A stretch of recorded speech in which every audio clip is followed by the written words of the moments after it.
my friend. Tena tupigie ile kona ya pale hivi. So guys, kiangalia huku hivi, huku security ni mingi. Unaona? So security ni very very tight. The security very tight. So guys, huku hata ukitembea unatembea na Mungu. You see? So this is the huku ni area ya huku nini? Huku ni area huku KICC, umeona? Niliwaambia nawapeleka kila kona. Huku ni area ya KICC. Huku polisi ni wengi jo. Polisi ni wengi.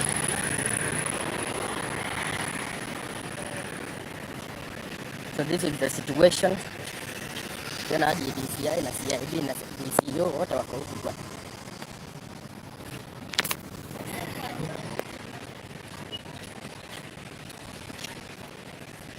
So huku nawaambia bwana, huku nawaambia siko rahisi. Huku si mnaona venye kunakaa? Huku nawaambia ni kubaya.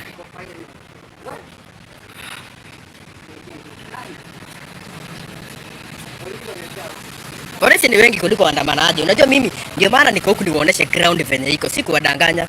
Ati wewe mnasikia nini? Sindo. Si tuende niwaoneshe. Polisi ni wengi kuliko waandamanaji. Polisi ni wengi zaidi. Hii barabara ya kupanda na parliament huko huwezi access. Huko it's inaccessible. Unaona hadi madem. Madem mapolisi. Sindo. So hiyo area we cannot go beyond that area. It's very dangerous. Itakuonesha bwana. So unaona hapa ni Supreme Court. Supreme Court ni kubaya, yes. Yes, huku so ni side ya Supreme Court. Kwanza huko wakiona tukichukua ni hatari sana. Yes, so huko tukatao polisi. Nairobi City. Unaona? Naonesha kila kona. Tubebe nini na nini. Now. Mbebe nini na nini. Vitu ni mbili. Beba mbio na tomaji cha kukunywa. Na bado bebe Ruto must go, siache hiyo. So this is the situation. Ukiangalia huku hivi maandamano lazima. Yeah, so unaona polisi ni wengi huku by the way. Polisi huku ni wengi, watu ni wengi. Na biashara ni kama ziko kawaida by the way. Biashara ni kama watu wamefungua biashara. Ukiangalia huku kwote, mapolisi ndio wengi wako huko tu. Yes. Nina mambo tu kimoja. Lakini watu wakiwa na ile pia. Sasa ni ku update. Unaona ukionyesha watu venye tao iko. Ina good way. Kuwa na amani, tunasema kuna amani. Unaona? Tunataka sitaki tuchome nchi yetu mali. Tafadhali. Let us make it peaceful as it is. Yes, very peaceful. Sisi ni ku update watu bwana.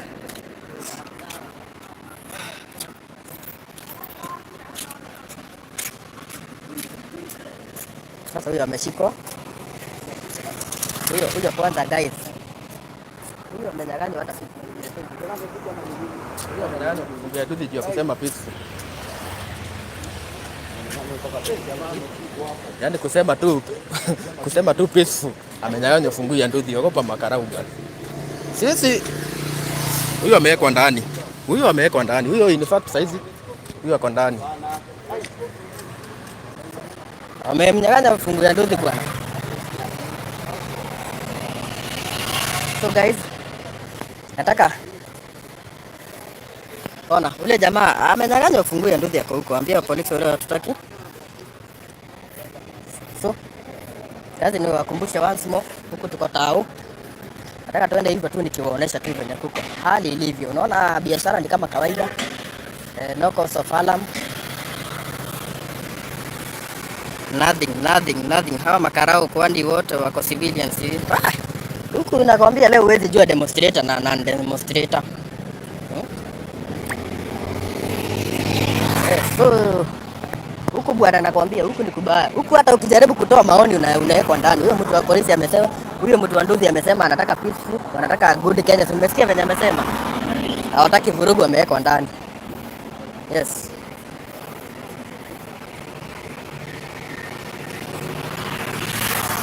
Huku nawaambia kuko hivi. Huku kuko hivi tao bwana. Ati hapa ati kama ni live.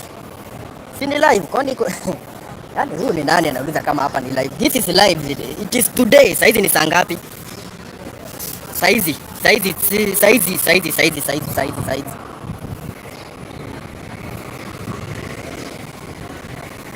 ukiangalia biashara zinatengenezwa. Mko kazi? Hawataki hata watu wakitoa maoni wanashikwa.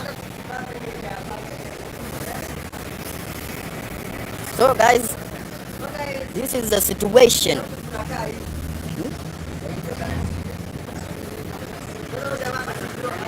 Mtu ameshikwa juu ya kutupea maoni tu. So Chenzi anaanziaga sana. this is the area. Also area.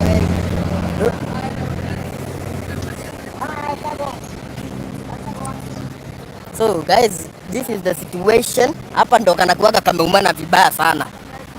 Hii si ya leo. Nani yeye anasema si ya leo? Sasa mimi niko live. Kwani mjuagi live ati si ya leo? Huyo ni nani? Si mtu acha ati si ya leo na anaona ni live. Okay, kwani ulisomea wapi? Ulisomea driving school bwana. Ndio tunakunywa maji to come. Thank you very much. Ready for Tuesday. Yes, wanasema ready for Tuesday.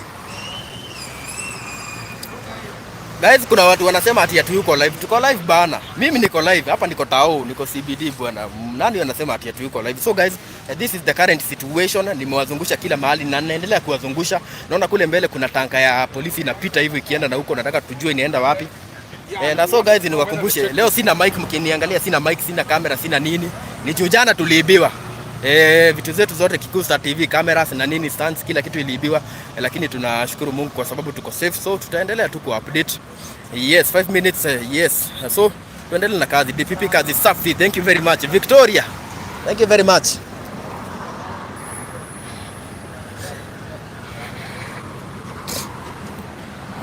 Design in finyo makendo. I want to see blood. Huyo ni nani?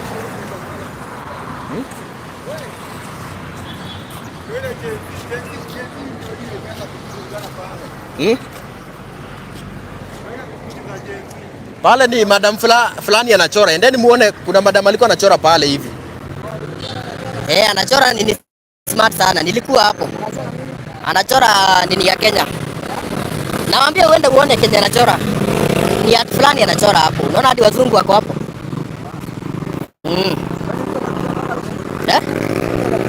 Mimi niko huko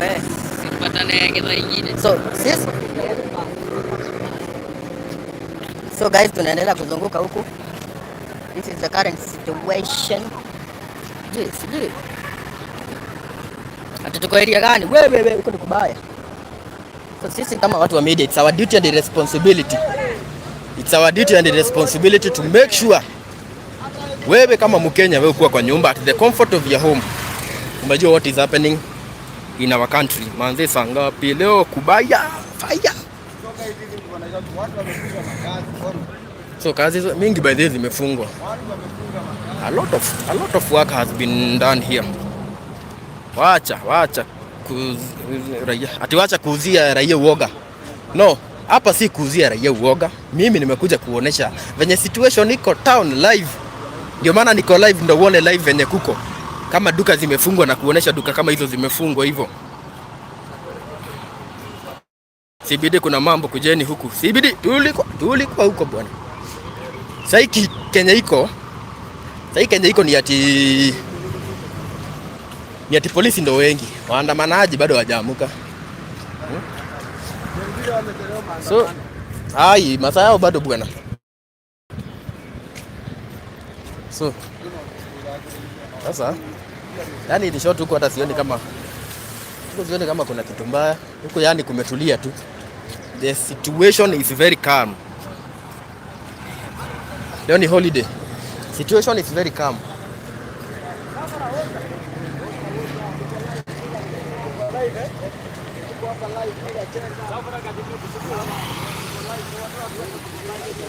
Unaona waandishi wa habari mashuhuri. Hawa ni marafiki wenzetu. Huko there is nothing to, yani kumetulia tu. Hakuna watu tu wako kwa biashara zao.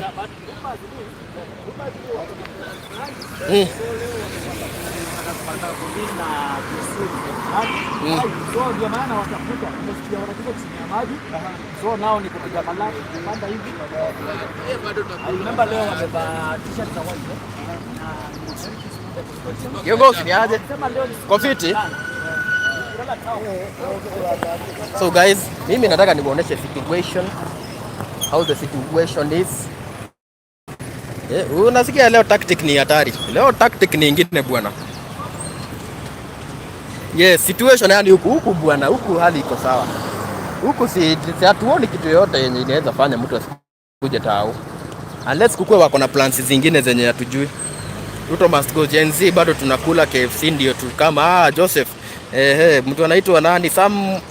Saumu. Thank you. Ruto must go. Yes, waandishi wa habari. Mimi najua na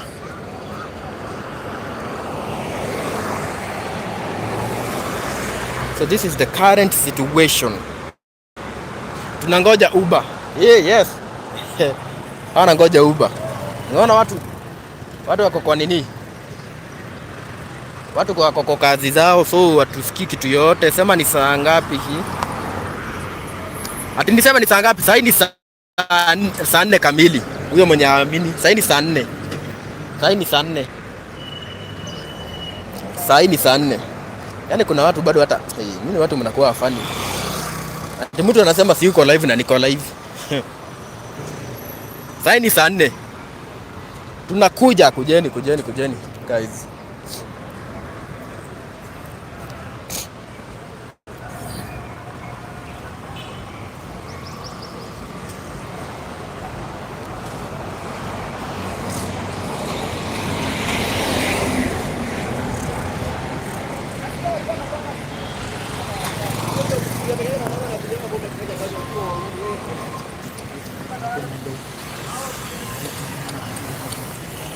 Huko kuko very peaceful. Huku hakuna mambo mingi.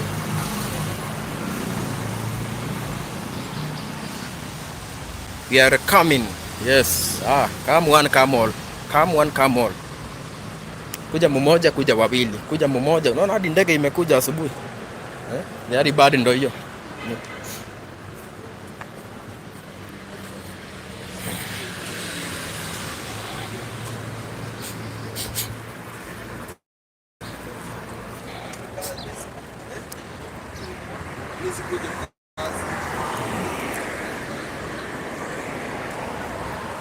Guys, mimi sioni any cause of alarm huku. Huku watu wametulia zaidi. Very peaceful Kenya. A very very peaceful nation. Very very peaceful. As per now, saizi ni saa 4. Very very peaceful. Huku kwote nawaonesha ndio at least mtu ajue tao kukoaje. Msianze kupokea habari na fununu na fitina za uongo. Tao kuko very peaceful. Very peaceful. Huku kwote mabiashara ziko chonjo. Huku unaona ingawa watu si wengi lakini. So thank you everybody who is watching. 2500 people. Thank you very much. Na kama hujasubscribe tafadhali fanya hivyo.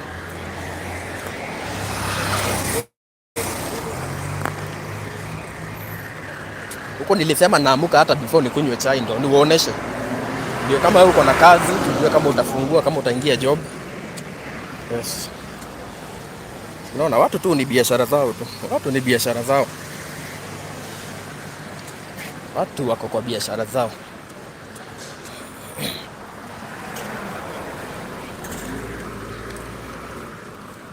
Watu wako kwa biashara zao.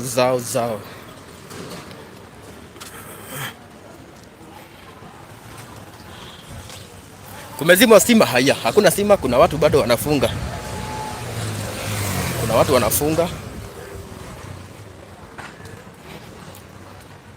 Hii si live jamaa. Nani huyu? Huyu ni nani? Saizi ni saa 4 na dakika 3. Nimejuaje ni saa 4 na dakika 3? Watu mnakuaga na shida gani shwari? Tunaambia Zakayo shuka na pia wewe una doubt kama Thomas bwana. Ati si live. Si live aje na mimi niko huku tao. Shwari. You people doubt. Una doubt kwa nini? Why are you doubting? Good job, bro. Just be mindful of the language.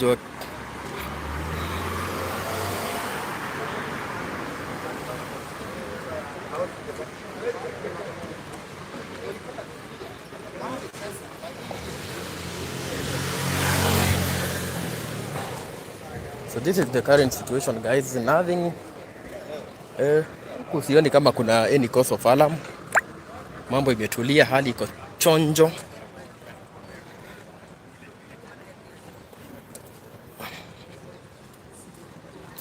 Hebu ambieni hii nini iko live bwana.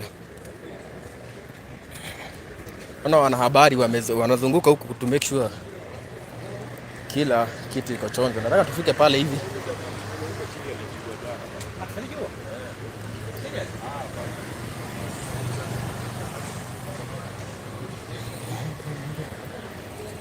So barabara zote as you can see situation normal.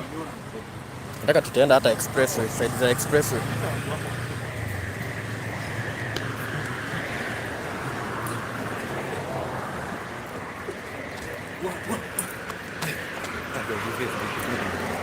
Kwa umako.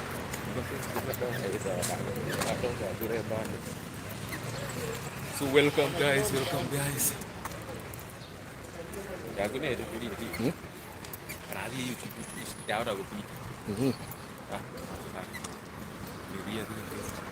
So this is the situation. Welcome guys. Sasa hii niko naenda hapa UN. UN niko na hapa chini. Nataka nionyeshe kwenye kuko leo town. Leo town.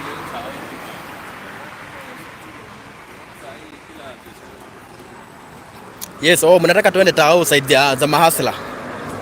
Mnataka as many of the same opinion say I. Naona tuwapeleke nini? Nataka niwapeleke side za huko chini Ludhuri na huko chini kwa watu wa biashara, si ndio? Ama ni aje guys? Si ndio?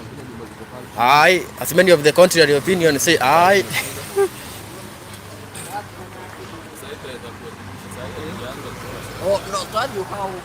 Ingia River Road, sawa. Mimi niingie kwanza nikunywe. No, guys ninafaa kukunywa chai bana.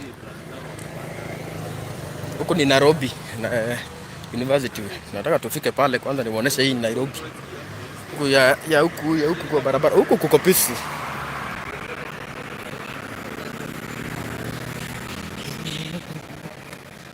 Ukimaliza kunywa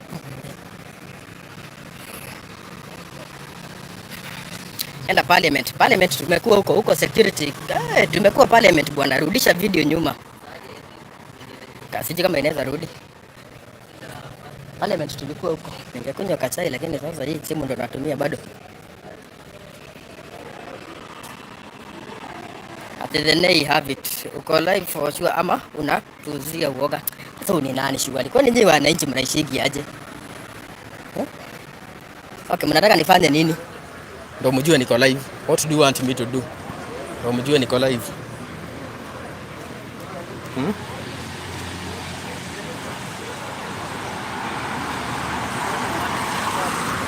Nilikunywa chai nisikufe.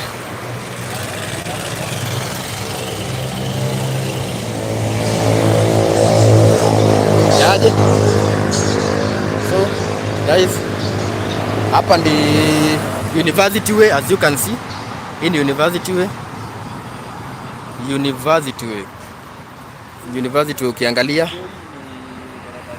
na ukiangalia huku kuko very peaceful. Nataka tufike pale juu. Nataka tupande kule juu. Nataka niuoneshe ile side yenye kuna wakaga sana. Ujue huko side huko chini most of the time huku ndio kuna kuaga na hizi stories zote. Sisi hawa watu ate kunywa chai kwanza. Usifend for the big day ahead. So guys, sasa hata shida si kukunywa chai. Sasa hii simu ndio inalipa. Na bado sasa unaona ndio iko live. Hata mwezi ni surprise mseme kunywa kachai. Nini watu si watu wazuri. For example tu peke yake. Hapa tuko watu 2000. Mtu tu atume hata 10. How much is that shillings? Hizo ni pesa ngapi kila mtu akituma 10? Oh, mwanza kusikia ameanza kuomba pesa online. Sijui nini. Leta M-Pesa namba. Sawa, acha nipeane M-Pesa. By the way, kuna kuaga na watu wazuri tu generally. Ninunulia tu kachai bwana, hata kama tu ni tu kitu tu. Namba yangu ni 0708 728773. By the way, na ninaomboleza juu kamera zangu ziliibiwa zote na mic na kila kitu. Ukiangalia huku polisi wako wengi bwana. Hao ni warembo bwana. Very beautiful ones. So, ukiona huku bado zinapiga patrol, leta namba 0708 728773. Mtu aniandikie hiyo namba hapo. 0708 728773. Bado ninunulia ndika chai bwana. Yes. Yes. So guys, bado naendelea ku-update how the situation hii ni university. Pia huku kuna kuaga na ngori. So pia huku kuna kuaga kungori. Unaona mapolisi wanapiga mapatrol huku hivi. Tukiwa hapa nataka tutaenda hivi na expressway, tuteremke hadi huko chini. Yes, tuende tukiendaga. Asiende nini?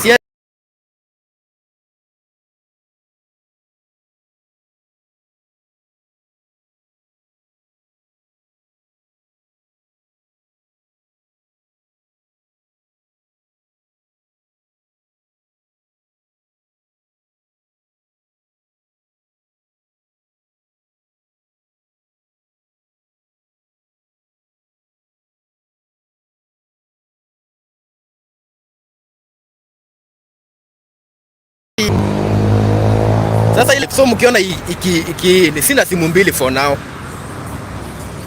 Niko tu na siku moja. Niko na simu moja. So sasa hapa hivi naona pale kule hivi kuna mapolisi kule side ya juu. Nataka niingie hapa katikati ya roundabout. So guys, thank you. Kuna mtu nimeona. Ni ya Munaga jokes. Thank you very much. Guy. Kuna mtu mumesema. Kuna mtu anaitwa Peter ameniwekea 10 bob. Thank you very much my brother. Yeah? Thank you very much. Unajua haba na haba hujaza kibaba. Ndio nilikuwa nasema, for example sasa huku tuko side ya juu. Nataka niwaoneshe venye kunakaa. Tumekuja side za expressway 0708 728773.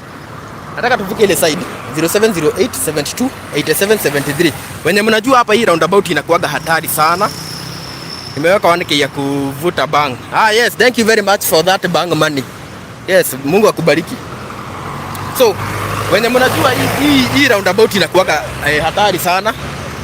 Na hapa waandamanaji zenzi wanakuaga huku kwa wingi sana. So, hapa ni university way. Nataka nijaribu kufika pale karibu ndio muone mapolisi wenye wako pale. Wacha tuwazungushe huku hivi. Nilikuwa nataka tupite hivyo. Twende tukuonesha hata hii side ya huku.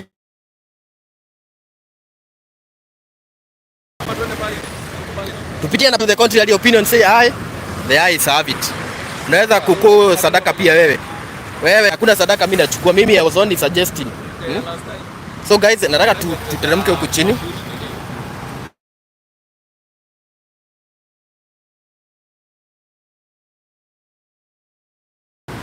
Aliweza kuingia parliament na no. So huko tuko side express. Lakini akapewa Emma. Haki guys mnaweka tu bob. Haki guys, you are not Christians bwana. Anyway, thank you very much. Chonjo bwana. Nataka nipitie hapa katikati ndio atisi niwaoneshe. Ndio niwaoneshe venye kuko. Haki. Nini watu? Binguni ni mbali. Thank you very much that Bob Patrick Wilson. Thank you very much by the way guys. Thank you very much. Mimi naona mnaniwekea very much na kuna mtu ameniwekea so. You guys are amazing. Si bora ni acha ifike. So guys. Bado tukienda natuma 5K. Yes, wewe wakutuma 5K. Baadaye kuna watu wanakuaga wazuri. Na mimi sijakuja kuwaitisha tu. Nilikuwa tu nasema tu it was by the way. Lakini thank you very much guys kwa mwenye ameniwekea. Yes, na kama unataka kuninunulia kachai hata kama ni ka 10 bob. Nimesema tuko hawa watu wote wenye tuko hapa hivi. Imagine tu ka 10 bob. Hiyo pesa si inakuwa mingi. Na mkumbuke niliibiwa jana so bado nini? So, nataka niende nataka nikuje hapa katikati the corners. Thank you. Thank you very much. Kunywa chai bro. Thank you. Thank you very much. Hata mimi niwazungusha tao sana by the way. I guess hakuna enda Odeon. Odeon tunaenda huko hivyo. Tumefika Archives, tukaona situation venye iko. Sasa tutaingilia hapa hivi, tuwapeleke. Thank you very much. Kuna mtu anasema rudia namba please 0708 72 87 73. 0708 72. Hapa wenye mnakumbuka hapa last time. Thank you Zainabu. Zainabu ametuma 10 bob. Thank you very much Zainabu. Naambiaga hakuna pesa kidogo. Hakuna pesa kidogo. Ngoza tena. Ngoza tena. Kumbuka huko last time hata kuna ndege ilichomoa hapa hivi. Hapa ni nini Uhuru Park. Yes. Thank you very much kwa 2 bob. Hiyo nunua nayo kamera. Hiyo pesa nunua nayo kamera. Yes, by then nitanunua nini? Mkiangalia kwa video yenye iko hapa chini, niliweka nikisema jana kamera yangu iliibiwa. Acha niwarudishie shukrani nikiwa hapa. So guys, thank you very much. Ninaona mnanipenda sana. Thank you for giving me 5 bob. By the way, hiyo pesa iko sawa. Na jana unfortunately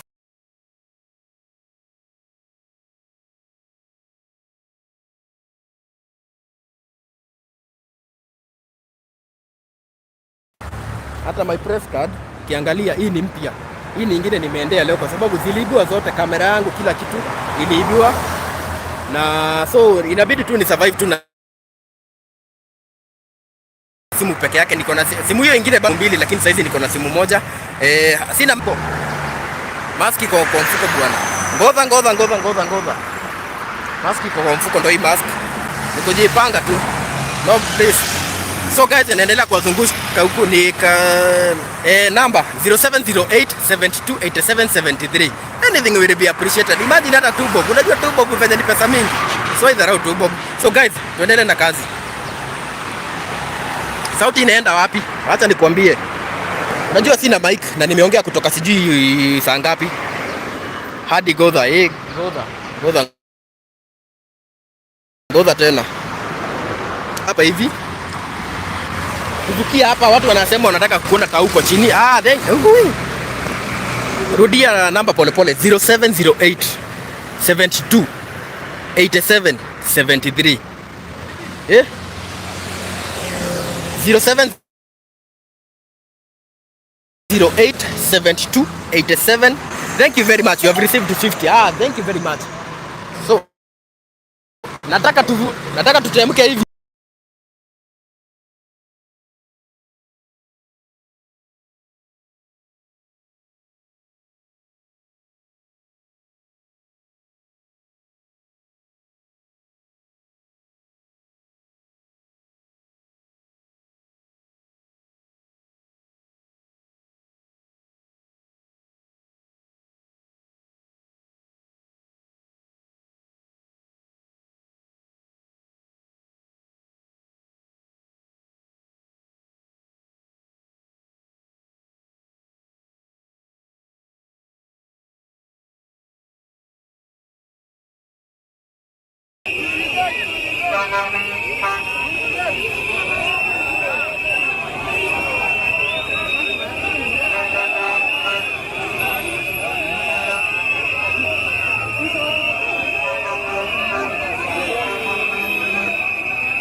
Chica, vale, tengo sal.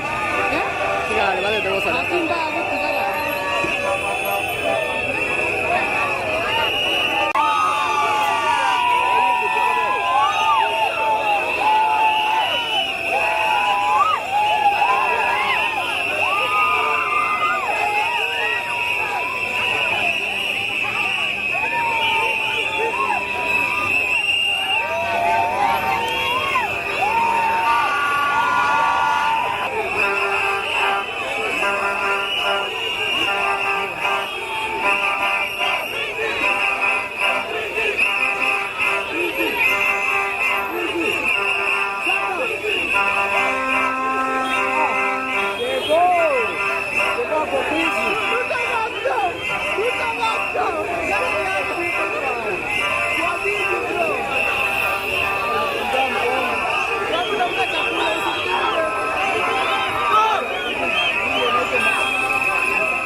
Yes, weka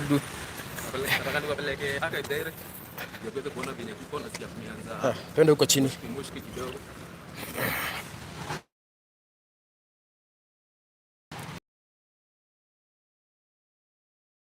Najuaga zile areas zenye zinakuaga risky, so lazima niwaoneshe kote. Tao kume cool. Huko ndo tunaenda sasa, huko mahali mnasema huko ndo tunaenda.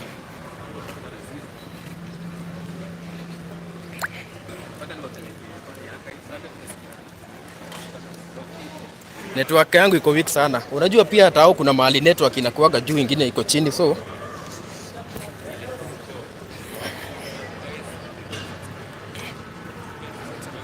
Ngara kuna noma sahi. Ngara sofa, Ngara kuna best yangu amekuja hivyo. So Ngara ni kama hakuna ngori. Jenzi wameogopa kweli. Tao iko clear. Yes, tao iko clear. Polisi ndo wengi, tumesema hivyo, tunateremka hivyo hapa, tuko hapa Jivanji. Nataka tuteremke hivyo. Umesema mnataka kuona tao uko chini. Huko ndo tunaelekea. Kila watu ni shughuli, kila mtu ako shughuli zake. Huku side za juu, huku side za juu kwa wenye mnajua. Huku side za juu ndo kuna kuaga kumechacha.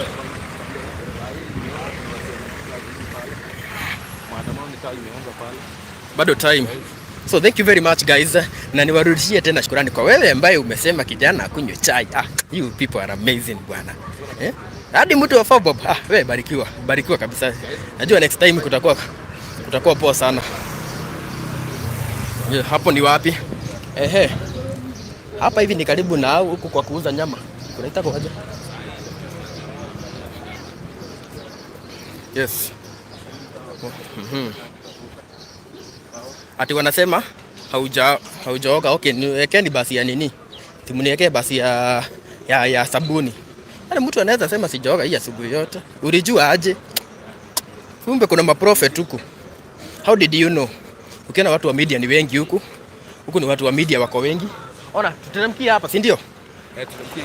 Tunaenda hapa hivi. So guys, nataka kuwapeleka archive. Tunasikia kuna nini inaweza ku happen hapo. Nasikia polisi nikawa wameanza ku reporter hajui ako wapi. Acha na mimi. Mnadi mnanitosi mkini encourage. Kuwapeleka archive direct. Nasikia ndio tuweze kujua ile sahi, kila kona ukipita unapata na polisi. Sahi polisi ni wengi kuliko waandamanaji.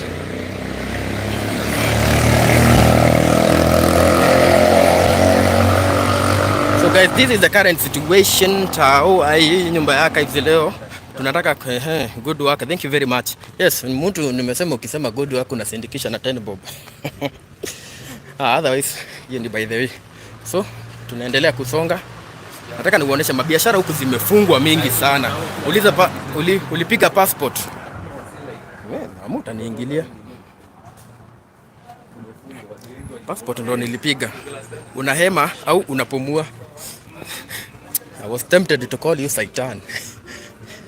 Okay, nahema. Unajua nimetembea ita au wewe. Nimezunguka sana. Polisi wengi kuliko waandamanaji. Yes, polisi ni wengi kuliko waandamanaji. Polisi ni wengi kuliko waandamanaji. Kwani hufiki archives? Tulia boss. Unajua lazima niwaoneshe biashara kama hizi zimefungwa. So guys, niwakumbushe tena tuko hizi ni updates za Tao CBD, the current situation. Yes, mambo so far inakaa kumetulia, hakuna hali ya mshike, haumwezi panda nduthi mfike haraka. Wewe koja, unajua update ya maana ni ya kukuonesha polepole ukiangalia. Sasa nduthi itaenda ifiki hapo alafu no. Update mzuri ni ile polepole tu. Polisi ni wengi. Yes, polisi ni wengi kuliko waandamanaji. Mimi mwenyewe nimezunguka huko na pia nyinyi mmeona. Polisi venye ni wengi.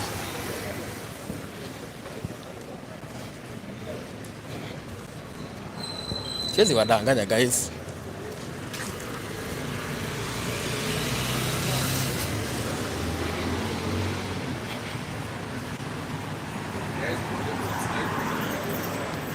Moi Avenue, tuko Moi Avenue guys. Tuko Moi Avenue. Situ nataka tupitie Odeon tupandie hapo juu.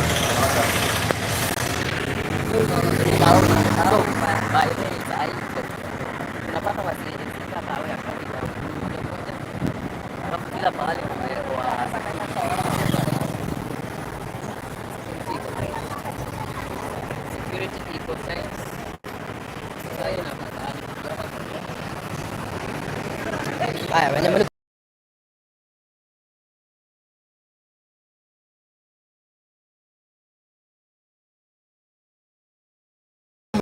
bro, suruga hata waliba kamera ilibiwa, lakini naamini God is with me.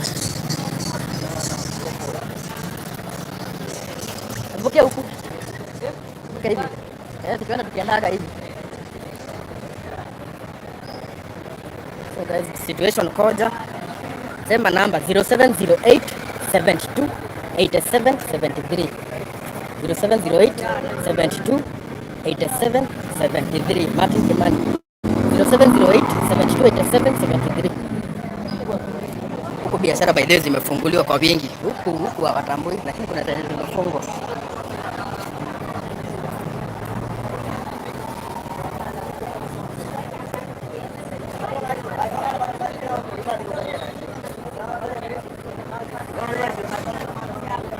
Unaona huko hivi. Guys.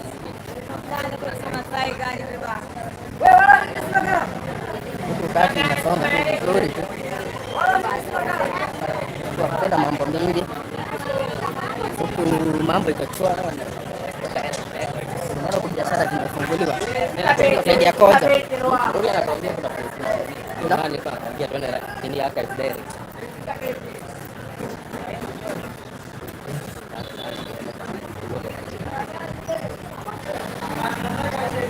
So guys, wale wa namba mnauliza namba 0708728773 0708728773. That's my number.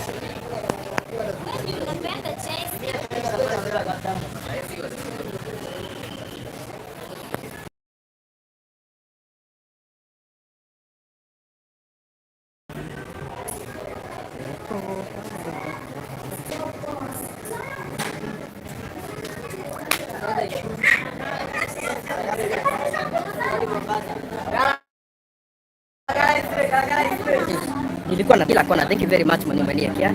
Kuna club iko hapo juu. Yes, club ziko mingi kwanza. Na si club peke yake, hata wenye club wako.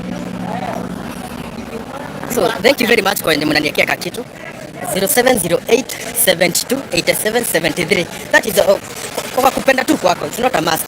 Ukiona kama unaweza. Yani ni ile tu ya kusema tu yes, huyu kijana nimemwona.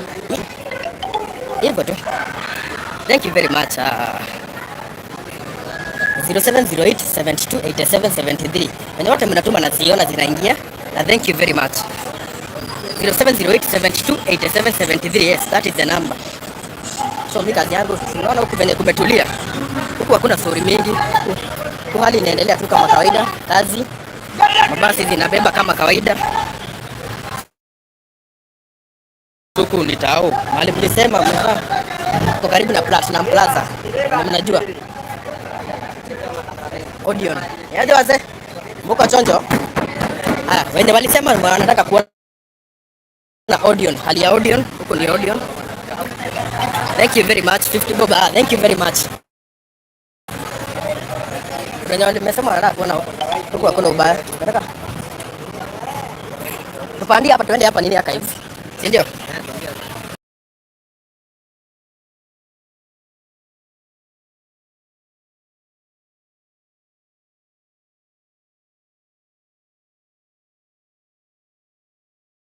So guys, Odeon. So na wachani kupigia simu tafadhali. Kindly guys.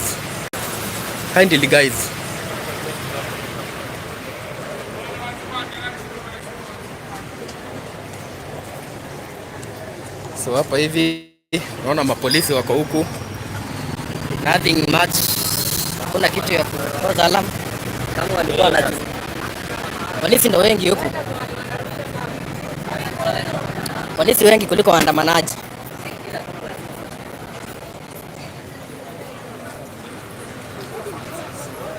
Waandishi wa habari, huyu anajulikana kama Trudy Kitui.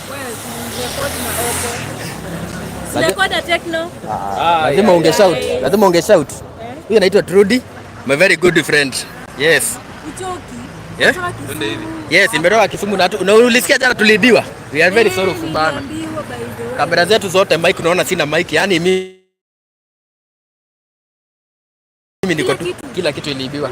Shoot tulitoka venye mnaendaga tulikuwa tumehaa gari. So mahali tulifika tukasema tuingie mahali tukule. Hata hatukukaa sana kutoka kurudi kwa gari tunapata gari imevunjwa hii lock na wametoa bag zote kamera. Sasa tuko tu hivyo imagine. Na simu ulikuwa nayo? Simu nilikuwa nayo kwa mfuko. Bana. So najaribu tu kuonesha hao watu wangu nini?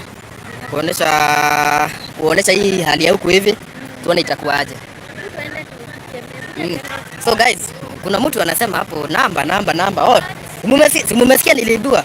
Mnaona kama ni Jos 0708728773. Wale kuna mapolisi.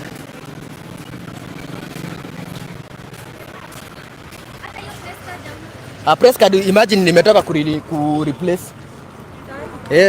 Si ndio hii. Nimetoka ku replace. Yaani waliniibia kila kitu. Sasa umereplace wapi sasa? Nimekuwa kwa media council. Nilifika morning mapema. So guys, this is the current situation. Kuna mtu anauliza mimi ni journalist wa media house gani mfanye harambee? Mimi tu ni wa hiki Kustar TV. Mimi ndio mwenye hiki Kustar TV. This is the situation. You have received. Na polisi waliambiwa. You have received. Na polisi waliambiwa wasipatuke kia kazi ovyo ovyo. Sisi tunatakiwa tuone itakuwa vipi. So guys, kuna mtu anasema Trudy nimemwacha hapo nyuma. So unaona mapolisi ni wengi kule hivi. Tuma namba ya Trudy pia akunywe chai. Kuna mtu anasema anataka namba. Anasema anataka namba yako ukunywe chai pia wewe. You have received. Hadi huku mna receive mapesa. Simu nitumie. Na receive mapesa. Simu nitumie. Watu wangu wanakuwa very low. Uni travel with Fred. Nisalimia Freddy. How are you? Na uwape namba. Sasa namba yangu ni 0706 615 M-Pesa. Siko maandamano. Tunawaonyesha venye kuko. Wangu watakali jifunguke bure. Hawa ni wazuri bwana. Hawa wako ni wazuri. At least wanakusupport na M-Pesa. Wanaelewa struggles. Trudy namba yako. Namba yangu ni 0706 615 913. 0706 615 Thank you for supporting this baby boy. Anafanya kazi poa. Na fans wako si wakuje huku kwangu. Waambie waende kwa Trudy Kitui bwana. Wazuri bwana. Kujeni kwa Trudy Kitui pia. Sina mtu bwana. Sina mtu, niko single. Hapa nasikiza. 0706 615 913. I hope haiko kwa hii line. Aniache. 0706 615 913. Na mlike hii video. Share tunaonesha venye kuko. Narudia namba 0706 615 913. Yes. So wenye mumesema sisi tunawakiki hivyo pamoja. So lazima tusapotiane. Yote amekuwa Trudy Kitui. Wekeni kakitu hapo pia yeye akunywe ice. Aone generosity ya watu wangu. Yes. Kwani so hapa tuko Odeon. Hapa ni archives. Yeah, so pole tuko archives. And this is the situation. Situation iko hivi. So guys, this is the situation. Ukiangalia there is no much ni polisi tu wako tu huku hivi. Hali iko aje OTC huko, yani kumetulia, kila mahali kumetulia. Hakuna mahali, yani ukiona kama huku hivi, huko ni polisi ndio wengi. Huko polisi ndio wengi, ndio wamejihami ukiangalia hivi. So hapa hivi tuko, andika hiyo namba. Trudy hana wewe shido. Nani anasema hana nyashi? Some things are not for saying in front of people. So this is the current situation guys.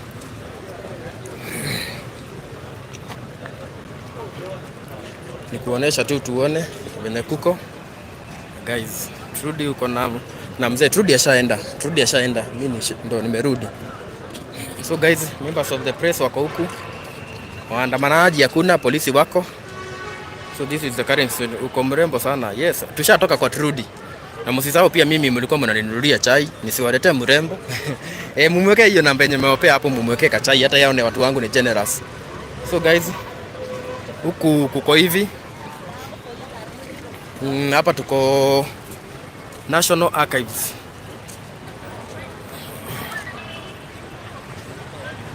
Anataka tu pesa na aende. Ameenda juu sasa atafanya nini? Mnaona mapolisi?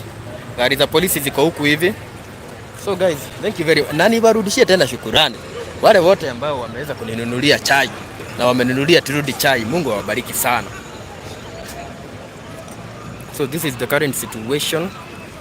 Hadi saizi 10:38 mambo iko hivi. Hapa ni Nairobi CBD.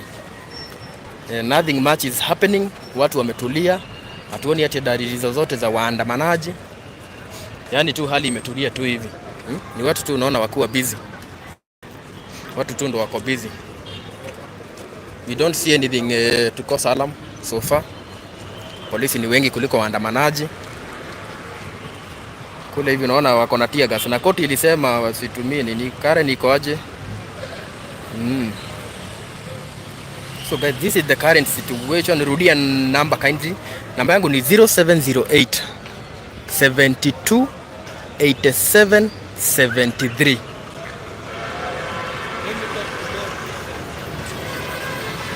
Mwenye anasema ametumia Trudy, thank you very much. Yes, lazima we must, sisi wote ni Wakenya, lazima tusapotiane. Yangu ni 0708 72 87 73. Niwaambia hawa watu 1000 na kitu. Hiyo 10 bob, hiyo ni pesa ngapi? Hiyo ni 1000. Yes. Ningekutumia kitu lakini walihack sim card yangu and they withdraw my money. Pole sana, pole sana. Hata mimi niliibiwa by the camera ya 120,000, microphone ya 10 ya 15,000. Yani vitu zangu mingi, kadi zangu zote. So mimi venye mnaniona hii simu yenye natumia ndo kila kitu. Nilikuwa na simu nyingine bado iliibiwa. Lakini tuna hope tu mambo itakuwa tu iko poa. Wewe kamera kila mahali tumulike. Karao ndo unaonesha, si ndio mapolisi kule hivi. Ndio mapolisi mahali wako.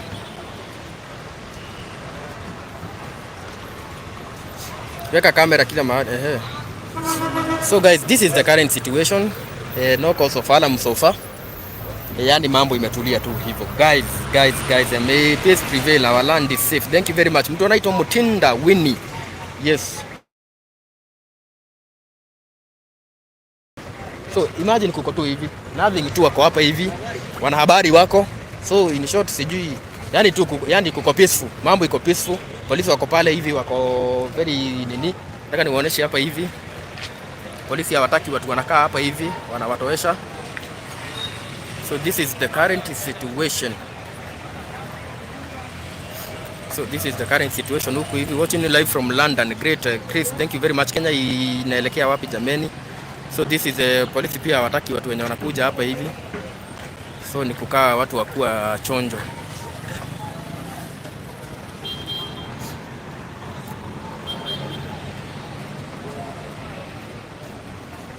Hawataki watu wanakaribia hapa. Polisi wanasema hawana ubaya na mtu. Last night I saw 3 of you talking about Elizabeth Njeri. Yes, huyo ni mimi, tulikuwa mimi Chumamoto na Patson. Vitu zetu zote ziliibwa. Riyadh. Yes, watching from Riyadh. Na nilikuwa nimesema by the vitu zangu za almost 200k ziliibwa jana. So tuliibwa jana so yani tuko kwa hivi. Nataka nikuoneshe kila mahali. Wanahabari wako kwa wingi. Hata international medias. Watching from London. Thank you very much. Hiyo ndio base ya maandamano. Yes, hapa ndo mambo inakuaga imechacha. Huko ndo mambo inachacha zaidi.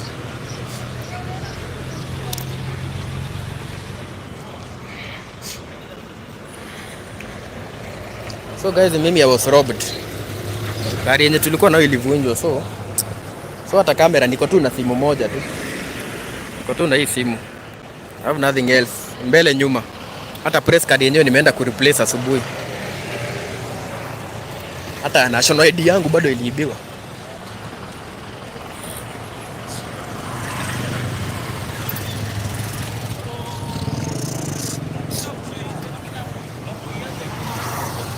So huku hivi ukiona polisi wako huku, Mombasa already wamejaa. Yes, thank you, travel with Fred. Hii side nyingine hii haka sasa. So huku kwa hivi polisi Thank you very much. Kuna mtu unaona ameniwekea kakitu hapo. Thank you very much. Barikiwa sana. Yes guys, thank you very much. Na appreciate sana. So hapa hivi ndo most of the time kunakuwa kumewaka. Lakini saizi situation mnaona after destroying and looting people, these are not Gen Z. So hapa ndo kunakuwa kubaya. Most of the time hapa panakuwa pabaya, lakini saizi naona kuko chonjo. Guys, don't go back to the street. Mimi watu wanyasho acha, ana nyasha aje. So guys, this is the current situation huku tao. Yaani mambo tu imetulia tu. Saizi ni saa ngapi? Saizi ni saa 4:43, nothing, no cause of alarm. Yaani tu kumetulia tu hivyo. Tiaga haina shida ni kurusha protestants shida. Yes, so this is the situation. Watching from Ankara Maina, thank you. Watching from Narok, thank you very much. We Americans love Ruto to keep a great job because of the whole East Africa Sun Entertainment. So this is how it is. Na sioni kama kuna any cause of alarm saizi. Yaani tu kumetulia tu. Unasikia ile hali imetulia. kumetulia tu hivi. Polisi hawataki watu wanakaa tu hivi. Unaona kama kule mbele. Hata hii simu yangu by the way mimi nimeshiba. Naitisha Uber. Watching from Parklands alone. Aaron, keep Ngetich. You have received. Thank you very much guys. In Canada. Hey, Langat. Watu wa Canada, thank you very much for watching. Watu wa Canada, thank you very much. By the way, watu wa Majuu, thank you very much. So mimi shida yenye tuko nayo sasa hizi ni kamera, hatuna kitu ya kurekodi nayo, so tunatumia tu simu hivi. Lakini we believe that God will do something. Wengine hata hiyo kamera iliibiwa, ndo ni at least nipate kamera nyingine iko juu kuliko hiyo. You never know. Mipango ya Mungu nayo huwezi jua. So, kuko hivi be there in 20 minutes niko South Sea Travel with Fred. Thank you very much. So, huko kuko hivi hata polisi wa nini watching from heaven. Thank you very much. So hata polisi wa farasi wako huku. So guys, thank you very much. So this is the current situation. This is the current situation. Acha niende niwaoneshe polisi wa nini au polisi wa farasi. Unaona huko penye kumetulia, hii ni gari ya polisi. Watching from Githurai, thank you very much. Yaani huko kumetulia tu. Hali iko sawa. Kuna mambo mingi. It's very peaceful, very peaceful. Naona mapolisi wa farasi watching from underwater. Hey. Guys. So thank you very much guys watching from Machakos showground. Thank you very much. So unaona mapolisi wa nini? Ni mapolisi wa farasi. Watching from Wote Makueni. Thank you very much for watching. Guys watching from Murang'a, watching from Busia. Thank you very much. Nawapenda yes, watching from State House leo hawajatokea. So thank you very much. Polisi ndio wengi.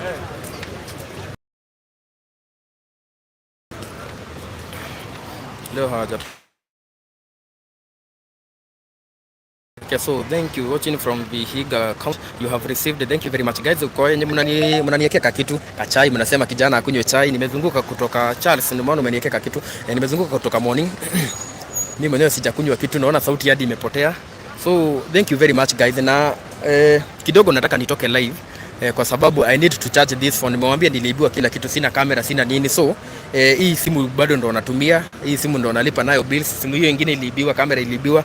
So for now nataka tu nitoke live, lakini nitaweka video na in case nikisha charge simu nitarudi live. In case you have any maybe you need to inform us something. Namba yangu, my personal number na ndo namba ya kazi ni 0708 72 87 73. Yes, wacheni nikunywa kachai. Mnasikia hata sauti yenyewe imepotea na sina microphone, so inabidi na struggle kidogo.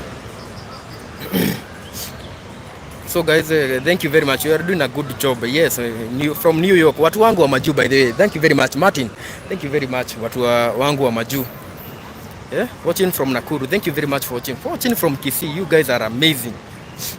Fanya hivi ndio ukue journalist famous dunia mzima. Rudi hapo kwa waka hivi ugonge karo moja ngumi. Natuma dhao. No. Okay, unajua sisi pia kama journalist tuko na ethics zetu na kazi yetu ni kuinform watu. Hawaki si informing the public. Kazi yangu mimi si kupiga watu. That is not my work. So kama unataka kutu reach out in case of anything, namba yangu ni 0708 72 73 0708 72 87 73 0708 72 87 73. So, watching from Mudhurwa.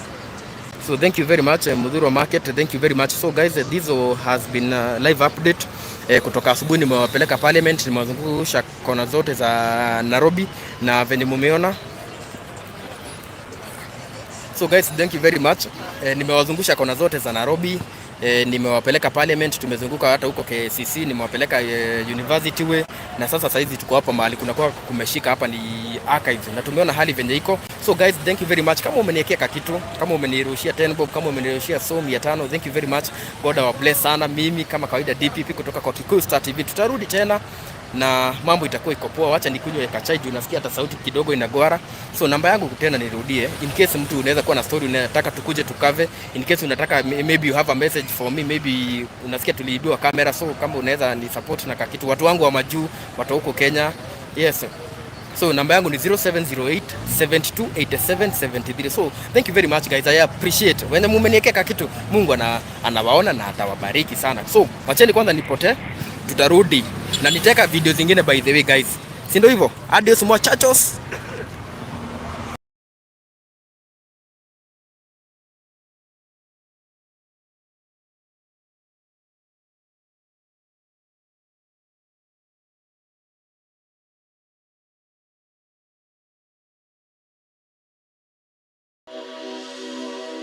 Maji ni uhai, maji ni haki yako. WASREB, celebrating 20 years of water services regulation. Ya watu waache maandamano, wanataka kuzungumza haya. Moja kwa moja tunaenda katika ikulu ya Nairobi tupate kusikia. Nairobi at the request of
kombora bwana.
Hapa ni Kisii Town.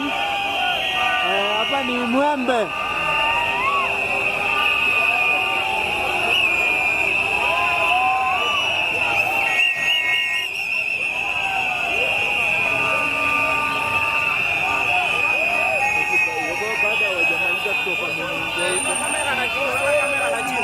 We are impressed with whatever you are doing there in the street. As you can see, tomorrow again we'll be back on the street. Let us embrace that spirit and come out in large numbers to champion for the change that we need. Let President William Ruto know that he can kill a revolutionary, but he won't kill a revolution. He can kill a freedom fighter, but he won't kill the freedom. Let us come out in large numbers. Tomorrow we'll be on the street to remember those who were brutally killed by the police. Let us come out in large numbers. Viva Gen Z!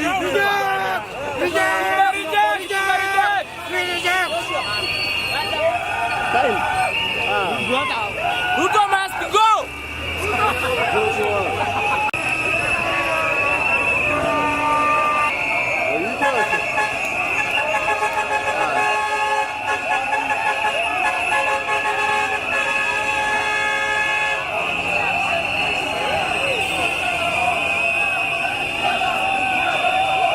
Abanya ndetwa maji tenero koral.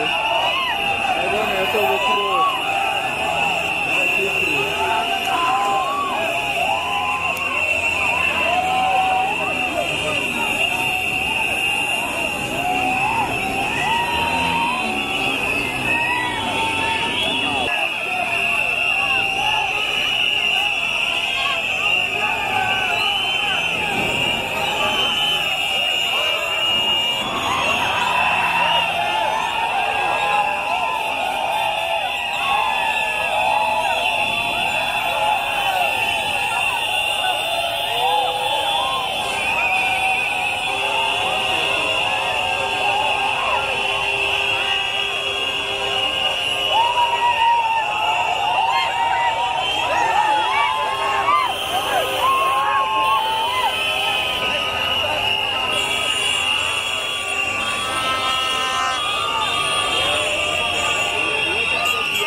mnafanya? Nitawakutisha mmetazama.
Chere bono ngongo ruoronje.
Bwana bagoch.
kombora bwana.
Hapa ni Kisii Town.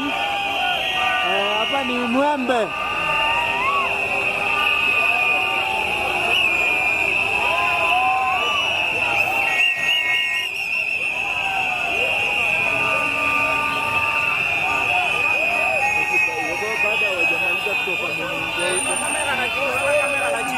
We are impressed with whatever you are doing there in the street.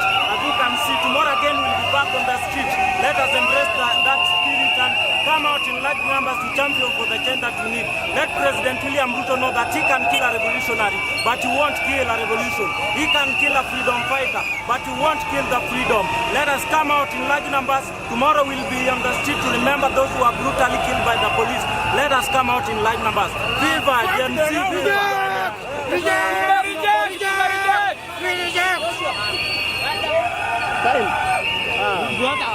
Ruto must go!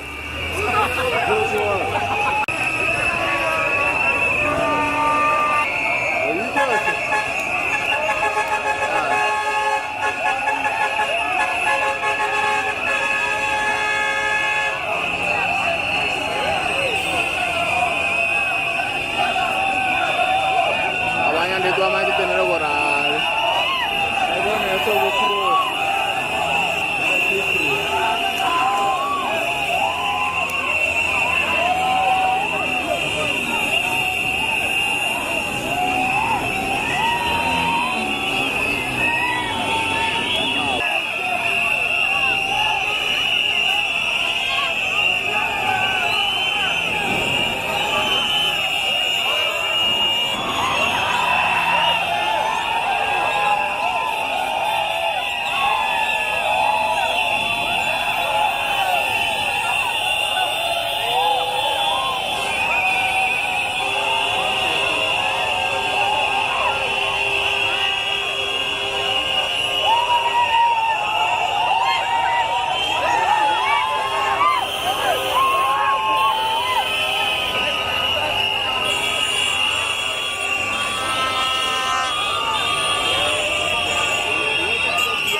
Still very full.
aiming for no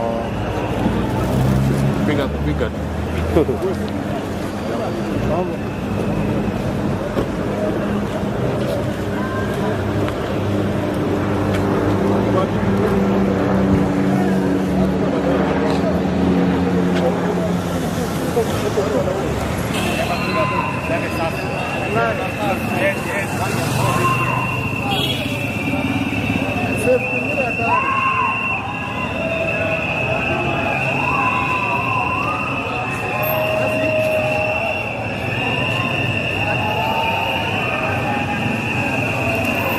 Watu wa boda wako kazi.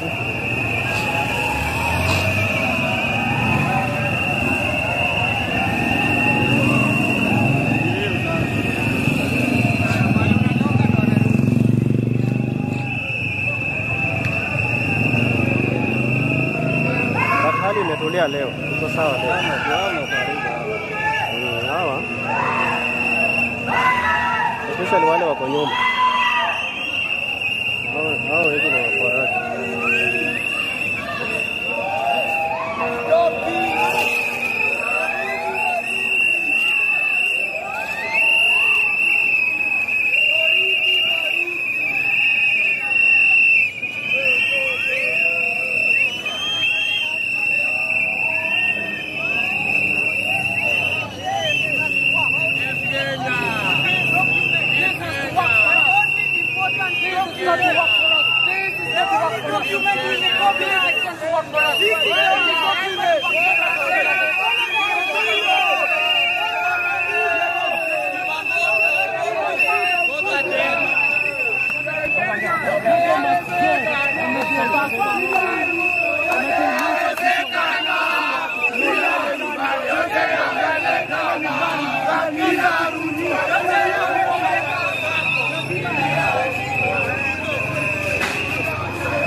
Guys, hapo it's not safe.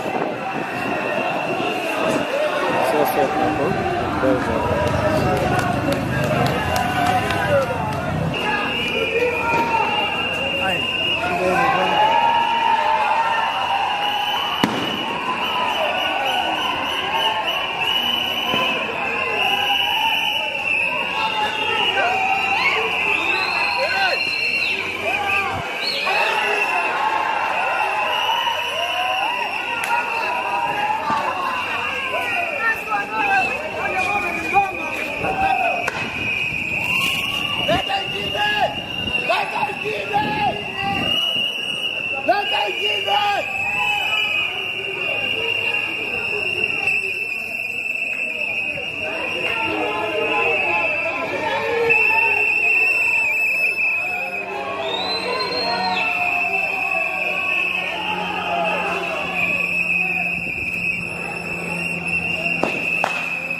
Doing that? Why is he doing that, Swali?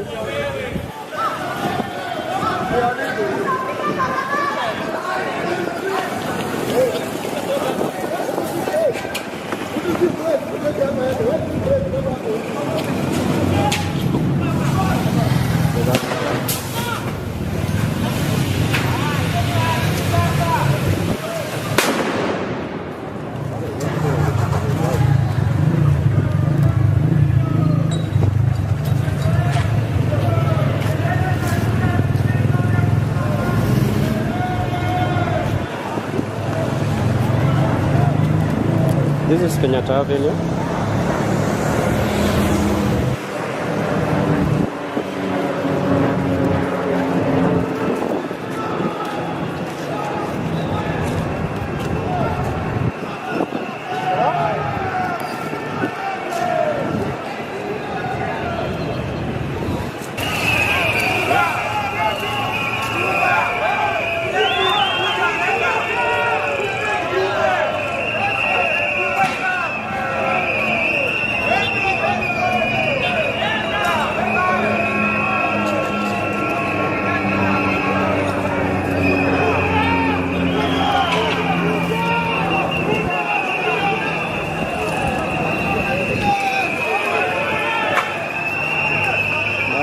wanakuja.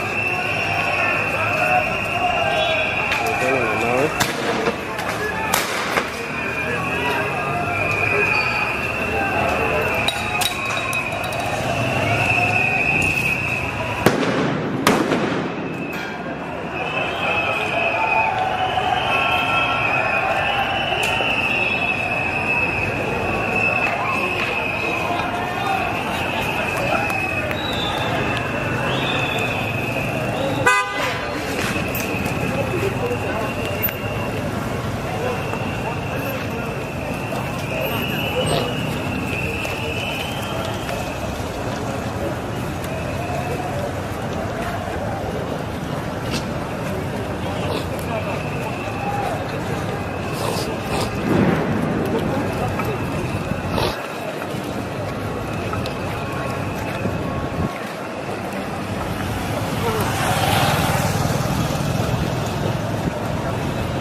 Oh, lori ndio hiyo.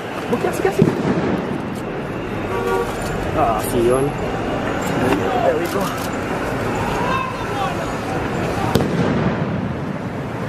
Asante Boni Miracle. We are trying to let alive.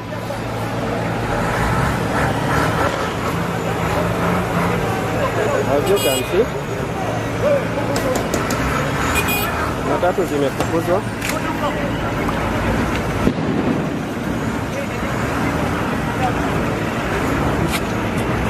They are turned away. Hao wanarudi.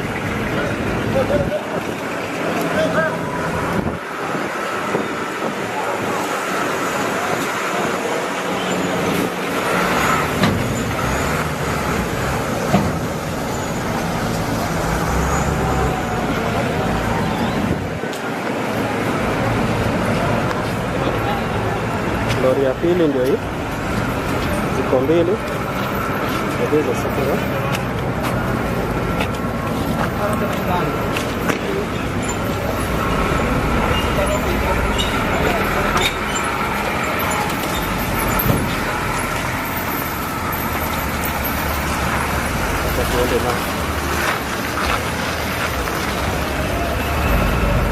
Boni,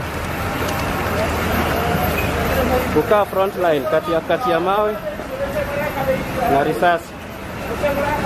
Mnatuombea sisi watu wa media.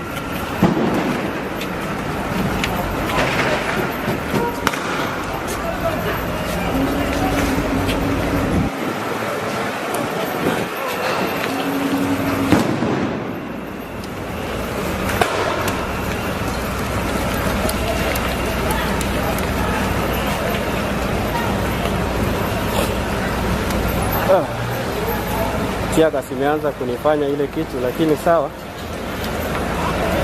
Just like Tuesday, tutawaletea hii kitu bana.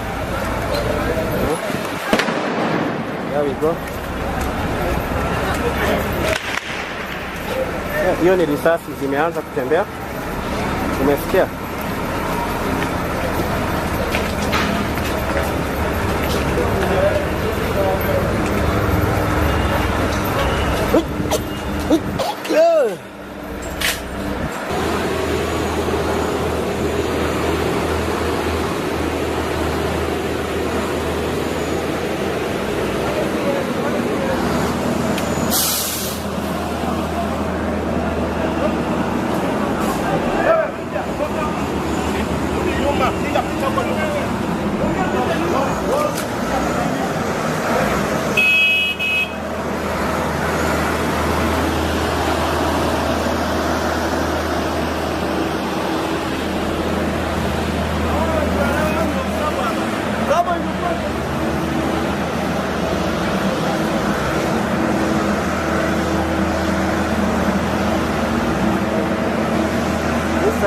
Watu wengi ni wa biashara, wanalinda maduka zao, not demonstrators. Wale wanalinda maduka ndio wengi hii side, wako na marungu actually.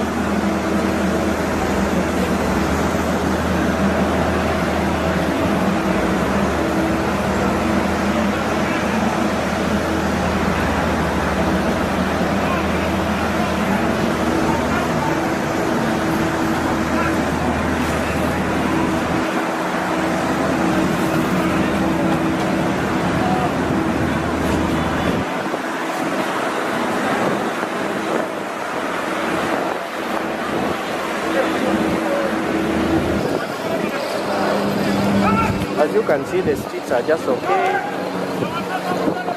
Polisi hawataki mtu anasimama mahali. If you are going somewhere, you could.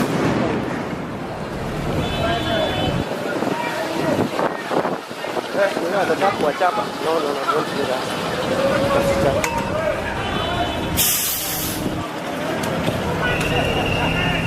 They are running for their lives. Anyway.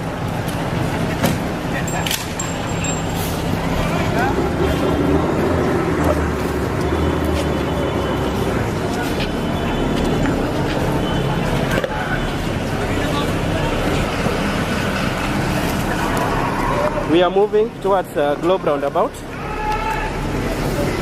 Eco Fire Station.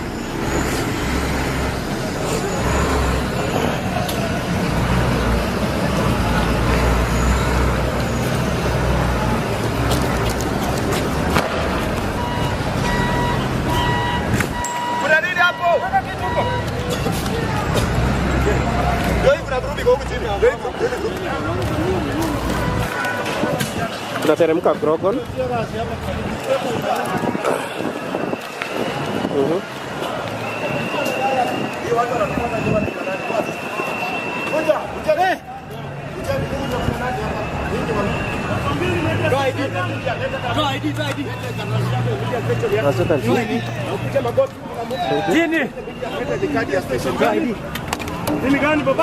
Thank you.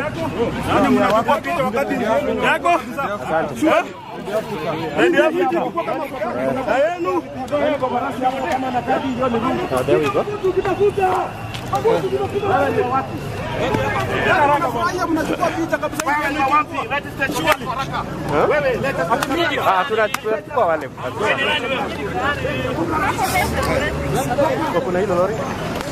Watch out for the truck. You just have to leave. As you can see.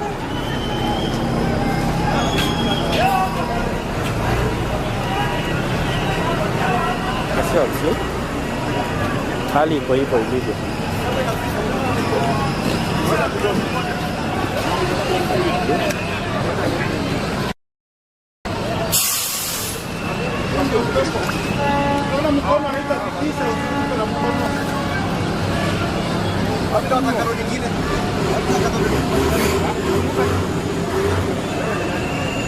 Hali ya utulivu. There we go. Hapa nyorosho hapa. Tutasi. Wanamhanda viboko. Wanamgonga viboko. Let me take photos.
Kama tumewasikimaji hapa Kenya si ya mamako bwana. Mwambie arushe zingine. Kenya si ya mamako Ruto. Tumelipia ushuru. Tualipe. Si ya mamako. Hii Kenya si ya mama yake. Hii Kenya ni yetu. Haujatoa Ruto. Haujatoa. Hautafanya Kenya unataka. Ruto ata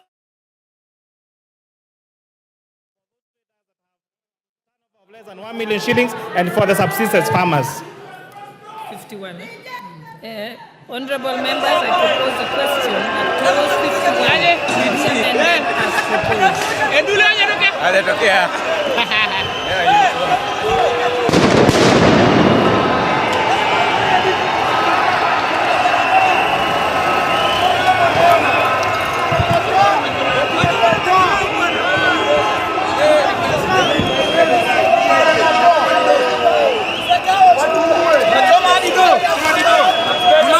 Waambie huyu rais awajane na unyanyasaji bana. And it promised 200 million shillings. It's better to die than to suffer. 200 million jobs. Of which watoto wetu inafaa wapate hiyo kazi, lakini hata sisi wenyewe hatuna hiyo kazi. Why should this happen?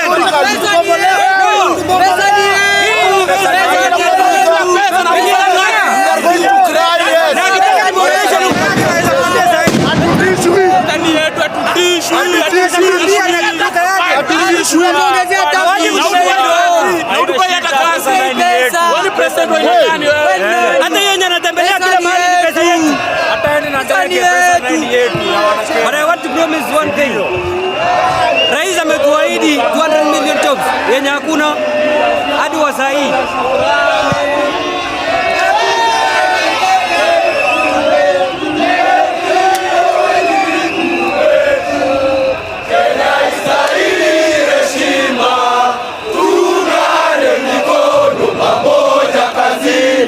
Kila siku tuwe na ustawi.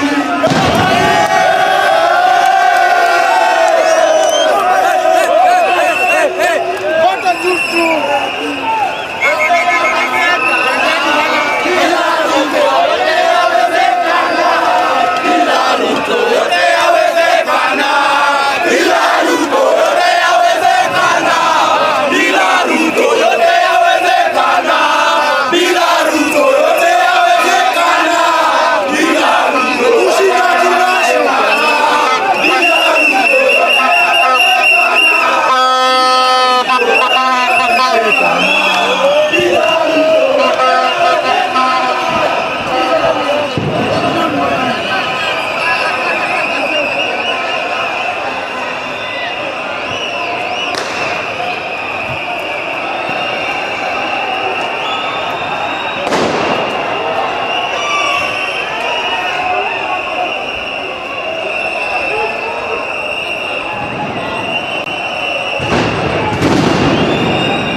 still very cool.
Aiming for no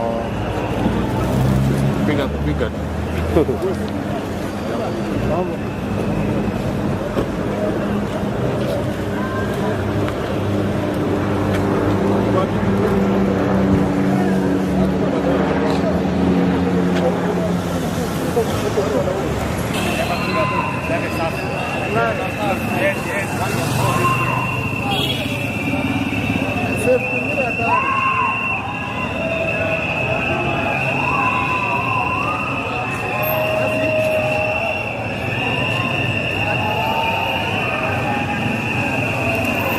Watu wa boda wako kazi.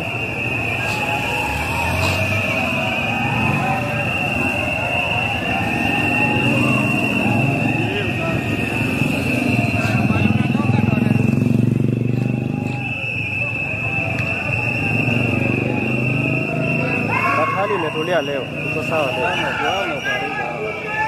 Hawa. Especially wale wako nyuma.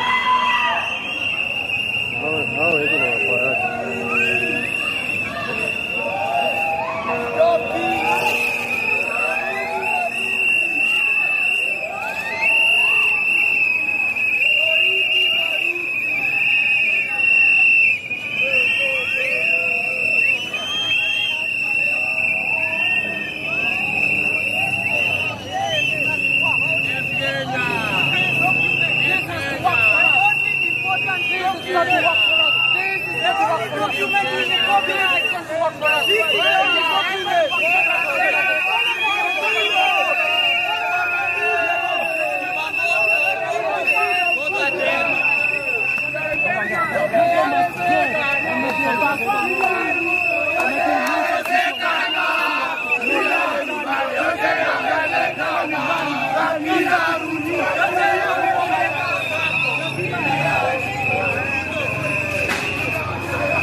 Guys, hapo it's not safe.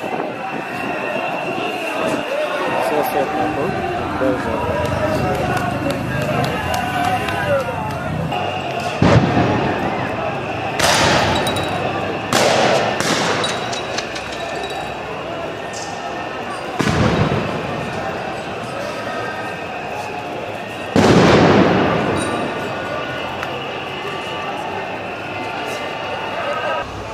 Iko sawa?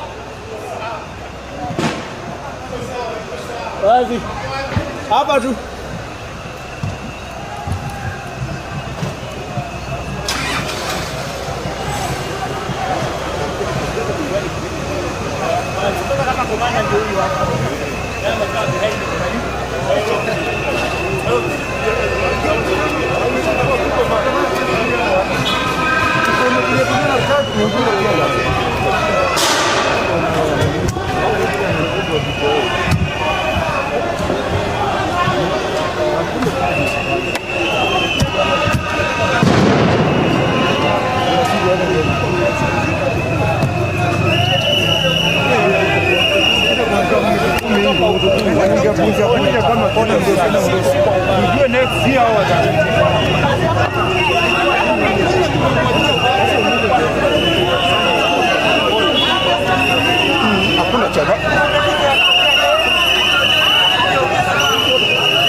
Yale malalamishi walionayo na vile vitendo wanavyotekeleza wanapokwenda kupaza sauti zao. Mheshimiwa, ningependa kuanza na hiyo ambayo umesoma kwa hiyo ujumbe ya kuonyeshana kwamba watu wamekosa uaminifu kutoka kwa serikali na hawana makosa kwa hii, kwa sababu kusema kweli hiyo uaminifu imekuwa imekosekana, na sio jambo la jana au juzi.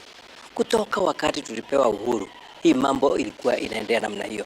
Wale watu ambao walienda kwa msitu kutafuta uhuru, nakumbuka kile kitu walikuwa kwanza wanataka ni kurudishiwa mashamba yao. Wakati mbeberu alifukuzwa, hakuna mashamba irudishwa. Mashamba ilibaki tu na wale tu ambao walikuwa na wao, na wale ambao walibadilika ni kuwa tu walibadilika ngozi wakakuwa ni wazungu wengine weuzi sasa. So hakukuwa na hiyo change of guard proper. Kwa sababu mimi ninge-expect wakati uhuru ulipatianwa national cake iwe inaweza kuwa well distributed. Sasa wale ambao walikuwa hata hawapigani sana ndio walinufaika. Na hapo that is where we started losing our trust. Kwa sababu watu waliona hawakusaidika. Sasa hata wakati huu kitu yote ikipatikana kwa nchi, kabla ifikie mwananchi wa kawaida, wale ambao wako kwa position of authority wao kwanza ndio wanagaia watoto wao, wanajigawia wao wenyewe kitambo ifikie mwananchi wa kawaida. Ndiposa unaona watu wamekasirika, na wamekasirika kabisa. Hii mambo ya kutupa mawe, kama vile Mheshimiwa Ng'aro amesema, wakati walianza hii maandamano walikuwa na maandamano peaceful. Wanafanya maandamano, wanazunguka, wanasema 6:30 imefika, tuende nyumbani. Wanaenda. Niliona kule Kiambu, waliandamana Kiambu the whole morning, alafu saa 6 wakatembea all the way from Kiambu, wakakuja wakajoin wenzao. wakademonstrate mpaka 6:30.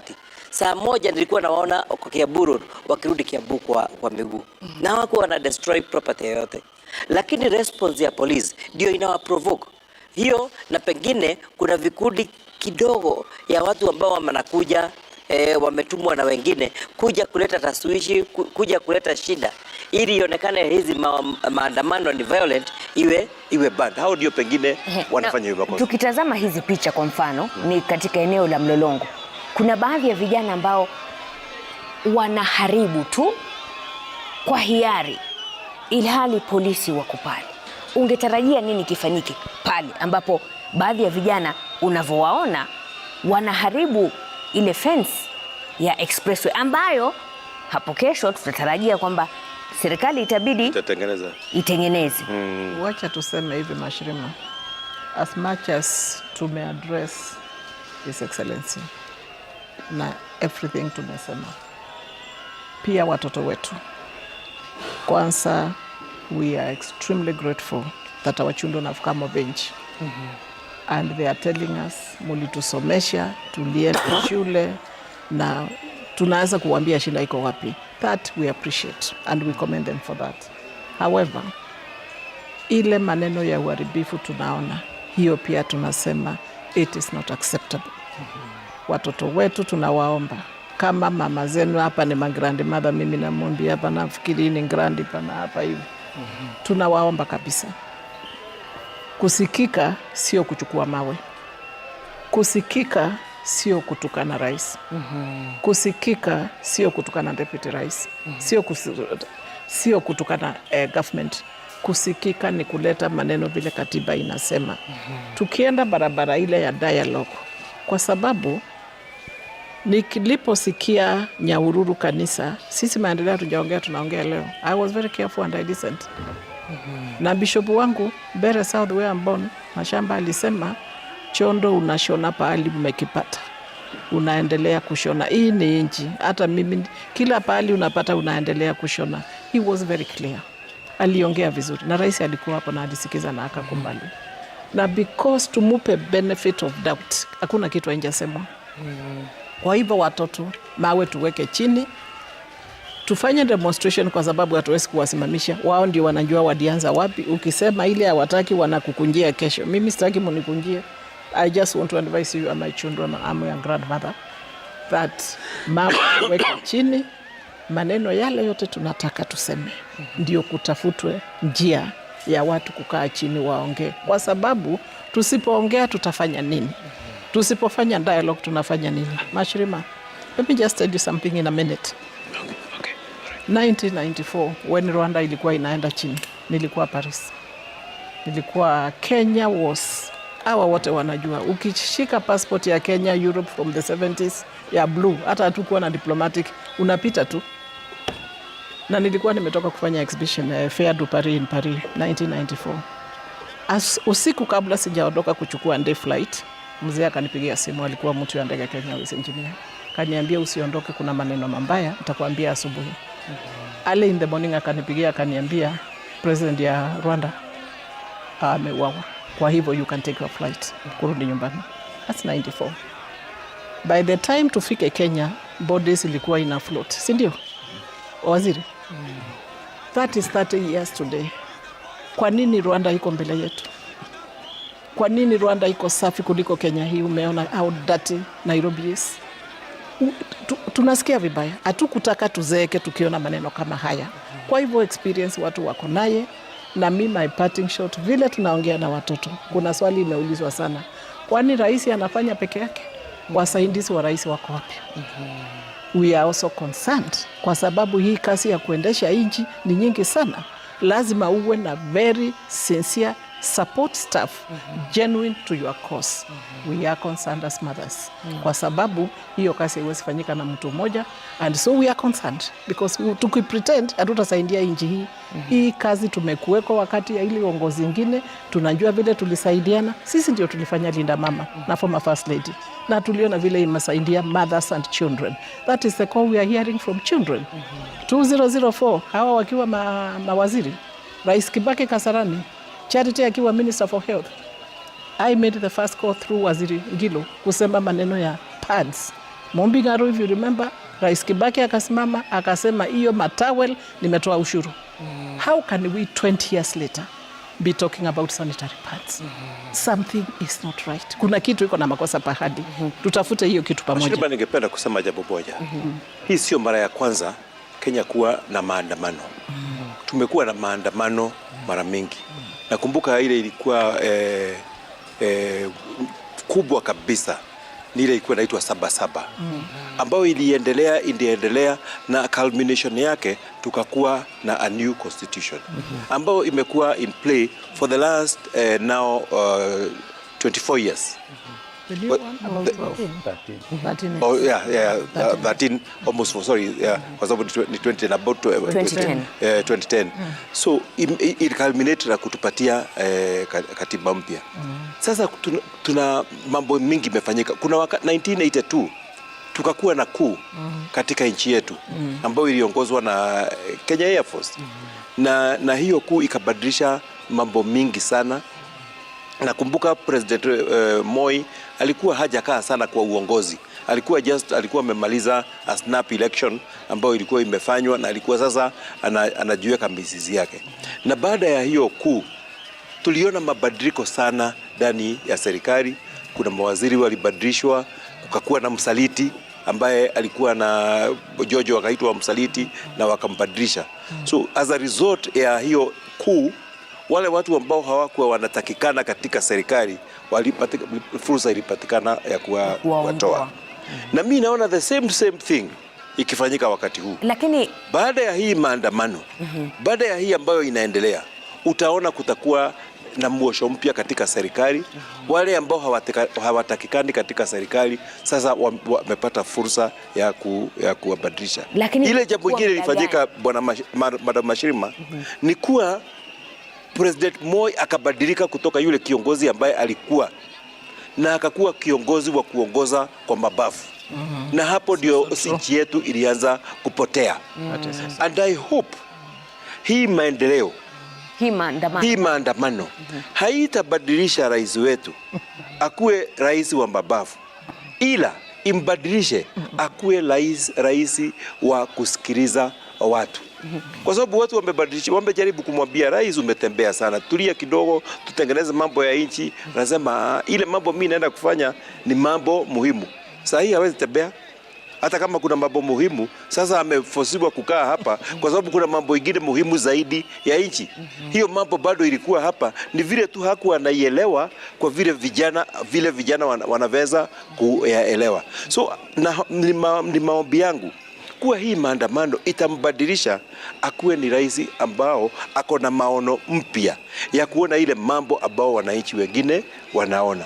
Itamfanya rais mpya ambao ni rais wa kusikiliza. Sio kusikiliza tu wale click ambao wamemzunguka pale, ambao hawana shida, ambao wanaonyesha utajiri wao weekend, ambao wanaenda makanisa kupatiana hizo harambee pesa mingi, ambao hawana reality ya ile inaendelea kwa chini.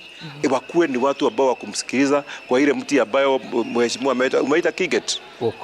Kokwet. Awe na hiyo kamti yake Kokwet ambapo atakuwa akiona mambo ambao watu wanaona kwa macho yao. Hiyo ndio maombi yangu kwa itambadilisha hivi. Mheshimiwa Kipruto, niruhusu niulize hili swali kwa Kiingereza. What's the worst that can happen leo hii? Rais akiamua kufanya jinsi ambavyo Mheshimiwa Njomo anasema mosho mmoja. Abadilishe serikali kabisa kutoka waziri wake mkuu hadi kwa yule wa chini kabisa, akihakikisha kwamba wale wote ambao wametajwa wako kwenye serikali sasa hivi au waliotoka wanachukuliwa hatua, tuwaone mahakamani, tuwaone wakiingia kwenye magereza. What's the worst that can happen? Nchi itabadilika na inategemea atafanya kwa njia gani. Yeye mwenyewe ana ujumbe kuliko sisi zote. Kwa maana anapata ripoti kutoka kwa NIS, anapata ripoti kutoka IG, anapata ripoti kutoka kwa CDF na pia na ingine kutoka Amerika. Hiyo ya Amerika labda iko. Na pia kwa maana wanakutana na watu kutoka dhehebu mbalimbali na sehemu mbalimbali ya nchi, yeye ana ripoti kuliko sisi zote. Shida ni kwamba sijui kama anachukua nafasi kutafakari yale ambayo anaambiwa kwa siku. Sijui kama ana nafasi ya kufikiria ni yapi, kwa maana kiongozi si kwamba ni mtendaji wa kila wakati.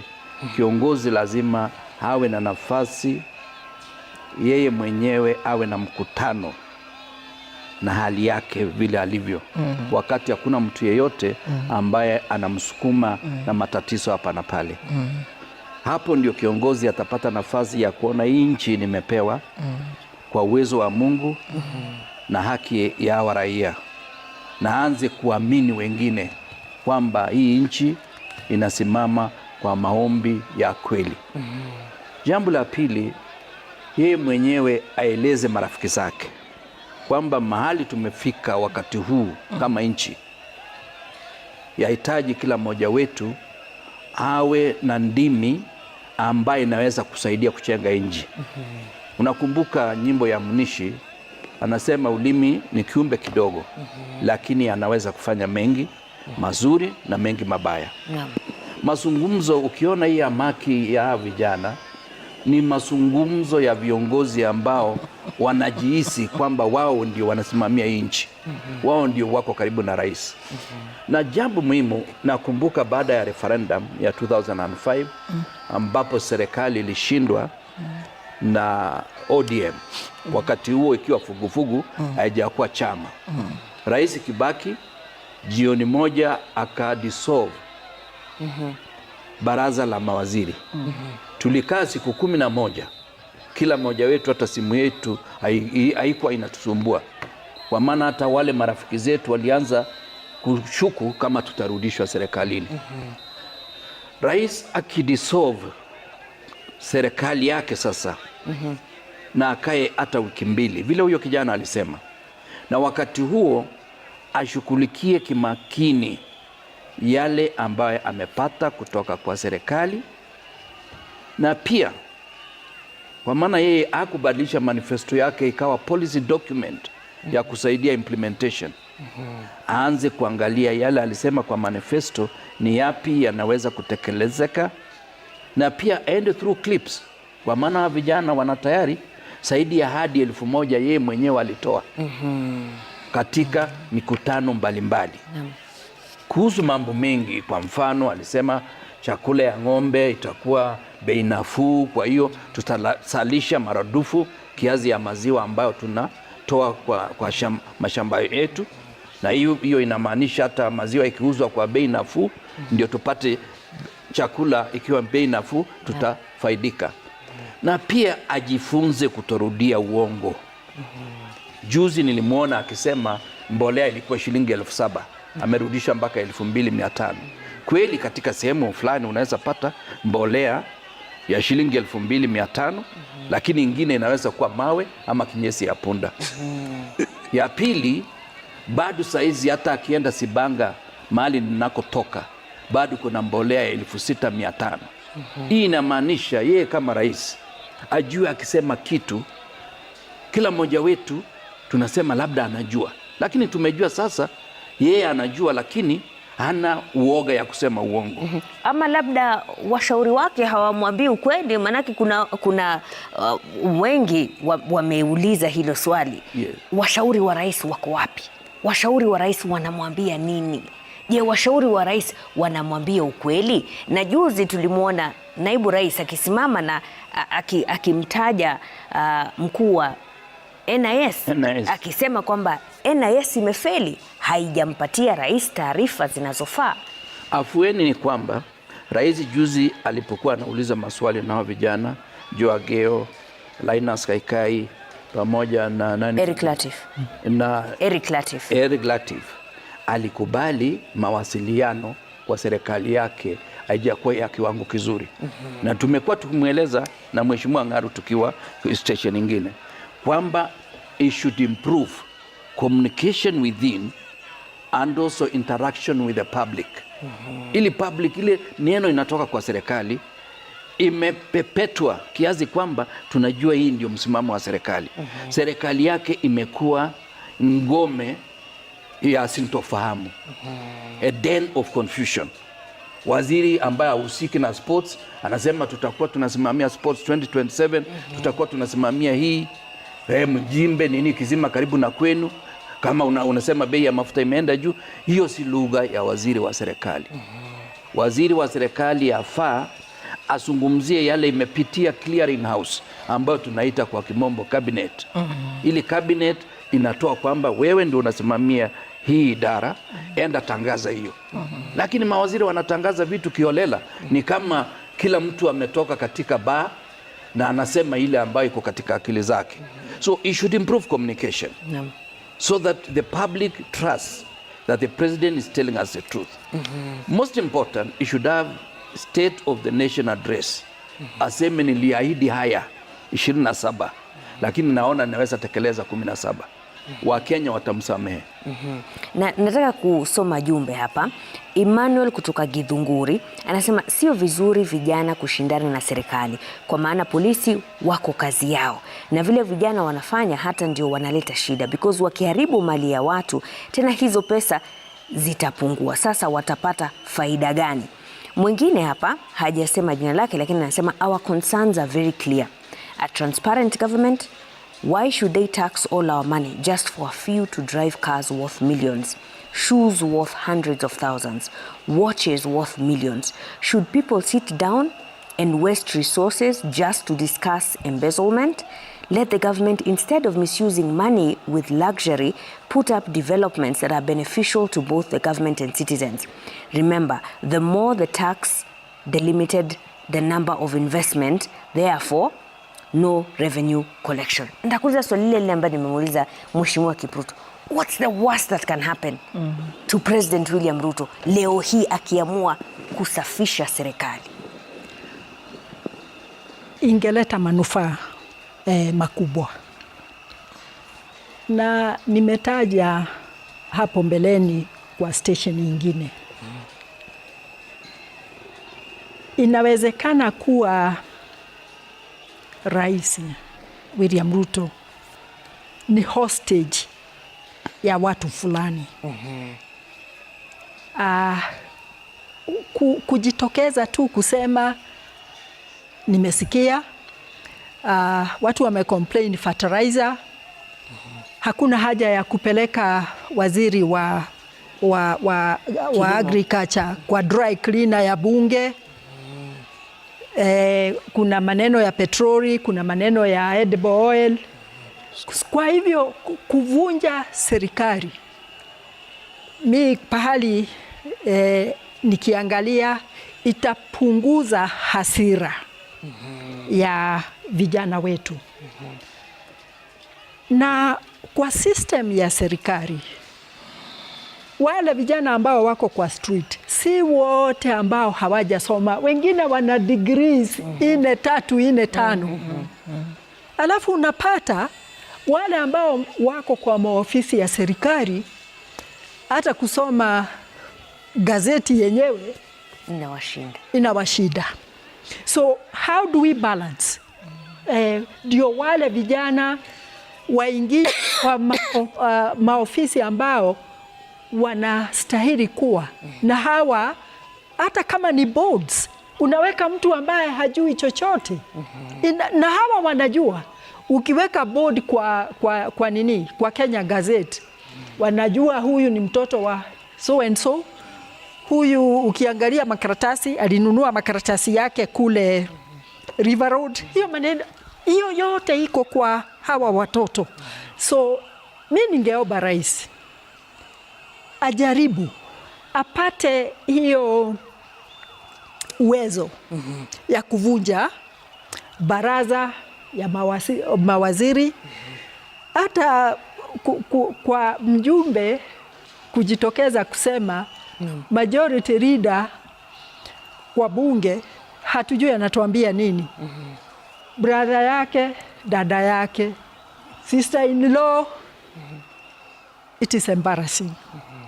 It is embarrassing. Kwa hivyo kuna hasira ambayo hawa watoto wako nayo is genuine.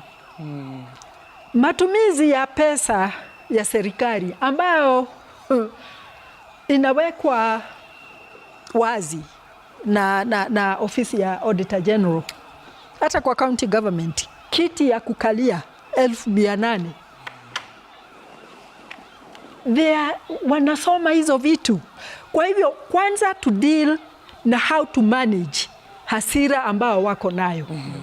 Ya pili lazima tuhubiri kwamba tuna haja na nchi yetu. Tuna haja na wazazi wetu. Wanatuambia mlishindwa, wacha tuwapiganie. Wanatueleza wakaambia mlikuweko, mlifanya maandamano, mlifanya kwanza mimi wananiambia nyinyi mmefanya maandamano ya miaka 20. Kwa hivyo hakuna, pumzikeni. Sisi ndio tutaambia hawa that enough is enough. Ya mwisho, sio ya mwisho, lakini naomba rais. Nimekuwa member wa East African Community. Na kwa hivyo nimeona shida karibu ya aina hii nchi tofauti. Wakati nilikuwa bunge ya Yala, kuu ya Burundi ilifanyika. Na nilisoma mawili matatu hapo. Hata tukiwa tumetoka Tanzania, rais marehemu Magufuli akafa. Na transition ikawa very smooth. Ni watu wengi hawajui huko ndani ilikuwa na mzukazuko. Lakini natatuliwa na wazee. Yes. Marais wa zamani ambao wangali uhai. Wanaitwa prime ministers wa zamani. Yes. High court judge ambao siwezi taja majina hapa. Wanaketi round na rais na wanamwambia tutakueleza ukweli wa mambo. Hiyo huwezi fanya. So lazima na sisi tujifundishe, si kwamba ati tuko kwa hali ambao haijapatikana kwingine. Imepatikana, na tusome kutoka kwa hawa wengine vile hiyo matatizo ilitatuliwa. Hasira ni hasara. Na ndio tunaiona pale. Ndio tunaiona pale. How do we deal na hasira ile? Ni kurushia polisi mawe? Ni kusema vijana mnafanya vibaya? Tutafute njia. Lakini hiyo njia imetolewa. Vijana tu ni kana kwamba wamechoka na majadiliano. My sister here has read my mind. Tanzania. Ni nini sisi election yetu ni ya 2027? Tanzania wako na elections next year na hatujawasikia. Lazima kuwe hapa kuna shida. Kwa sababu hata tumetoka 2027, tunaongea 2032, hawa wako na ya next year waongei. Number 2, wazee wa nchi. Mwambia Said Rasaniala, member of parliament. And I was going to bring it. Ukiangalia wakikaa kama kuna kitu, utaona Mama Suluhu, umuone Mama Nyerere ambaye maendeleo tulienda kumtembelea, uwaone wote wamepangwa hapo. Shinda maendeleo, we do the same. Mimi singefika hapo kama si Mama Phoebe, Mama Zibora, wote niliwaenda kuwatafuta. I'm not talking about myself. Coming back home. Tunajua kulikuwa na shida kwa siasa, lakini inji ni ya sisi zote. We only have one nation. Na tumesema hapa watu wamesafiri and envoy and all of us here. Na tumesema Kenya is a beautiful country. So our parting shot, we want to preserve this nation. Tungependa hii inji ikae pamoja. Na pia tuseme TVET centers for the children are very important. Kama tungeongeza TVET centers, hao watoto tungepunguza. Kama tungeongeza watoto kwa NYS, hao watoto tungepunguza kwa street. Cottage industries. I lived in China. China's that export part of China is what we are lacking here now. Because we are not exporting. And an exporting country, if we are in Shanghai, evening like this, you see containers to US, containers to Africa, money coming into China. That is why wanatupatia sisi zote pesa. Cottage industries, watoto wanaweza kufanya nini? Wakati kulikuwa handicrafts was very good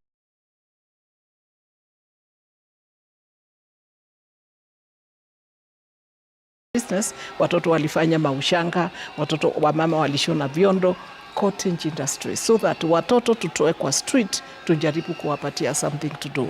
And therefore, in conclusion, ni kusema ya kwamba kama wamama wa Kenya tunataka, tumesema yale tumesema sasa, lakini tunamuomba rais, kuna kitu waziri amesema, to sit with himself, kwa sababu kila kitu imesemekana. Akae na, he is extremely intelligent, to sit with himself. Akae na Mungu yule alimuumba, amemfikisha hapo kwa hiyo kiti. Ilikuwa ni vita kali na tuliiona. It wasn't a walkover. Alipigania hiyo kiti na Mungu akampatia. Akae with himself. Sasa njiulize, hii nchi sasa ni yangu. Na maneno ndiyo hii. How do I go forward? Na Mungu naye is a true God. Atamwacha, atamsaidia kusongesha nchi mbele. Na sisi wengine tuwe support staff. Yes. Kuna baadhi ya jumbe hapa. Huyu anasema, for me naweza kumwambia rais bado yuko na chance ya kurekebisha makosa yake. Absolutely. Manake majenzi, the only thing we need ni job. Mwingine hapa anasema ni Dan Mukurino wa Kiandutu. Anasema even though Ruto is a leader, he needs to have a listening ear. Kenya is not a one-man army. Ontochi kutoka Kisii anasema rais avunje baraza la mawaziri, achague upya baraza lenye sura ya taifa, si kuegemea kabila mbili. Mwingine anasema we don't need parliament if they don't help mwananchi. Would rather let them have offices in counties for them to run affairs efficiently. Na hapa ndio kuna kidogo mkanganyiko. Wakati mwingine wananchi nikana kwamba hawaelewi majukumu ya wabunge, lakini pia wabunge wenyewe nikana kwamba hawaelewi majukumu yao. Mheshimiwa Njomo, labda unaweza kuzungumzia hata hawa viongozi wengine, maana tunamzungumzia rais, lakini tuna bunge, tuna magavana ambao ukiangalia hata picha kaunti ya Nakuru watu wanajitokeza kwa wingi. Susan Kihika yuko wapi? Kiangalia kaunti nyingine labda Makueni, wote watu wamejitokeza. Mutula Kilonzo Junior yuko wapi? Kisii Simba Arati yuko wapi? Hawa viongozi wako wapi? Wabunge wa haya maeneo bunge ambao Wakenya walikuwa wanatarajia kwamba watawakilisha bungeni wako wapi sasa hivi? Wananchi wanaelewa sana kazi ya viongozi wao. Wanaelewa kabisa. Ni viongozi ambao saa hii ni kama hawaelewi kazi yao. Na ndiposa wakati hii kitu ilifanyika kwa bunge, kwa sababu tulisema hii finance bill ilikuwa trigger. Trigger ukatumia Kiswahili kingine ni chanzo. Ilikuwa kichocheo. Kichocheo. Ikakuwa sasa finance bill ndio ilikuwa kichocheo. Hawa wabunge walisikiliza mpaka nakumbuka majina yao na namba zao za simu zilizunguzwa, wakaandikiwa messages, wakaandikiwa kwa magazeti, kwa social media, wakaambiwa usipitishe hii kitu. Lakini kwa sababu tuko na bunge ambao iko na wabunge hawasikizi watu wao, wanasikiza tu kutoka area moja. Na tukasema hapa hata wakati tulikuwa offline, nakumbuka mheshimiwa akikuotu mheshimiwa mmoja alisema, nyinyi watu wa constituency yangu mmenichagua, lakini mimi nasikiliza rais yangu kushinda nyinyi. So atafanya kulingana na vile rais anataka. Hii bunge imekuwa kama kwaya. Ati kwaya master akisema hivi anasema wote wanasema that is the kind of parliament that we are having. Wamesahau kuwa kama vile tunasema wale watu ambao wanatakiwa kuadvise president, hata wao wakati wanatunga sheria, hizo debates ambazo wako nazo kwa bunge ni njia moja ambayo wataadvise president, naye wamwambie tunajua unasema tujenge manyumba, lakini nao wananchi wanasema hatuwezi kujenga manyumba wakati hakuna kitu kwa tumbo. Hiyo message ifikie rais. Lakini hawa vile rais anataka lazima wapitishe badala ya kumzungumzia.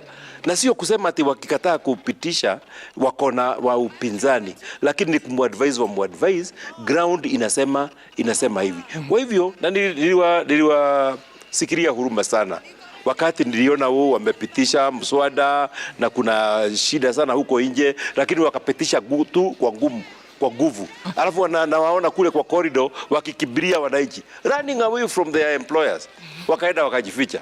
Kesho yake wakaitwa Ikulu. Wote wamekaa hapo, rais anakuja, wanaanza kumpigia makofi ati kwa sababu amekataa kusaini ile bill ambao walipitisha jana. Wanampigia makofi. Unashindwa, kwani hawa watu kila kitu kwao ni mzuri? Rais akisema kila kitu ambayo amesema ni mzuri, akisema pitisheni ni mzuri, akisema sitasaini ni mzuri. Kwani ni bunge ya aina gani? Tunataka bunge ambao iko na spine, ambayo inapitisha mswada kwa sababu ya uhaki wake. Nakumbuka nikiwa bunge nilipitisha mswada ile wa kucap interest rates. Rais alikuwa against mswada huo. Central Bank ilikuwa against mswada huo. Treasury ilikuwa against mswada huo. Bank ilikuwa ina sponsor watu wakuje, mabanks walikuwa na sponsor watu wakuje kupinga mswada. Lakini nilisimama na mswada huo kwa sababu ulikuwa na umuhimu wake wakati huo na ukapita. Kwa nini hatuna wabunge tuwe nao pia wanaweza fanya namna hiyo? Mtu anafanya kitu kwa sababu ina umuhimu katika nchi yetu, sio kwa sababu inatakikana tu kwa njia moja. Kwa hivyo kwangu vile ningesema wabunge tukuwe na wabunge ambao wanajua kazi yao. Saa hii wananchi wanajua kazi ya mbunge kuliko vile mbunge anajua kazi yake. Wamshauri rais wapitishe miswada ambao inatusaidia sisi kama nchi kuendelea mbele. Na watu watoke kwa mandege waende na barabara. Tafadhali. As maendeleo chair been to all the 47 counties. Hakuna county sijaenda na barabara. Na mimi nilikuwa mtu ya ndege before in my private life. Biashara, right? What are we saying? Rais Moi alikuwa anazunguka nchi hii na gari. Na alijua shinda maponde, ukifika barabara ile Kangundo anaita Mulu Mutesia. Hii barabara ni gani? Watu washuke mandege. When you are with the people, go where the people are. Kwa sababu hii machopa ni nyingi sana. And then you ask yourself, hii magari pia inaonekana ni mzuri sana. What is so difficult? Kwenda Nakuru na ni masaa 3. Hata vika wanaenda na chopa. Alafu uone nini iko kwa barabara. Kama unjui nchi yako, utaweza kuiongelea. Mimi huongea maendeleo because I know the 47 counties. Tafadhali tunawaomba kwa unyenyekevu. Yes, they have the pocket is big, lakini na hii naongea kwa wajumbe na women reps na kila mtu. Tuwe chini pahali wananchi wako. Endeni chini pahali wa mama wako, pahali watoto wako. Ndio tukisema kama sisi maendeleo tumependa manyumba in the sense that rais akitujengea wa mama nyumba ya 3000, wale wa mama wote wako Kibera watanunua ile nyumba. Wale wa mama wote wako huku Mukuru Njenga watanunua ile nyumba. So when I support that, naonekana maendeleo wanasema nini? Because ile pesa analipa 25 Kibera, akipata nyumba ya 3000 anaenda for 20 year loan. Kwa hivyo asante. Mashirima, kuna indictment ambayo imeingia kwa political parties. Na katiba ya Kenya inasema we are multi-party democracy. Na ukiangalia hata kwa bunge, kwa counties, kunazo counties ambazo haina shinda zingine ambazo ziko kwa the whole country, because wanaelewa katiba. Wabunge wao wanapata guidance kutoka kwa political party. Hizo nchi zingine ambazo tunataja kama ni Tanzania, shida ikipatikana inarudishwa kwa political party yao, wanaita CCM. Kila nchi ambayo niliona CCM, kila nchi ambayo niliona mwongozo wa political party, kwetu leo unachaguliwa kwa chama hii, kesho ukiwa ndani ya bunge unabadilisha, unanunuliwa. So naomba wabunge, kama unaona huwezi endeleza maneno kulingana na mwongozo wa chama, na chama zinaweka mwongozo wa chama kiwazi. Sisi tukiingia kwa serikali, so political parties zetu we are inducted. Sasa ni UDA, hata wenyewe ambao wako ndani sasa wanaogopa. can we reorganize ourselves in the political parties? Ndio hata saa hii probably the president could be helped by a government of national unity. Asija akafikiria tu maneno ya coalition ya KK. Ndio atap ujuzi kutoka kwa sehemu mbalimbali, kutoka kwa viongozi mbalimbali. Ni maoni tu, lakini na sisi tujiulize, hii political parties ambazo ziko za multi party tungeipenda zikae vile ilivyo? Tungependa ifanywe marekebisho huko ndani?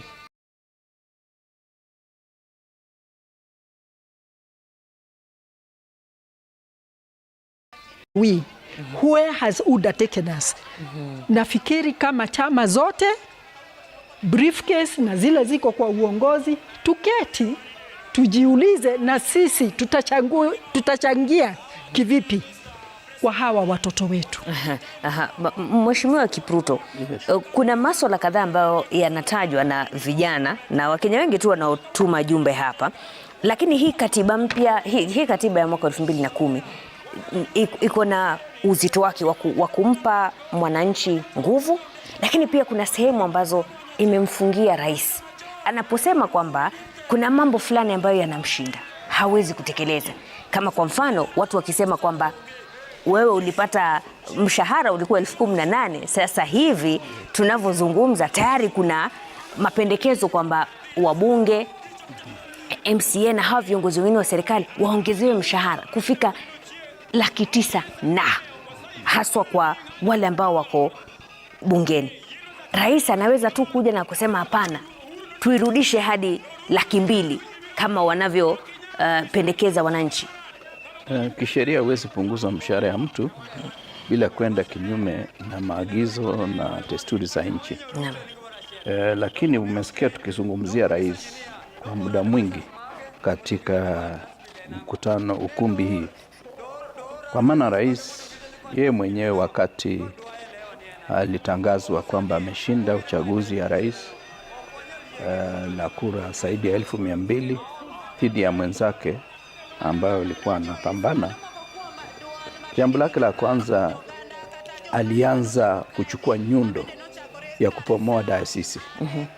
Akachukua chama ambayo inaitwa UDM akachukua wabunge, na pia akaanza mchakato ya kuhakikisha kwamba Jubilee haina uwezo tena na vyama vingine, kiasi kwamba tulianza yeye kama ametangazwa kwamba ana kura 2,000 zaidi ya mwenzake, na hiyo inamaanisha alikupata 50% na ambayo inatakiwa kikatiba. Lakini katika upande wa kaunti alishindwa na mwenzake kwa kaunti nyingi kuliko ile yeye mwenyewe alishinda. Kwa idadi ya MCAs, mwenzake alikuwa na MCAs wengi kuliko MCAs ya chama tawala. Kwa upande wa bunge, sisi kama Azimio tulikuwa na wabunge wengi kuliko wake. Na kama angekuwa ni mtu ambaye ana sisi, somebody who believes in institution building, angewacha wabunge wakaa hivyo, aanze na wake ambao walikuwa 161, aaje sisi tukiwa na 177, lakini aonyeshe kwa vitendo kwamba yeye anamaanisha mema kuhusu nchi hii, kiasi kwamba debate ikiingia katika bunge ama mjadala inakuwa ile inaitwa robust debate kwa kimombo. Hiyo ingesaidia yeye hawe anapata mawazo tofauti na ile ambayo inatoka kwa chama chake. Lakini alipochukua nyundo kupomoa hizi taasisi, yeye mwenyewe alijianika katika hali ya kusomeka na kila mtu kwamba huyu, na nakumbuka nikisema miezi miwili baada ya kupata ushindi kwamba tunajenga dikteta katika nchi yetu. Na anaweza kurudia hapa leo kwamba katika akili yake anaamini yeye ndio alienda shule, sisi wengine tulienda katika bweni na hatukusoma. Katika akili yake anaamini, kwa maana hajashindwa kwa uchaguzi yeyote. Tangu aanze kama chairman wa KANU wa Eldoret North, baadaye akawa mbunge wa Eldoret North, amekuwa akipata ushindi. Hiyo imemweka ile ambayo tunaita kwa Kiingereza hubris of success, kwamba anajihisi yeye yuko kati yetu na Mwenyezi Mungu, kiasi kwamba hakuna jambo ambalo unaweza kumweleza apate kuelewa. Haya ndio mambo inamsumbua, na haya mambo ambayo tunazungumzia, singependa tuwe government of national unity, singependa niwe kwa serikali yake, ningependa tumuombee amaliza haya miaka 3, because ile ambayo naona kutokana na vijana kwa street, na nilisema siku moja Burkina Faso rais alikuwa ametawala kwa miaka 27, Blaise Compaoré. Siku moja akaona vijana, wakaona hao wabunge hawafai, walienda wakatimua wabungeni, wakachoma bunge na Blaise Compaoré akatoroka. Tungependa President William Ruto atoroke, kwa maana tutakuwa tumeanzisha mchakato ambaye hatuwezi kusimamisha. Tungemwombea miaka yake 3 amalize, apambane na wanaume wengine na kina mama katika election ya 2027. Hii ndio inaniumiza kama mzee na kama mtu ambaye sasa naelekea kuwa miaka 70. Nimekosa tu miaka 3 niwe 70. Na katika umri wangu huu singependa nione Kenya ikitoka kwa reli ya demokrasia iingie reli ya mtu anachaguliwa leo, kesho anatimuliwa. Hili ndilo jambo ambalo ningependa kuomba rais wangu, yeye asikize wa vijana, yeye asikize watu wengine, ili awe na serikali ambayo inaweza kuwepo kwa miaka 3. Akiingia uchaguzi aamue yeye mwenyewe, anaweza pambana na wale wamesimama. Nisome baadhi ya jumbe hapa. Kuna Magi hajasema anatutumia ujumbe kutoka wapi, lakini anasema hata mwana wa Mungu alipitia haya. Ruto, omba Mungu atakupa ujasiri kama King Solomon. Mwingine hapa anasema rais wetu amefeli. Number 1, awaombe wa Kenya msamaha na pia arudishe kazi mitaani. Hii itamsaidia kutuliza vijana na akuwe makini kazini. Mwingine hapa anasema mimi ningependa wanapoamua kupambana na ufisadi waanze toka nyuma, kuhusiana na zile familia ambazo zimetajwa kupora Kenya. Mwingine hapa anasema ukweli ni usemwe, hali si hali, si Gen Z pekee wanaoumia bali watu wote Kenya nzima, na kumwambia rais ni kuwa hawataki SHIF na hawataki housing levy. Mwingine hapa anasema hii shida ya kuandamana imeletwa na rais. Angekubali mwanzoni kucancel mswada wa fedha, wa Kenya hawangeandamana. Angejua hii finance italeta utata kwa taifa, angetupilia mbali. Lakini nadhani tumekubaliana kwamba hata baada ya rais kuondoa mswada huo, bado watu wanatarajia zaidi kutoka kwake. Mwingine hapa anasema ningepata fursa ya kuzungumza na rais, I would tell the president to fire all his advisors. They are not helping him at all, and tell him to create jobs for Gen Z because they are on the street because they have nothing to do. Mwingine kutoka Trans Nzoia, Mark Tom, anasema it is better rais asikilize Gen Z. Mwingine anasema sikusoma degree nishone chondo ama niende mjengo. We want decent jobs. Mwingine hapa Edgar Mwebi kutoka Kisii anasema please, can the panelists speak to the chest thumping by the CSs and the MPs and many other government officers? How do we bring them back? Make sio tu rais anaambiwa ashuke. Pia hao viongozi wengine wanatarajiwa na wananchi kwamba washuke. Tuanze na Mheshimiwa Ngaro. Asante. Nilikuwa nimesema hii trust deficit iko kwa watu wengi, sio rais peke yake.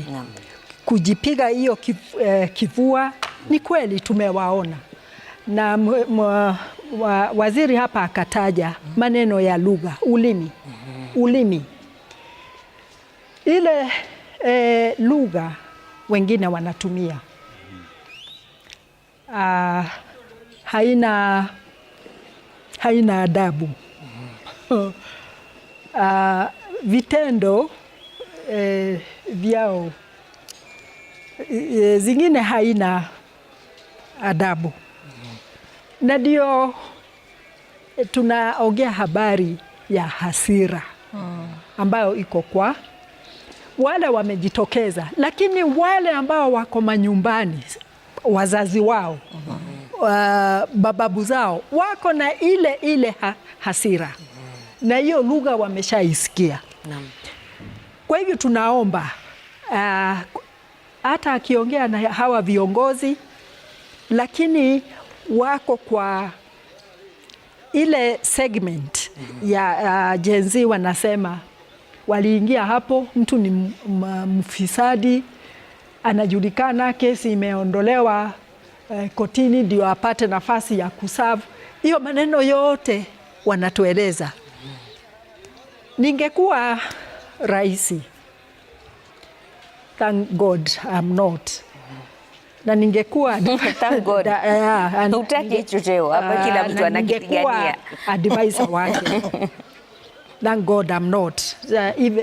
None of them here.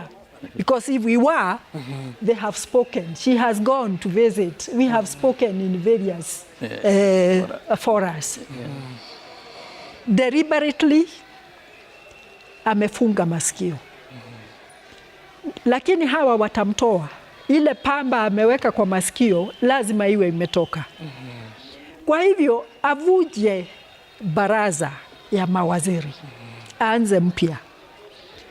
Na vile wenzetu wanasema, ni mimi tu nimeipatia jina kwamba ni Government of National Unity, lakini akitoka kwa wananchi na organizations, maendeleo ikiwa moja zao, anaweza toa viongozi hapo. Anaweza toa sio tu kwa political party, anaweza toa kwa professionals, watu ambao wanaweza kumsaidia to run the government. Anaweza toa kwa professionals, watu ambao wanaweza kumsaidia to run the government. Lakini I have got an issue. We allow him for another 3 years. Tukipitia yale, my hands are up. It cannot be allowed.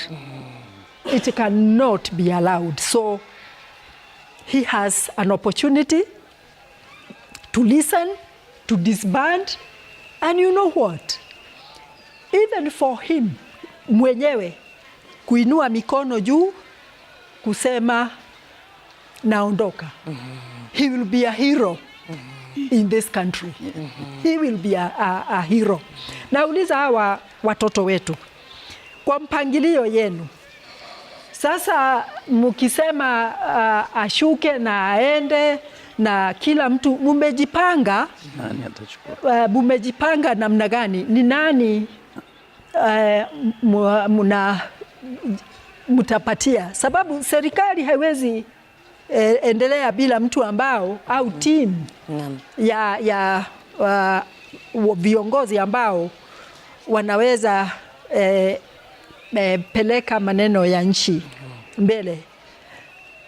Walinipa jibu na kuangalia kwa uso na kuambia sisi ndio tutachagua wale atafanya nao. Tunawajua. Na wanataja viongozi kutoka sehemu zote za nchi ambao wameserve, lakini hawajakuwa na ile mdomo na vitendo ambao wana criticize. Wenyewe appreciating. Kuna viongozi wangeleta ndani wasaidie rais, kwao wenyewe wanajua. Na tusije tukasema ati hawana viongozi. Private sector ya Kenya, wale ambao wanafanya kazi ambao imeendelea vizuri sana, under 40s, they are there. The country, nchi ni about management ya resources na watu. Na hawa muko hapa kwa media, mnajua. Hata nyinyi mkiulizwa mtasema pengine so and so wa rika yetu ameprove, tumemwona ako na track record kwa hii field.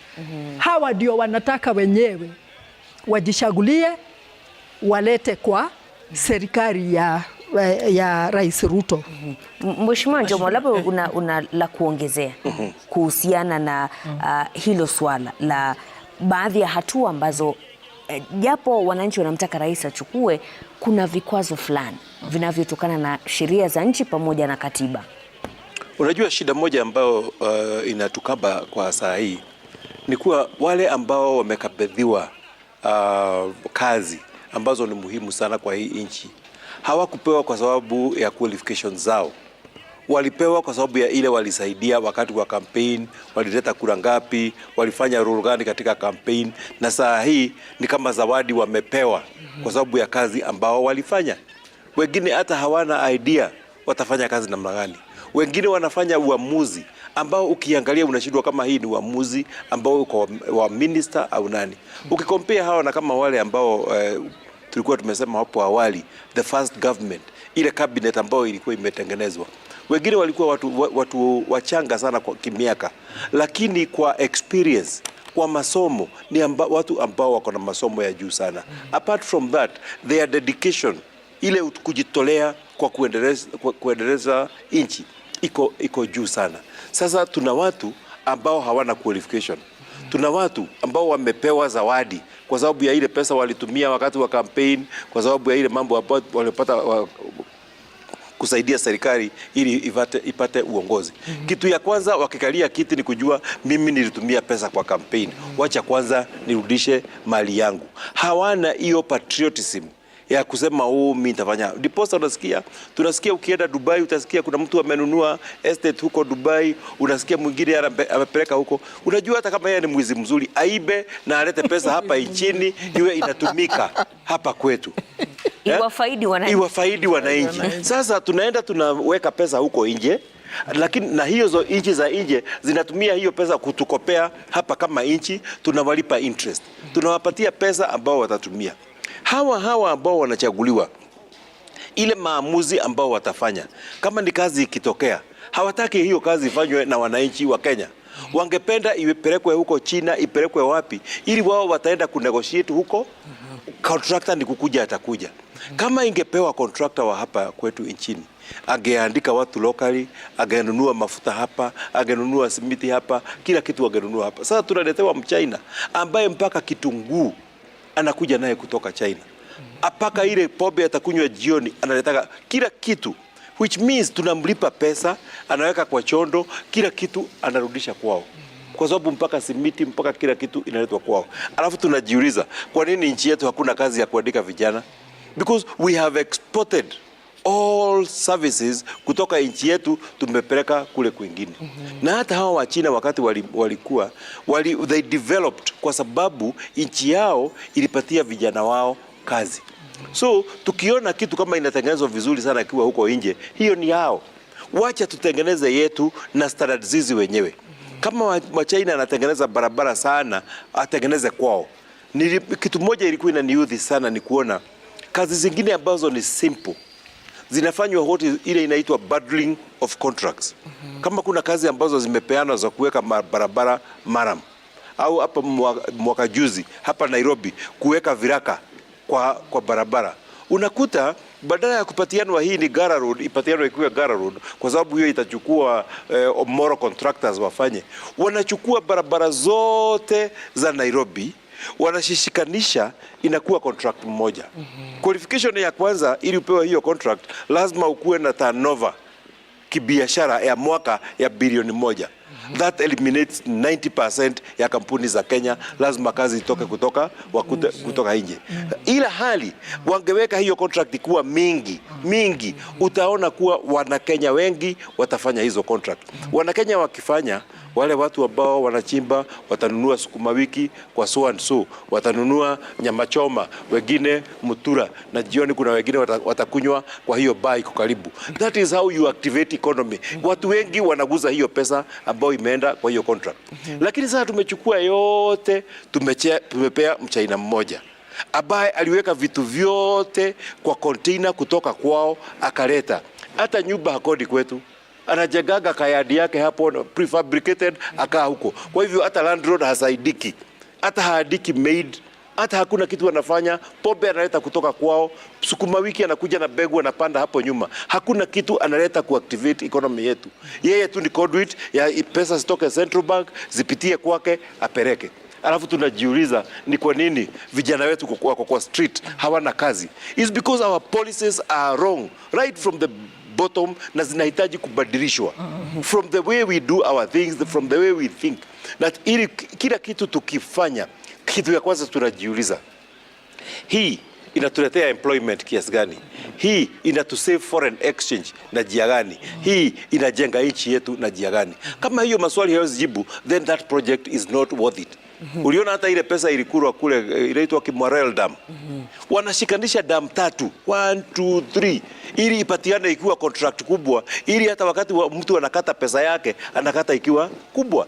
Yule anafikiri wakati wa kupatiana hiyo kazi hafikiri juu ya inchi, anafikiri juu ya tumbo yake na ile kitu atapata itapatikana kazi gani. Lakini kuna wale ambao watahoji kwamba haya mambo yote hayajaanza sasa. Tangu utawala uliopita wa Rais Uhuru Kenyatta, wakati ambapo baadhi ya viongozi walijitokeza na kusema state capture, kwamba haya mambo yote yalikuwa yanafanyika. Ni kipi ambacho kimebadilika sasa, kwamba wakati huo vijana hawakujitokeza kufanya maandamano, lakini sasa hivi wanafanya hivi? Bashir, maswali yako umeuliza ni kama ukikuta nyungu iko na maji na maji sasa imeanza kuchemka. Unauliza kwa nini inachemka? Kwa sababu hii joto ilianza kuingia kitambo. Maji inaendelea kuchukua joto mpaka ifike pahali ya kuchemuka. Hii joto haikuanza na Ruto. Hii joto ilianza kitambo. Na tulisema hata kutoka wakati tulipewa uhuru, kuna mambo ambayo ilifanywa ambayo sio mzuri. Sasa maji imechemka. Ni wakati wa kujiuliza, hii joto tutafanya namna gani isiwe ya kutuchoma. This is a time ya kubadilisha hiyo mambo ambayo inafanywa sio mzuri. Tusipobadilisha leo tutachoma nchi yetu. Allow me to just speak from pali. Mheshimiwa ametoa, hawa wote wamekuwa wambunge, mimi sijakuwa mbunge. Mungu atakubariki siku moja. Hapana, hata sina kwenda huko. Being in the private sector na kufanya kama civil servant imenisaidia sana. Mashrima, in closing, nimeavoid kuongea maneno ya CSS. Na vile tumesemekana serikali ivunjwe na mengine hata government ibadilishwe. Maendeleo will take the middle line. Tuseme hivi, Mheshimiwa amekumbali maneno mashinda injaanza saa hii. Na kwa sababu rais ambaye yuko amepata boiling point, Mungu alijua atapata. Ni wakati wake sasa akae chini. Atafute hii boiling point tutaifanya namna gani? Because he is smart enough kukaa chini na kuangalia yale yote yamesemwa. Kwa hivyo hii watoto na ni wetu na tumeona shinda yao. Saa hii sasa wapatiwe serikali, unapatia nani? So tuwe a bit careful in terms of inji inaweza pasuka mara moja na hakuna pahali tutaweza kushika. Na ni wamama na watoto watakuwa barabara wakienda na manga, tufungiwe huko, tuambiwe Wakenya mrudi kwenu, Uganda Wakenya mrudi kwenu. I would want to be a bit cautious. Niseme shinda tumekumbali iko na tumeongea kabisa na imesikika. Suluhisho ni nini? Nafikiri hawa wazee hapo ndio tuke. Na nimeona waziri hata ni mdogo yangu na 1 year. He is only 67, I'm 68. Sasa kwa hivyo ame senior sister. CSS. Sisi tulitoka wakati ya CS kina Jeremia Nyaga, kina Mwangale, kina huko. Pahali ulienda ofisi ukaona minister. Hii maneno uwezi kupata minister. To some of us, I was a civil servant, we worked for them. We booked appointments kwa watu kuja na ma-PSs na wanaonekana na wanaenda. Kwa hivyo kuna challenge of watu kutofikika. Hatuwezi kuwa club tukiwa leadership tafadhali. No, and my apologies. Lakini hatuwezi kuwa club wanajua wenyewe. Wanafikiwa na nani? Kama wewe ni CS na umetoka kwangu, mimi uliniona lini? Niliongea na wewe lini? Nilikufikia lini? Nilikuandikia barua? Answer from Maendeleo is yes. Hakuna CS niandikia barua mimi. Wote wale wa serikali ilipoingia 2022. Where are the action points? Kwa sababu kama niliandika barua kuna yale maole niliomba. Kwa hivyo pia waangalie wakiandikiwa mabarua wanajibu. Hatuwezi kufanya in vacuum. Servant leadership itatusaidia sana. Hii imenikumbusha 1998 wakati export compensation tulikuwa tunapigana nayo sana. And I'm addressing CSS in His Excellency Dr. William Ruto's government. Foreign Affairs Minister alikuja Milano, tulikuwa na exhibition na kina mama. Alituita akatuambia mnasema nini juu ya export compensation. Hiyo ni ile wakati kulikuwa kunaanza pattern. Maneno ya pattern ilikuwa imeanza ya Goldensburg. Na tulikuwa tunapata export compensation. Ukiexport unapatiwa 25%. Maneno ilikuwa imeanza. Foreign Minister Dr. Robert Ouko, na Mungu ampumzishe vizuri, alipofika Milan akatuita mkutano 1998, akatuambia shida ni nini. And I remember I was one of the spokespeople. Tukamwambia waziri, sisi tungependa rais, these are our problems. Na ilienda ikaisha. Prime Cabinet Secretary Musalia Mudavadi, His Excellency, has captured it in his book about export compensation and what women went through. So what are we saying? Watu huku nje si ati ni wanjinga, watu wako na experience ya mambo tofauti. Tukisema things watu wanasema kwa sababu people have been there, watu wapatiwe chance. Na sio lazima wale watu wako karibu na wewe wawe ndio wanakuambia ukweli. No, wanaweza kuwa wana protect hiyo space kwa mambo yao. Fungulia kina Kirwa huku, wacha tunasikia vile yako mkali, yeye anataka tuende nyumbani kesho. Understand ni kwa nini anaongea namna hiyo na anatoka kwako. Sikiliza Mama Mombi hapa, anasema a government of national unity. Mimi nimemsikia na my sister. Maendeleo iko 72 years. Hii ndi katiba na siachi because nili campaign for change katiba turekebishe. Tuko 72 years. Challenges tumepata na tumeendelea. Kwa nini political parties ni ya 5 years? Ni kwa sababu amutufikirii sisi wananchi. Kwa nini lazima mbadilishe kila miaka 5? That is a challenge I throw to you, my sister. And therefore, mukishikana coalition government, kila party italeta manifesto yake, ndio to serve Kenyans, you serve us, na tuitishe servant leadership. Servant leadership. Mheshimiwa Kipruto. Yeah, ningependa kuanzia hapo mahali Rahab ameiachia kwamba uongozi ni baraka tu. Mwenyezi Mungu amekutunuku uwe katika cheo hicho wakati uko hapo. Na hii inamaanisha ni vipi utaongoza. Utaongoza kutoka kwa ile humility ambayo utaweka mbele ya Mungu, na pia kuelewa kwamba kuna mawazo mengi ambayo labda iko kinyume na mawazo yako, lakini kuwasikiza kimakini utapata jawabu kwa maswali ambayo vijana wanauliza. Jambo la pili ambalo dada yetu alizungumzia ni maombi. Tuwe Wakristo, Waislamu ama kutoka dini mbalimbali, ambapo maombi yetu tunaweka Mwenyezi Mungu mbele, atuweke mali yetu, atuweki ukubwa wetu, atuweki jambo lolote ambalo inaweza kwenda kinyume na maombi. Na hayo maombi yatafika kwa Mwenyezi Mungu. Na pia tukiomba tujue kwamba tunaombea hii nchi ipate kuendelea. Mimi ningependa kama kuna mabadiliko, yawe mabadiliko ambayo inaenda sambamba na katiba. Na wale ambao wako katika uongozi wakati huu watatusaidia. Kwa mfano, juzi waliingisha jeshi katika jiji la Nairobi na kwingine kote bila kutumia kanuni za bunge. Hata mahali wanasema walikuwa bunge, hata ukiangalia kwa YouTube, hata ukianza kwa Hansard ambayo inatakiwa kuwa rekodi kamilifu ya majadiliano katika bunge, huwezi kuyapata. Wenzetu katika seneti walifanya vizuri kwa maana walileta mjadala. Na baada ya kujadiliana walisema atuendi likizo. Kwa maana tukienda likizo tunatoroka wananchi ambao walitufikisha katika sehemu hii. Lakini wenzetu wa National Assembly walianza kwa kwenda kinyume na yale ambayo tunatakiwa. Kwa mfano, general katika army, mimi sijaingia army, lakini kwa yale masomo nimepata, general katika army anatakiwa kuwa wa mwisho wakati kuna evacuation ya askari wake. Lakini mwenzetu speaker wa Senate, speaker wa National Assembly, mmoja wao waliingizwa katika ambulance. Wao wakakubali ni wagonjwa kiakili. Hawezi kutumia mambo ambayo yafaa, kwa maana viongozi kama Mheshimiwa Koskei ambaye anatumia wheelchair na dada yetu ambaye ana shida ya kuona waliachwa tu hapo. Na hao vijana wa Gen Z ndio waliwasaidia kufika mahali palipo vyema. Hii inamaanisha vijana hawataki fujo. Ni polisi ndio wamekuwa wakiweka fujo. Jambo lingine ambayo Mheshimiwa Rahab Muyu alizungumzia hapo mbeleni ni msamaha. Katika uchaguzi, iwe Kenya iwe kwingine kote, kuna ile inaitwa amaki ambayo inaingia katika mawazo ya watu, hasira, lakini tusameheane kama nchi.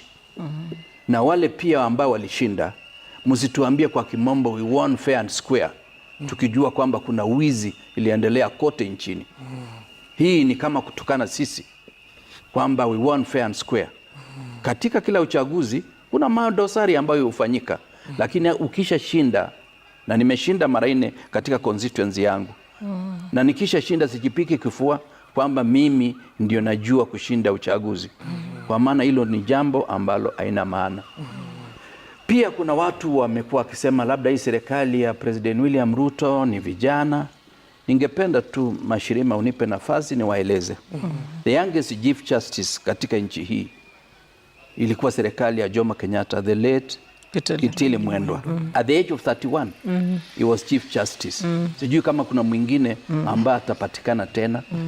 One of the youngest ministers wakati wa Mzee Kenyatta ilikuwa Dr. Sakari Onyonka na Mutinda. Na Daniel Mutinda Musyoka. Dr. Onyonka was 29. Wakili Mutinda Musyoka alikuwa 32. Nakumbuka akiandikwa katika Weekly Review kwamba ni political whiz kid. Na natarajia bado yuko hai. Na Musalia 29. Musalia wakati wa Mzee Moi alikuwa 29. Moi mwenyewe akiwa makamu wa rais alikuwa 42. Hii inamaanisha nini? Kwamba serikali ya Kenyatta was the youngest cabinet, lakini walifanya kazi kulingana na ile uongozi ambao Mzee Kenyatta aliwapa. What am I telling President William Ruto? Kwamba yeye hata akichagua cabinet ya malaika na asiwape nafasi kutumia akili zao na kutumia technical staff. And I want to assure him, technical staff in any ministry are people who are better qualified perhaps than the minister himself or herself. Kwa hiyo si lazima uwe una PhD ama uwe na masters. Lazima tu uwe na uwezo ya kuongoza watu na kuweka hao katika hali ambayo wanajua unawaheshimu na pia unawaenzi. Unaona ni watu ambao wanaweza kutekeleza mambo ambayo labda yanatakiwa katika sera ya serikali.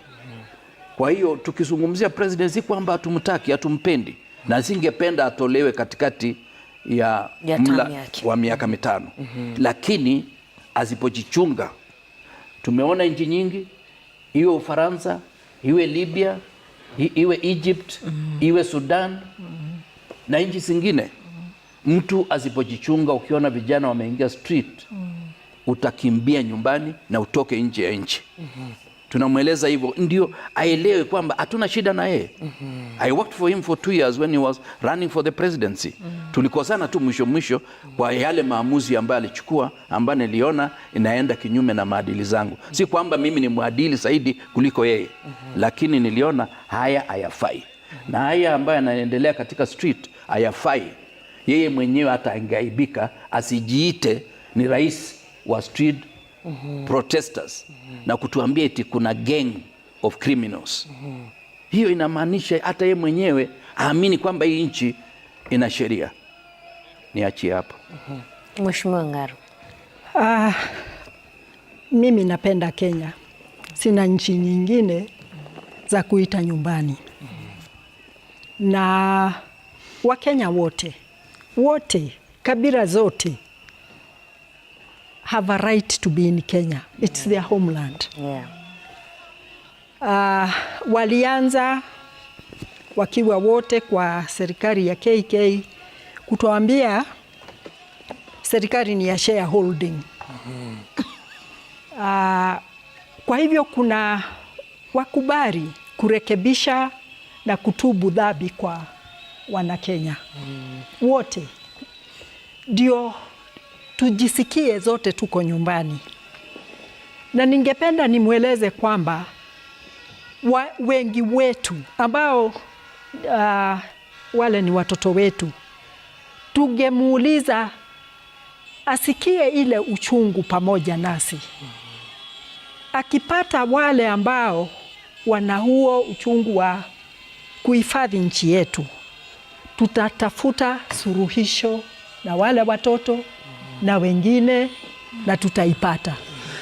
Lakini akiendelea kujiweka kuweka ukuta katikati na yale watoto, ukuta na Wakenya, na kuto kuheshimu professionals na kuto kuheshimu elimu, sababu hata elimu ana shida na kuheshimu watu ambao wameelimika, na apate roho ya kujua hata wakati anaenda huko nje. Wale ambao wanamwambia anapata heshima, tafadhali, he is not being respected. Hana heshima huko, sababu wale hii inaonekana kwa dunia yote. So ukiondoka ufikiri ati hawa wanakupa heshima, jiite mkutano. Jiite mkutano, na kuanguka sio kuteleza. Kuteleza sio kuanguka. Bora kuteleza ameteleza vibaya sana, lakini hajaanguka ile ya yani hawezi kuamka. Ya amke, ajipanguze, aite usaidizi, aitishe usaidizi,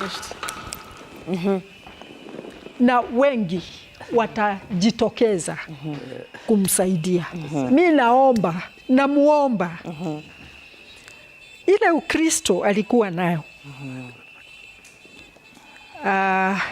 alikuwa anaomba mpaka machozi inatoka, arudie hapo, arudi hapo, aite Mwenyezi Mungu, atampatia njia ya kutatua ile shida akiwa na wengine. Na kama hata chukua hiyo, muulize na muomba, ainue mikono juu, aseme nimeshindwa, badala ya kupeleka nchi kwa mtaro ambao tutachukua muda kujitoa. Mheshimiwa Jude Njomo, ndio nitakupatia fursa ya kutupatia neno la mwisho hii leo. Sio neno la mwisho, ni neno la kumalizia. Hakuna pahali mimi naenda. Let me just summarize, Mheshimiwa, that sisi kama wamama tungemwomba rais na deputy wake ambao walichaguliwa pamoja, tuwaone wakitembea pamoja. Hayo ni maombi yetu. We are asking that, we won't be asking for too much, lakini tunaomba kwa a lot of humility. This is a nation and we need to see it together. Kwa hivyo tungemwomba pia, alichaguliwa na deputy president, waangalie vile wanaweza kutatua whatever it is. We will need to see them together and it will give us, fear will start going down and it will start giving us comfort as Kenyans. Thank you. Mheshimiwa Njomo. Hiyo ilikuwa jambo bora nikeguzia na ameiweka vizuri sana, so sitarudia hapo kwa sababu tungependa kuona serikali ambao inavuruta pande moja. Kwa sasa tunaona serikali pande inavuruta pande hii, ingine inavuruta pande hii. You know, ni kama wazazi, when you are not cooperating, watoto ndio wanapotea. Kwa sababu mjua anajua baba hata abia mama vile. So ni muhimu sana tuone serikali ambao inavuta pande moja. Wa pili, kwanza mimi ningependa kuaddress wale wabunge wetu ambao wamechaguliwa. Wajue wamechaguliwa na wananchi. Na wakati wa kuaccount umefika. Wananchi wajue kwamba ile kazi ambao wametuma hao wabunge kufanya kwa bunge wameifanya. Isionekane kuwa wanafikiria tu juu za tumbo zao. Watu wamekuwa wakiongea hapa, walipewa milioni 2 ili waweze kupitisha hiyo mswada. Sasa hata kama walipewa, sasa iko wapi na mswada hakuna? So ni muhimu kusikiliza watu ambao wamekutuma kazi ili waweze kudeliver hiyo kazi. Kwa rais wetu, najua ni wakati mgumu sana wa hii nchi, na ninakumbuka ulisema hii nchi inahitaji wewe wakati mambo iko ngumu. Lakini hata kama mambo iko ngumu, kuna mambo ambayo lazima ikwame. Tunakumbuka wakati wa Moi kulikuwa na torture chambers kule Nyayo House. Watu walikuwa wanachukuliwa mmoja, wanachukuliwa mwingine, wanawekwa huko, haujui wako namna gani. Hiyo muda imerudi. Na imekuwa jambo la wasiwasi sana. Hata ukisikiliza kwa TikTok, kwa sababu vijana wataendelea kuongea. Wanasema mimi nitaenda, nitafanya. Akimalizia anasema in case sitarudi, uambie mama nimekufa nikipigania nchi yangu. Hiyo ni jambo la huzuni sana, rais. Kusikia ati watu wanakuogopa, wanaona serikali yako inaweza kukuua anytime. Na lazima rais atoke kwa nguvu. Najua alisema kuwa serikali yake haitakuhusika na mambo ya extrajudicial killing. Tungependa kumuamini. Lakini ni maneno mengi sana imetoka kwa kinywa ya rais ambayo tungependa kuiamini, ambayo serikali yake mwenyewe haijatilia manane na haijaifanya. In fact, imefanya kinyume na vile walikuwa wamesema. Lakini kwa hili jambo tungependa kumuamini. Na tungependa kuona akihakikisha kuwa hakuna mwananchi wa Kenya atauawa kwa sababu ya hisia zake za kisiasa au mwelekeo wake wa kisiasa. Ahakikishe hiyo kitu imeisha. Jambo la tatu, ni jambo la huzuni sana kuona jeshi letu ambalo liko na training ya juu sana, jeshi letu ambao tunatuma huko Somalia kuleta amani pahali kuko na vita, jeshi letu ambao it is renowned internationally kwa its professionalism. Tunafungua milango ya barracks na tunaelekeza jeshi letu kwa watoto wa miaka 12, watoto wa miaka 15, watoto wa miaka 18. Is such a great shame. Rise, take our military back to the barracks. That is where they belong. And our Kenya Army, our military is very well renowned and respected. Hatutaki kuharibu jina yao na kuja kwa barabara. Na hawana bakora na tear gas, wao wako na risasi. Tunatoa sasa watumie risasi kwa watoto wetu miaka 18. Ya tatu na pengine ambayo ya mwisho. Ni ya mwisho. Manake sasa hii ni umesema ya tatu mara mbili. Tumeona watu wametoka kwa barabara tena siku ya leo. Juzi tumeona wametoka. Kule Eldoret, wakati vijana walitoka kwa barabara, tuliona wazee wengine wametoka na bakora. Na walikuwa wengi. Na kitu moja tulinotice, hizo bakora zote zilitoka kwa duka moja. Kwa sababu zote zinafanana. Wakakuja kwa barabara na wakachukua oathing. Wakakula kiapo. That is a recipe for a disaster in any country. Na polisi hakuna mtu, hata hakuna nimekuwa nikisikiliza, hata kiongozi hata mmoja, hakuna amejitokeza kukashifu hilo jambo. Hapo ndio shida ile Madam Rahab alisema ya kule Rwanda.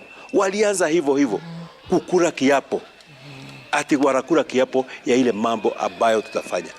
Kila sehemu ya nchi ikitokea wazee wake au vijana wake au moranzo wake watoka kule viapo, then our country will be in ashes in a few weeks.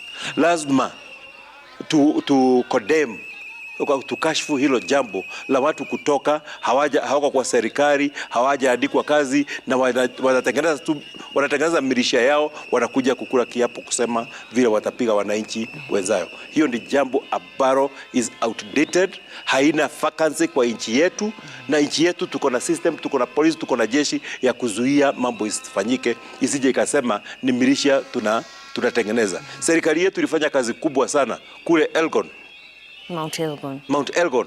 Wakati kulikuwa na jeshi huko ilikuwa inakata watu masikio. Jeshi yetu imefanya kazi kubwa sana kule Lamu kwa msitu kuondoa Al-Shabaab wale wako huko. Alafu we start creating our own Al-Shabaab. No, that is not for Kenya. Tafadhali hiyo mambo ikome. Nikutume na swali kwa Gen Z. Ndio tujue kama tuko na defect fulani kwa katiba yetu. Unamjua vice president or deputy president wa Tanzania? Unamjua wa Uganda? unamjua wa Rwanda na Burundi na Congo. What is it about us? Kwamba wakati wa President Uhuru na Deputy President Ruto tukawa na shida. What is it that now between the current president na Deputy President Rigathi Gachagua kuna shida? That is your assignment. Ndio tupate pengine kuna defect. Hii kujisikia kama president inatuletea shida. Asante. Aha, na nisome jumbe hapa kutoka mtandao wa Twitter. Kuna mmoja anasema one of the ways President William Ruto can show the public that he has had its outcry is on his cabinet and parliamentary leadership by a major reshuffle that will see very new faces appointed. Na nimeona jumbe nyingi tu, ni vile tumekaa hapa muda mrefu kidubwasha changu kimezima, kwa hivyo siwezi kusoma jumbe zingine ambazo zilikuwa zimetumwa kupitia nambari yetu ya rafa 22422, lakini ningependa tu kuwashukuru kwa kufika hapa na kwa kutoa ushauri kwa Rais William Ruto pamoja na viongozi wengine katika taifa la Kenya pamoja na hawa vijana kwamba wakumbuke taifa ni moja tu ambalo tuko nalo. Asante sana Mheshimiwa Mumbi Ngaro ambaye alikuwa mbunge wa Yala, pia alikuwa meya Thika mjini. Mheshimiwa Kipruto Arap Kirwa ambaye alikuwa mbunge wa Cherangani, pia alihudumu kama waziri wa kilimo wakati wa utawala wa marehemu Rais Mwai Kibaki. Rahab Muyu ambaye ni mwenyekiti wa maendeleo ya wanawake, ambayo ni chama kimekuwepo kwa miaka mingi na bila shaka wana usemi mkubwa hapa nchini. Na mwisho kabisa Mheshimiwa Jude Njomo ambaye alikuwa mbunge Kiambu mjini. Asanteni sana kwa kuungana nasi hii leo, tukiwa tunazidi tu kufuatilia jinsi hali ilivyo katika miji mbalimbali, pamoja na kuangazia ni vipi ambavyo serikali ama ni hatua gani ambazo serikali itachukua ili kupoza huu moto wa vijana ambao unaendelea kushuhudiwa hapa nchini. Naitwa Mashirima Kapombe. Asante sana kwa kuungana nasi, tukutane wakati mwingine panapo majaliwa na kutakia mchana mwema.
Hii ndio tulikuwa tunatafuta. Citizen.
Cheza tu kama wewe.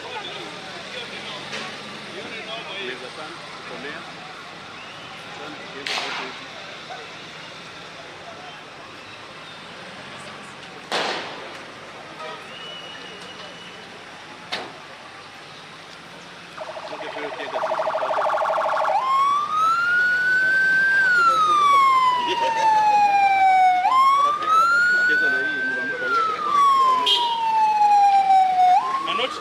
Gari haidio tumbo yako.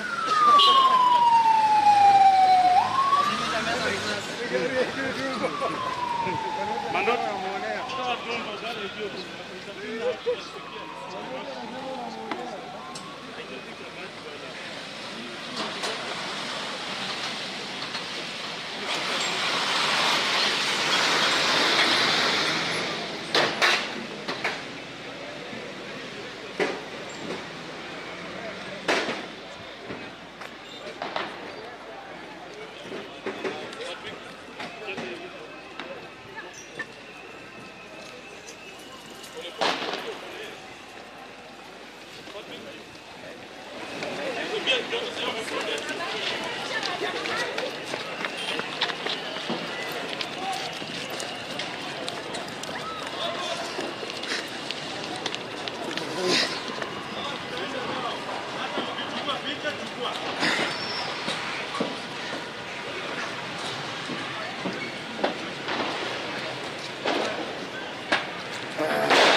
Shika.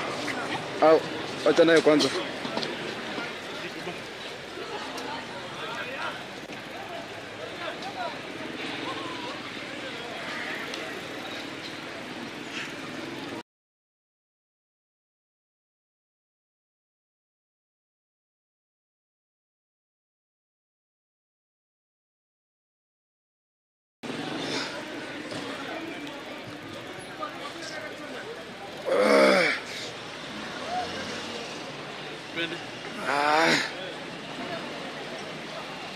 Hiyo tumbo yako kubwa pia inadia bado nimejipaka maji.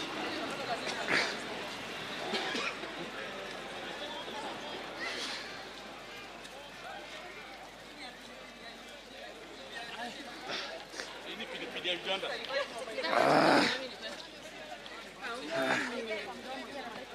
Hapo mdomo pana.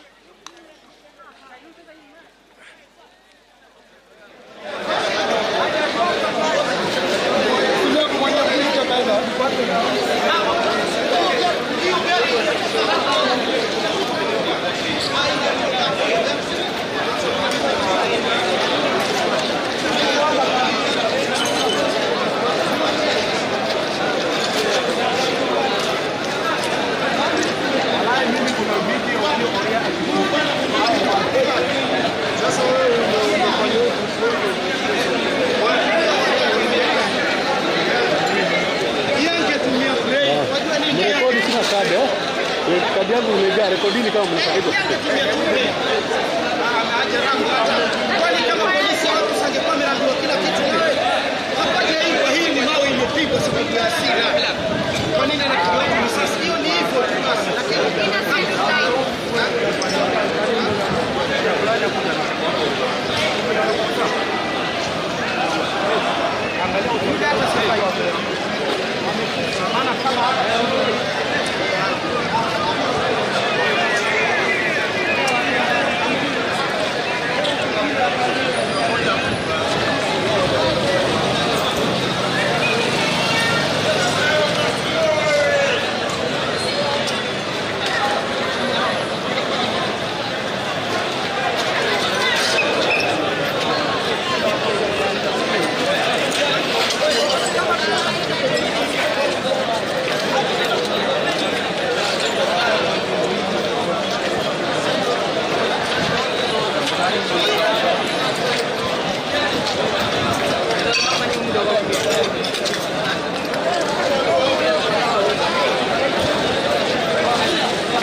Hebu tokeni.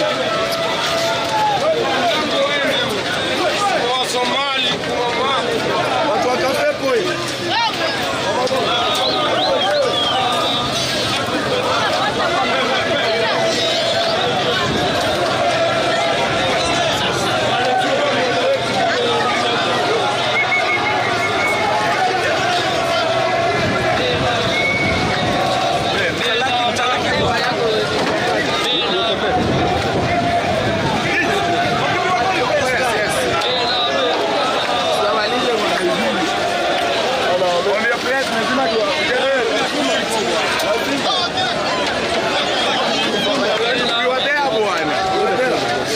Tuongee.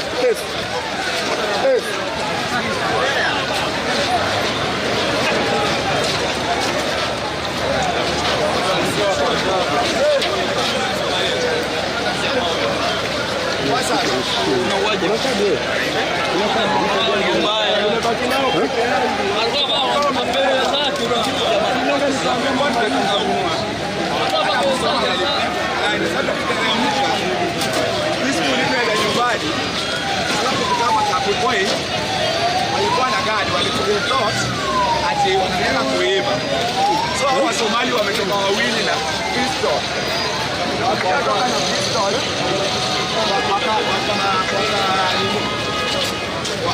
Wakafanya gari.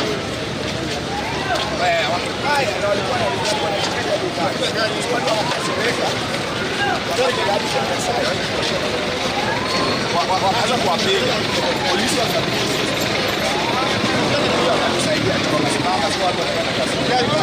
Baba. Wale jamaa wameshukua kwa kupanda wamepiga watu wengi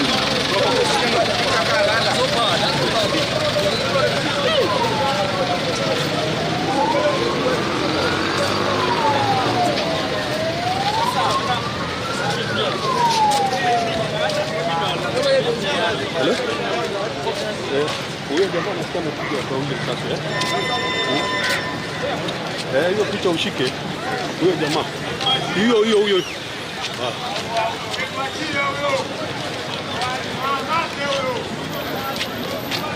Ganga.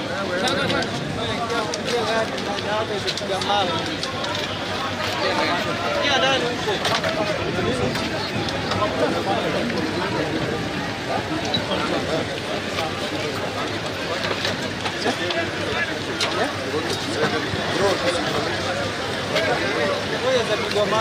Wacha tusimpe hapo wewe.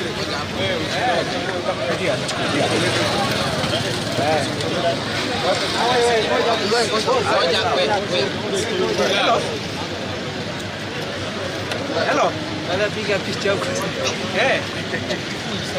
Poa, leo share. Ana ugu bana. Sawa. Alafu anaporana mara moja. Mara kadhaa tunasimama.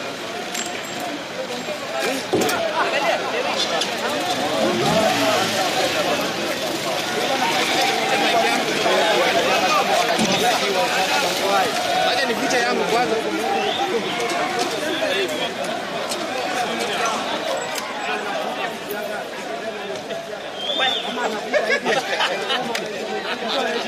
Mama kitu wa Uganda, kitu wa Kenya. Nani Uganda hapa? Mimi si Uganda hapana. Mimi ni Kenya. Najua shida.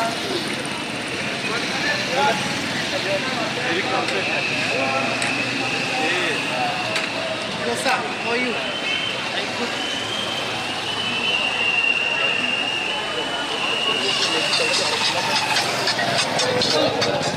Ndio wamenini pale. Wamenini Hello. Amerudi huko.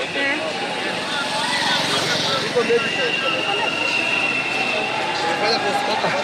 Jack. Sawa.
Yote imeisha.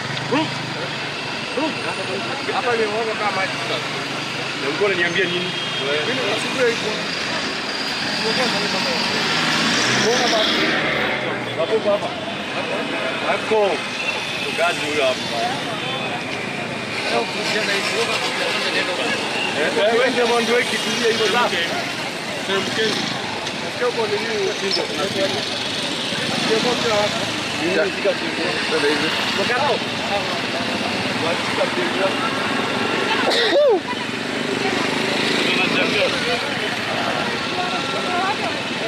Mpatie namba yangu. Nimpatie sura.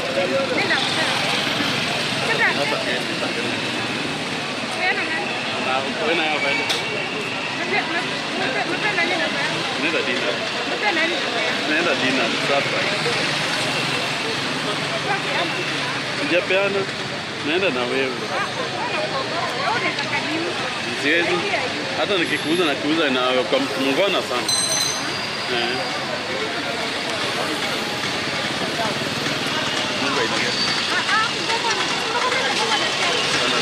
Yao. Happy birthday, birthday.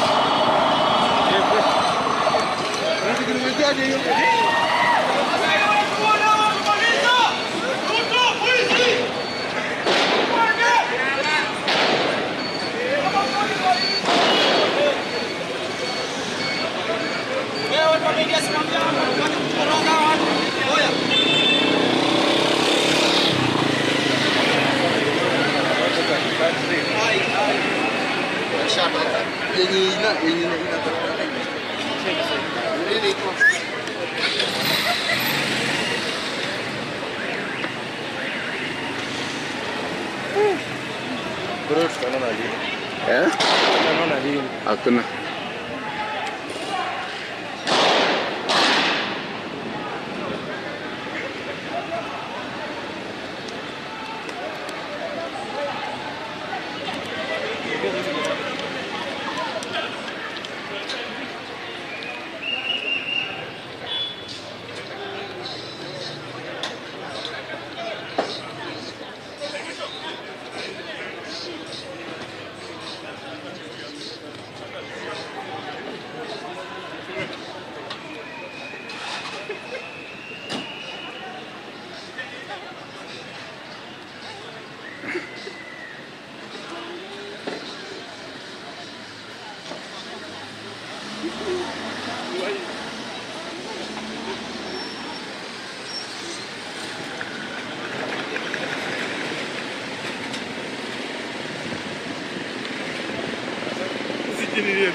Si vitu zinapigwa mpaka ujui zinapigiwa wapi mpaka inasibidi hata wewe ukae kama. Twende hivyo, twende hivyo.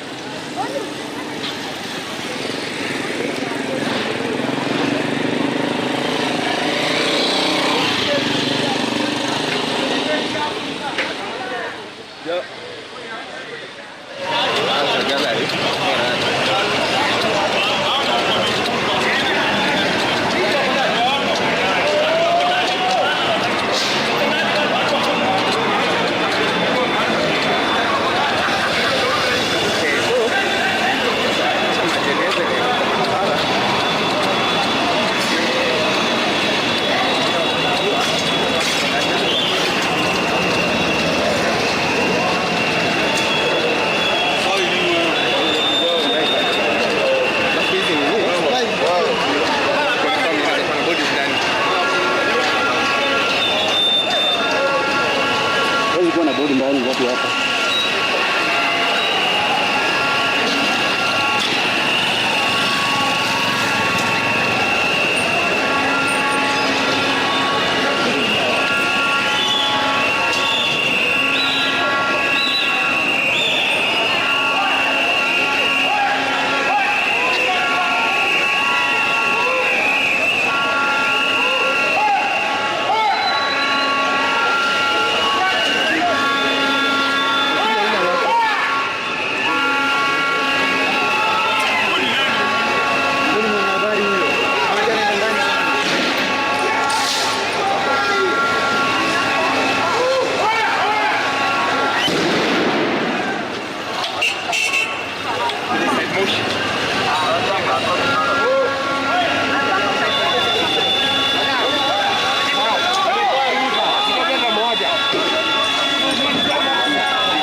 Songa Dennis. Toka hapo wewe nawe.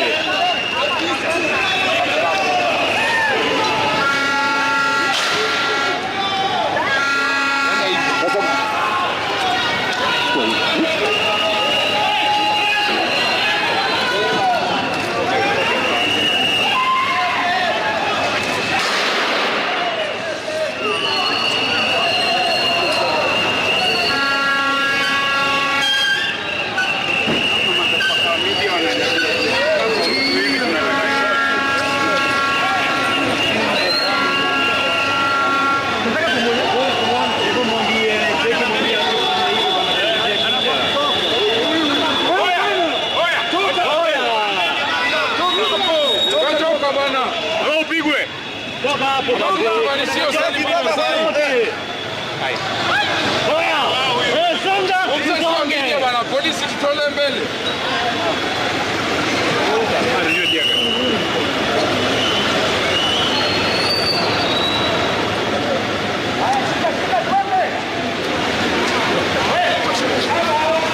Songa faster.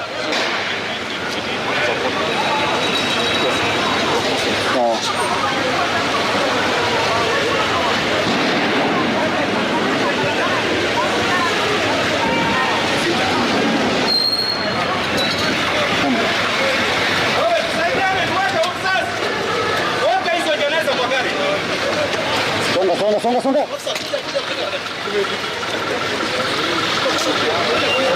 Haya, chukua.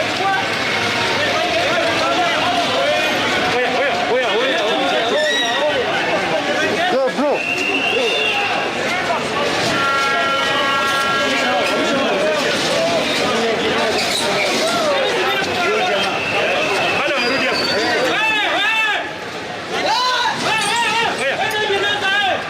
Utapiga hivi ama utapiga hivi?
bana, kila mtu anaenda huko.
Tulia kwanza.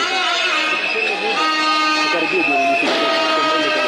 Usitoke, yani short rudi nao pole pole. Rudi na short pole pole. Unazunguka. Ndio sasa tutazunguka. Kama twende.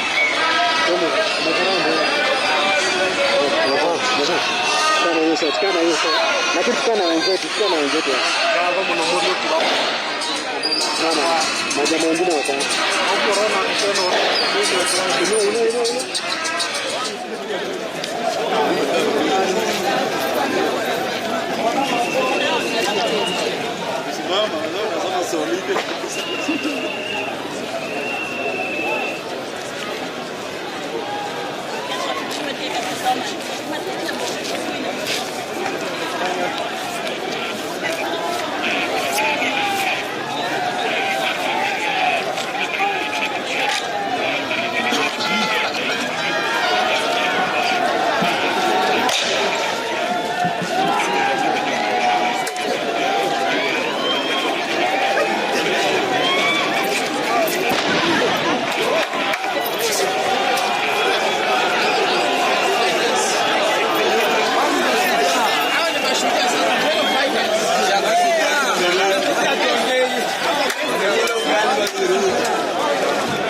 A very good afternoon to you. We are coming to you live from our communication center here at the Royal Media Services Citizen TV. The pictures on your screens are of Nairobi, and that is the CBD right now. The pictures that you're seeing there are of the Central Business District. This on the third week of anti-government protests, and the day earlier today started with a perceived state of calm, that is in Nairobi CBD, but what we've seen as the day progresses is a contingent of security officers cordoning off roads as well as engaging protesters within the CBD in tear gas canisters and of course keeping them at bay. We've also seen a display of coffins on most of those streets within the Nairobi CBD where protesters continue to protest and mill around town, businesses remaining closed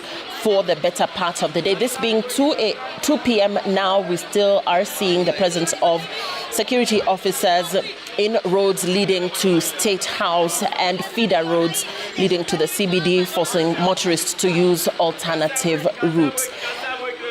Now, the protests are entering their third week, and the protest was sparked by the passage of the Finance Bill 2024. We're keeping a look at what is happening in other parts of the country. Let's cross over to Machakos County, where scenes there are also pretty much what we are seeing in parts of the CBD here in Nairobi, with protesters also blocking parts of the streets there in Machakos County as they protest what they say is a bad state of affairs in the country. This albeit the fact that the president himself bowed to increasing pressure and withdrew the bill, but still, despite the president extending this olive branch, we are seeing such scenes around parts of the country. The pictures on your screen right now are of Waiyaki Way here in Nairobi. Waiyaki Way is the central point between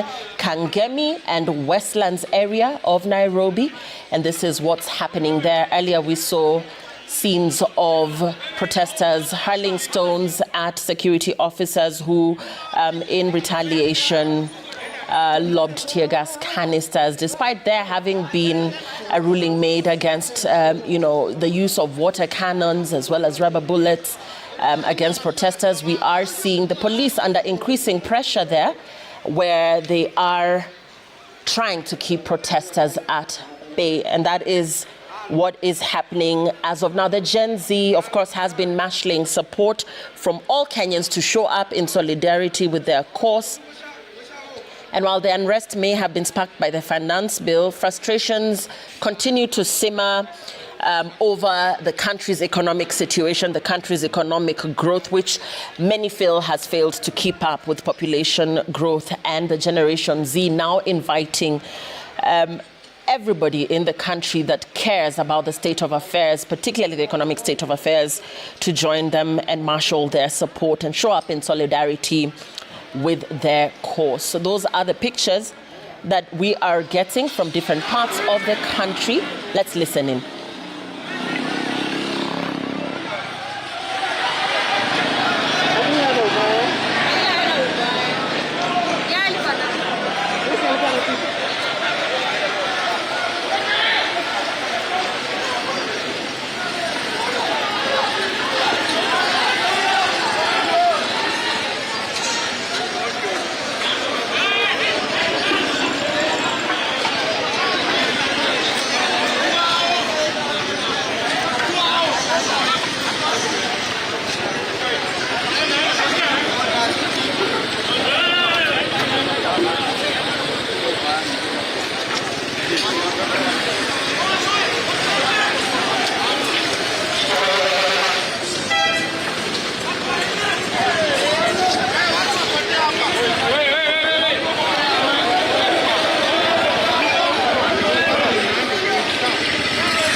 anaomba reinforcement huko juu. Nani?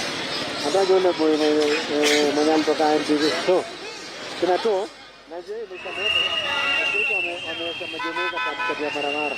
Unaona? Pale karibu Jivanji. Wameweka majeneza kando ya barabara. Pale Jivanji. Kwa kuna mtu amepita. Ndio hapo sasa. Twende. Hapana. Nasema live imekufa hapa. Fanya nini? Iko wengi sana. Kuna live iko hiyo sasa. Nasema nani?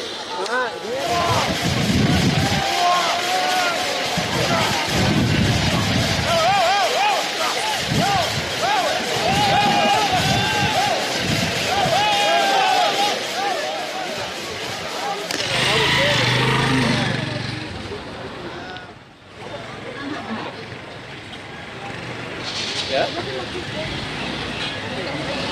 Unless pengine tuzime kwa sababu imekuwa tu sawa tangu asubuhi. Kenyatta Avenue. Kenyatta Avenue. Niko back 2. Backpack 2. Yes. Backpack.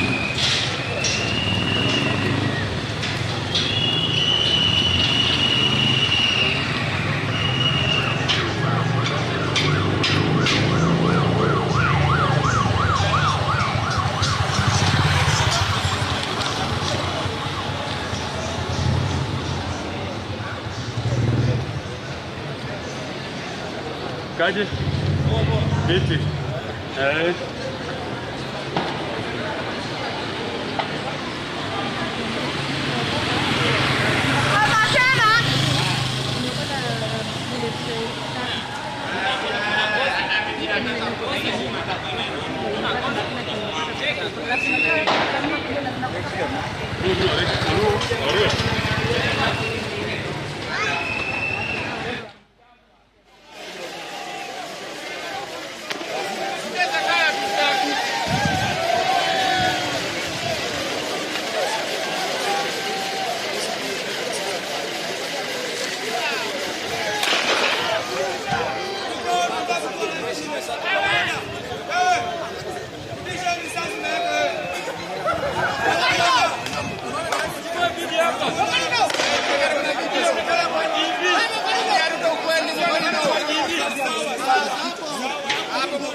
Agenda.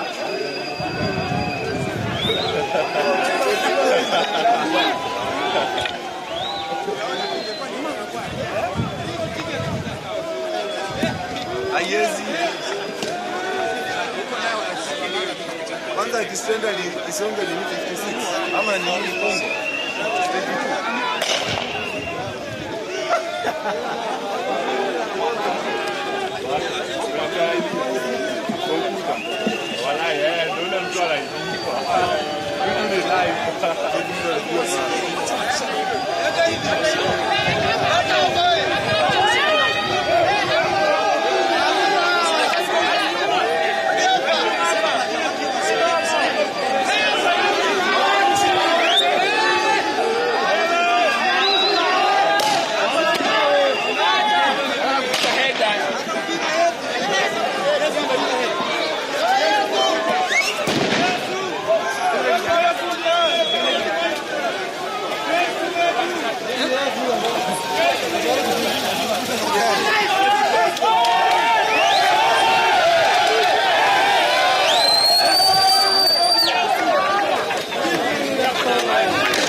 Those are streets from Nairobi's Central Business District, where, as you can see, Kenyans are back on the streets today, continuing with their protests against the Finance Bill 2024, albeit the fact that the president changed his stance on this. And these are the Gen Zs who continue to express their disappointment and unhappiness with President William Ruto's leadership. They have continued to sustain the protests today, and what you can see there are security officers keeping them at bay. And this albeit the fact that President Ruto on Sunday night assured that there would be dialogue that would be held between him and the Gen Zs over the demonstrations that have been happening, and listening really to what it is that they have to say about the current state of the nation.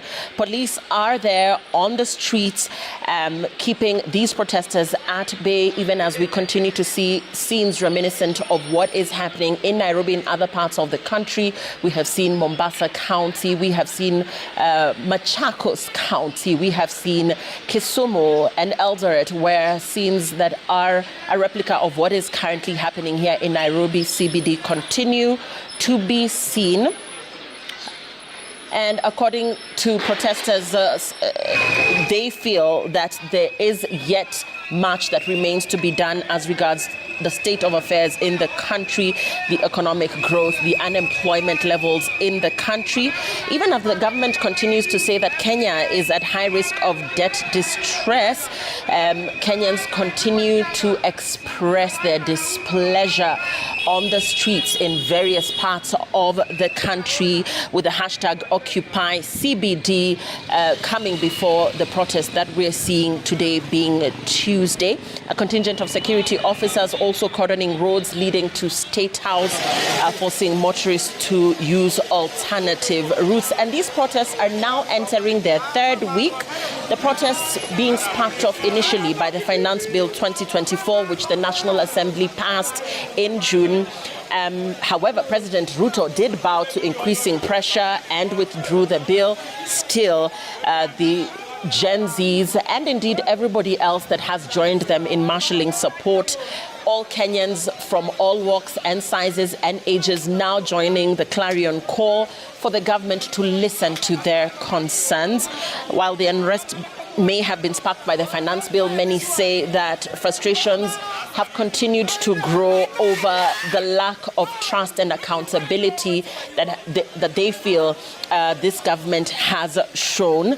And so we are continuing to follow up on exactly what is happening, even 2 days after a media roundtable at State House Sunday night, where the president agreed to Gen Z's demands that the only environment that would be comfortable discussing their issues was on X, on the X platform. They have continued to take to the streets.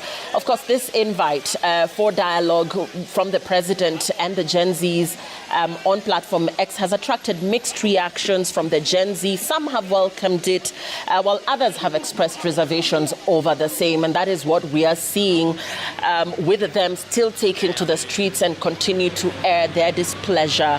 They continue to take to the streets, this being Tuesday and this being exactly 3 weeks after they started these protests. We continue to see them back on the streets in protests that began with the rejection of the finance bill. The youth say they are unhappy with President William Ruto's leadership and vow to continue with the demos on Tuesdays and Thursdays. And the pictures on your screens right now are from Waiyaki Way. Let's cross over to the CBD and see what is happening in the Central Business District. There again, heavy police presence and police continuing to keep protesters at bay. Businesses have been affected in parts of the city, as well as public service transport. Public service vehicles, most of them continue to be parked at their bays. Most people have stayed away from the Central Business District today, apart from the protesters, businesses remaining closed.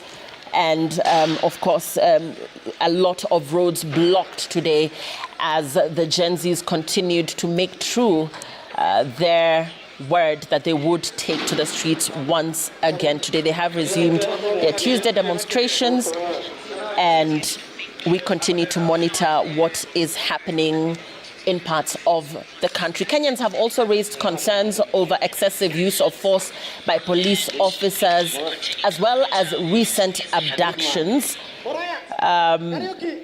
And of course, many Kenyans remain under custody. Those who picketed and were seen to have engaged in destruction of public property remain in police custody. And these are some of the concerns that the protesters have raised, saying that some of the abductions are in fact unconstitutional, that most persons that remain in custody were not booked in police stations and cannot be accounted for or found. This is what is happening. We have not seen any pockets of the KDF after President William Ruto assured protesters that KDF will not be on the streets if the protests are kept peaceful. We're still keeping an eye on that because it was his assurance that that would not happen for as long as the protesters kept their demonstrations peaceful.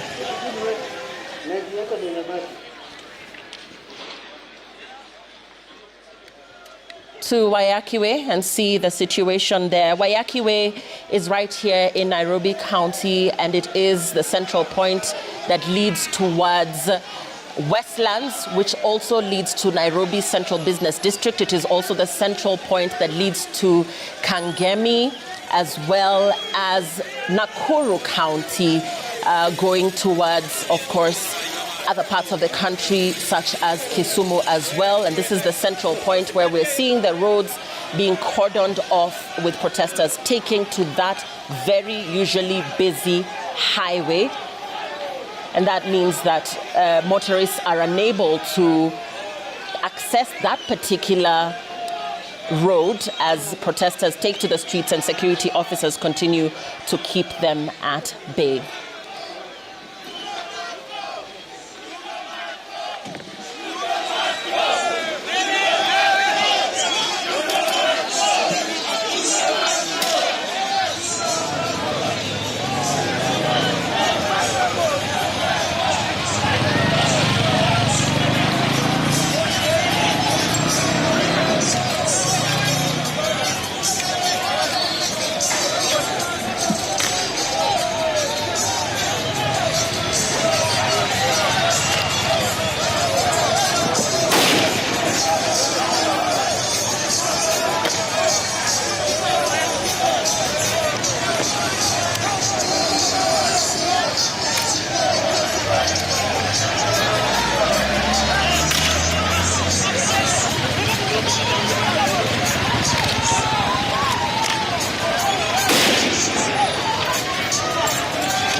Rudi tena.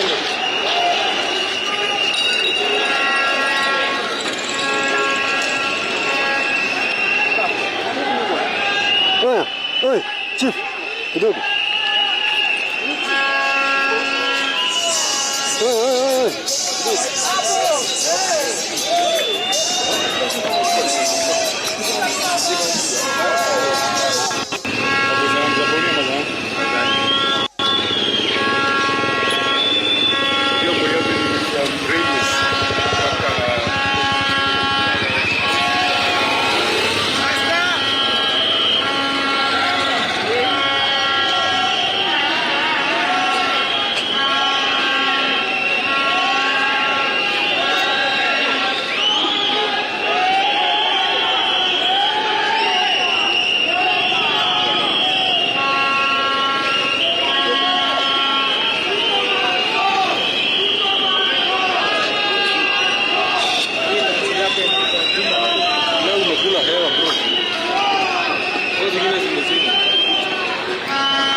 Pictures on your screens there are of the Gen Z who have been on the streets protesting for the past 3 weeks, who have vowed to continue their demonstrations. Their protests initially aimed at opposing the controversial Finance Bill 2024, which has since been withdrawn by President William Ruto.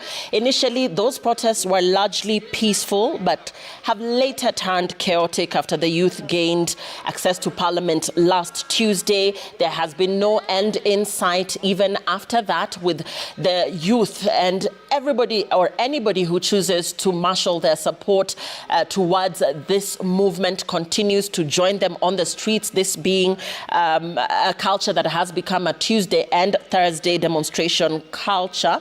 While they achieved their goal of having the bill withdrawn altogether, the Gen Z continue to insist that they want several changes in the way things are done in the country.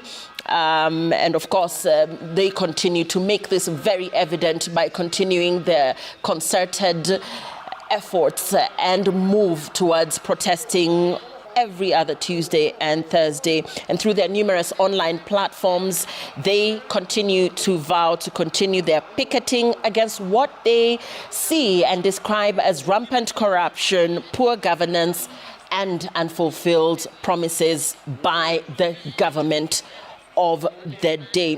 The hashtag being Occupy CBD Tuesday, they called on everyone to come out and join the nationwide strikes. We've brought you pictures from different parts of the country, Machakos County, Mombasa County, and other parts of the country. Basically, you know, Kenyans from all walks of life, from different ages, taking to the streets where they continue to protest amid an olive branch extended to them by President William Ruto, who has since invited them for a dialogue to address their issues. Now, this dialogue is supposed to take place this coming Thursday, but from the look of things, it has done little to stop the concerted efforts of the Gen Zs and other Kenyans from different walks of life to take to the streets and protest. Heavy security presence in parts of the central business district as police keep protesters at bay. And this, of course, coming in the wake of youth who many have described as having no known leader, protesters who insist that they are partyless, protesters who insist that they are tribeless as well, but who are coming together with one common voice, which is the state of the nation and their displeasure at how the current government is running affairs in the country. The Gen Z have also decried the deaths of protesters who they say met their death under the wrath of police officers during the protests. They have also decried what they describe as illegal arrests. We've also seen Kenyans living in other parts of the world, Kenyans in diaspora. Washington, D.C., over the weekend, rejecting President Ruto's plans to engage the public through the National Multisectoral Forum. There's also been demands from diaspora for the immediate release of all those arrested during the nationwide protests. And as the Gen Z continue to take to the streets, the Nairobi business community also raising concerns over lootings and over their businesses remaining closed on two very critical weekdays and business days for them. They say they have suffered losses over the past 2 weeks of protests against the finance bill. The school calendar also seemingly affected, with most private schools remaining closed on Tuesdays and Thursdays. And now we are going to be crossing over to listen to the sentiments of Raila Odinga, who is speaking. As of now, let's listen into that. But before that, again, just to continue with our coverage, we'll be bringing you live updates from different parts of the country. Let's listen into what Azimio leader Raila Odinga has to say. The Central Committee of the party has this morning held a meeting to deliberate on the ongoing crisis in Kenya. This meeting is happening at a most difficult time for our country, given all that has happened in the last few weeks. We are acutely aware that many families are still in mourning, having lost their loved ones, with civil society groups estimating that over 30 young Kenyans fell to the regime bullets in the course of the street protests. Many of these families are yet to bury these victims. On behalf of the entire ODM party, the Central Committee extends its deepest condolences to all those who have lost their loved ones and pray that God will comfort them in this time of tragedy. We also know that many were injured and some are still in hospital. We wish all of them quick recovery. We are in awe of the Kenyan youth who, through their unity of purpose, have stood with their fallen colleagues and raised vast sums of money in very short times to pay hospital bills for the injured. As a mass movement that has been on this journey of true liberation for a long time, we know how difficult it is to achieve some of the things that we have seen you do. You have absolutely earned our respect as a party, and we salute you. As believers in the right to peaceful protest as enshrined under Article 37, we condemn in the strongest terms possible the abuse of police power in the deployment of violent suppression techniques on innocent and armed protesters.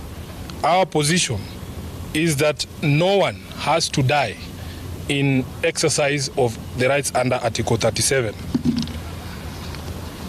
We further condemn the ongoing arbitrary abductions of innocent Kenyans who are carted away in the most violent and inhumane manner and held incommunicado for days. As we speak, the reports are that upwards of 50 individuals have been illegally abducted and their whereabouts remain unknown. To make it worse, it is clear that no one in government is ready to take responsibility, to render an apology, or to make amends. The head of state himself has tried to distance his regime from these killings, injuries, and abductions, instead conjuring up theories when everyone can see the blood on his hands. We have the most callous, insensitive, and obtuse regime in the history of Kenya. It is no wonder that chants of Ruto must go are ringing out all across our land. Government must never abdicate its responsibility to protect life and the property of its citizens. And if it does, as Ruto has done, it deserves to go. As a party that was founded on the tenets of social justice, we shall walk the journey of bringing about justice and accountability for all of the regime's crimes since they took power. We stand with the people in their quest to liberate themselves politically, socially, and economically. Kenyans asked us to stand with them against the punitive tax proposals in the finance bill, and we did. Of the 115 members of the National Assembly who stood with the people and voted against the bill on the floor, 73 were in fact members of ODM. We applaud these great patriots and thank them for being true representatives of the people. As a party, we celebrate you for being on the right side of history, and the party has charged the Honorable Opiyo Wandayi and the Whip Junet Mohammed to convey this message to each individual member who stood with the people of Kenya. Sadly, a few of our members went against the wishes of the people and sided with the oppressor, and we will speak to the consequences shortly.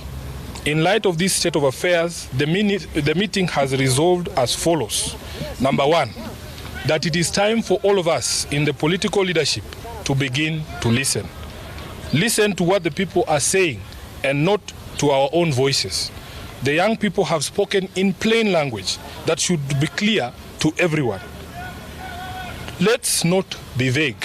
Let's just do what the young people are telling the government to do. Number two, we consider this to be Kenya's last best chance. The youth have given our country our last best chance. We either seize it and swim with it by implementing all their demands, or we ignore it and sink the country altogether.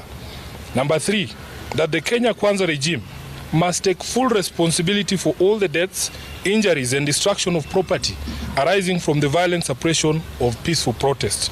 The president must publicly direct his security organs to forthwith seize the ongoing abductions, an exercise that we believe is being undertaken with his full approval and the approval of the state.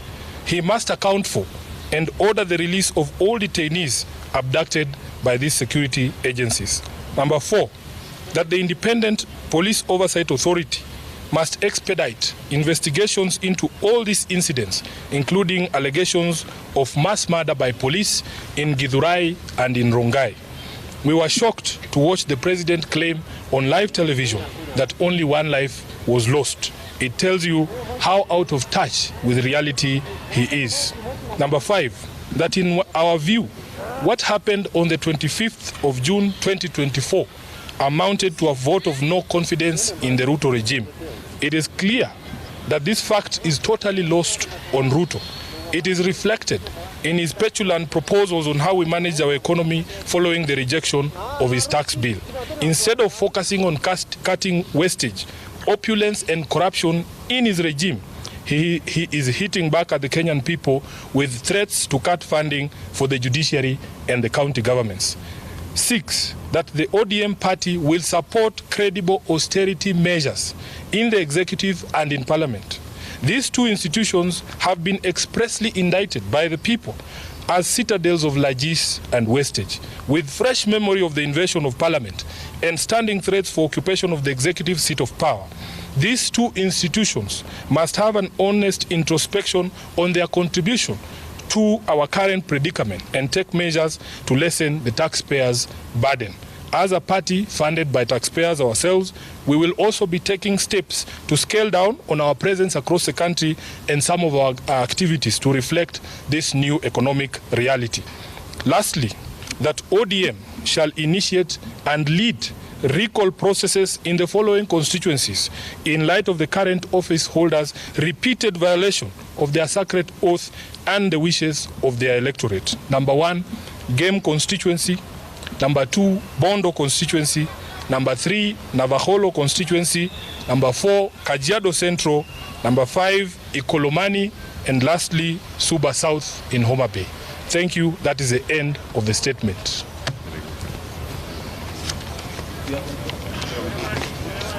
Eric? Jeff, yes, sorry.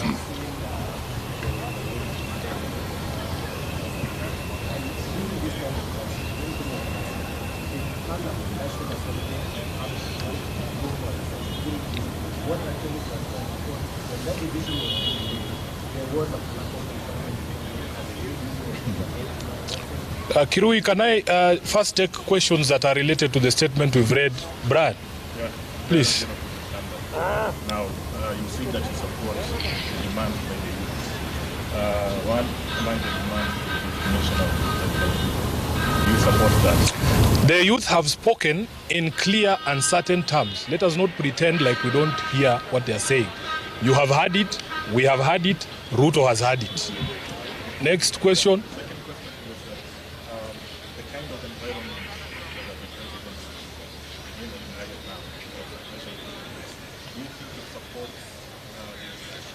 Calls for dialogue. No, because nobody believes what the president is saying. His actions and words are totally different. And what we have called for in our statement, first of all, is he must publicly speak to his police, publicly, and tell them that he knows what they are doing and Kenyans have asked that he stop. So if he doesn't stop that, really, there is really nothing to discuss. Many of the people he's looking for to have a discussion with are actually in custody. Yes, Luke.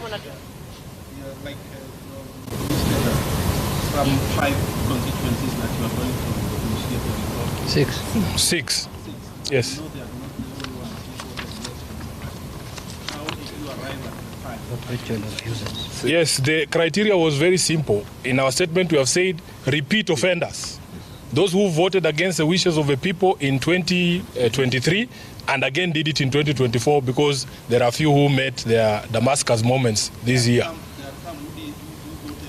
Yes, this is the criteria we have applied, Luke, and we want to be able to focus on these 6 as a lesson to all the others. Is there any other question? Thank you. Thank you very much. Asanteni sana. Asante.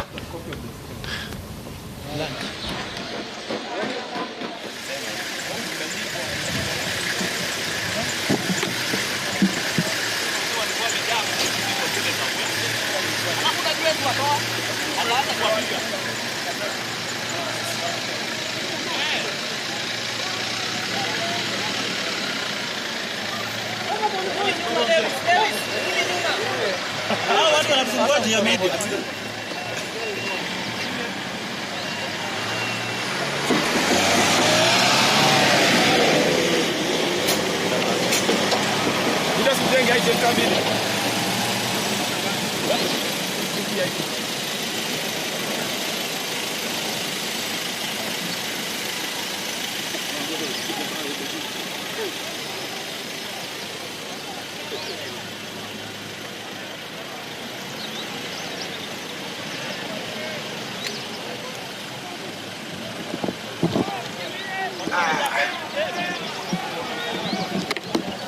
Alijifanya kumbe uwezi wa mbili.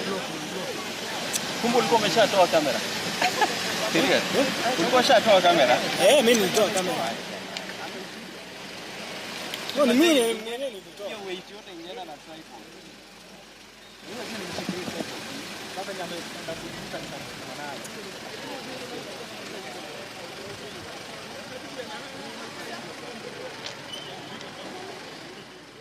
ODM party leader Raila Odinga there with members of his party attending the party central committee meeting where ODM Secretary General Edwin Sifuna has spoken, and in a statement issued by the ODM party have decried the killings of young Kenyans who have fell victim to bullets aired by police officers in the wake of the protests. The ODM party saying over 30 young Kenyans have fell victim to the bullets and indiscriminate killings by police. The ODM party also saying that it is in awe of Kenyan youth and what they have achieved in standing in solidarity by raising money for their injured and also standing in solidarity with their fallen compatriots, those who died during the protest, by raising money for their burials and also raising money for those who are injured and still in offices. They also proceeded to condemn the abuse of police power on innocent and armed protesters, saying that no one has to die while exercising the rights of the Constitution. The ODM party has also condemned abduction, saying upwards of 50 individuals have been abducted in the ongoing protests, and that it is clear that no one in government is ready to take responsibility. The ODM party also criticized the head of state for distancing himself from these abductions, saying that the government must never abdicate its responsibility to protect lives. The ODM party also saying in its statement that it stands with the people, and that of the 115 members of the National Assembly who rejected the Finance Bill, 74 of those members were from the ODM party. And the meeting has resolved, this ODM special meeting has resolved that it is time for political leadership to begin to listen. And the ODM party continued to say that they consider this to be Kenya's last best chance, saying that if the country is able to seize this opportunity and implement the demands of the youth, then maybe then there is a chance to redeem the country from the chaos that we are currently seeing in different parts of the country. The ODM party also called on the Kenya Kwanza government to take full responsibility of deaths and destruction of property, and called on President William Ruto to instruct his security organs to cease abductions and to release all detainees, also calling on the Police Oversight Authority to investigate the mass killings in Githurai, and saying that what happened with Kenyans rejecting the finance bill is a vote of no confidence, reflecting in the fact that Kenyans have lost complete trust in the government of the day. The ODM party finishing its statement by saying that as a party funded by taxpayers, they will take steps to cut down on expenditure, and also called out office holders for repeat violations, mentioned Gem constituency, Bondo, Nabaholo, Suba, and others as well. That, of course, being a statement that was given by the party Secretary General Edwin Sifuna, and in attendance was ODM party leader Raila Odinga during the party Central Committee meeting that is currently underway. We're continuing to keep a look at the situation in different parts of the country as Gen Zs resumed their Tuesday demonstrations today. They are back on the streets protesting against the Finance Bill 2024. They are also continuing to express their unhappiness with President William Ruto's leadership on different social media platforms. We've been bringing you pictures from different parts of the city here in Nairobi and also in other parts of the country. As we continue to take a look at what is happening in parts of the country, I'm joined in studio by Ken Echesa. He is a political scholar as well as an advocate of the High Court.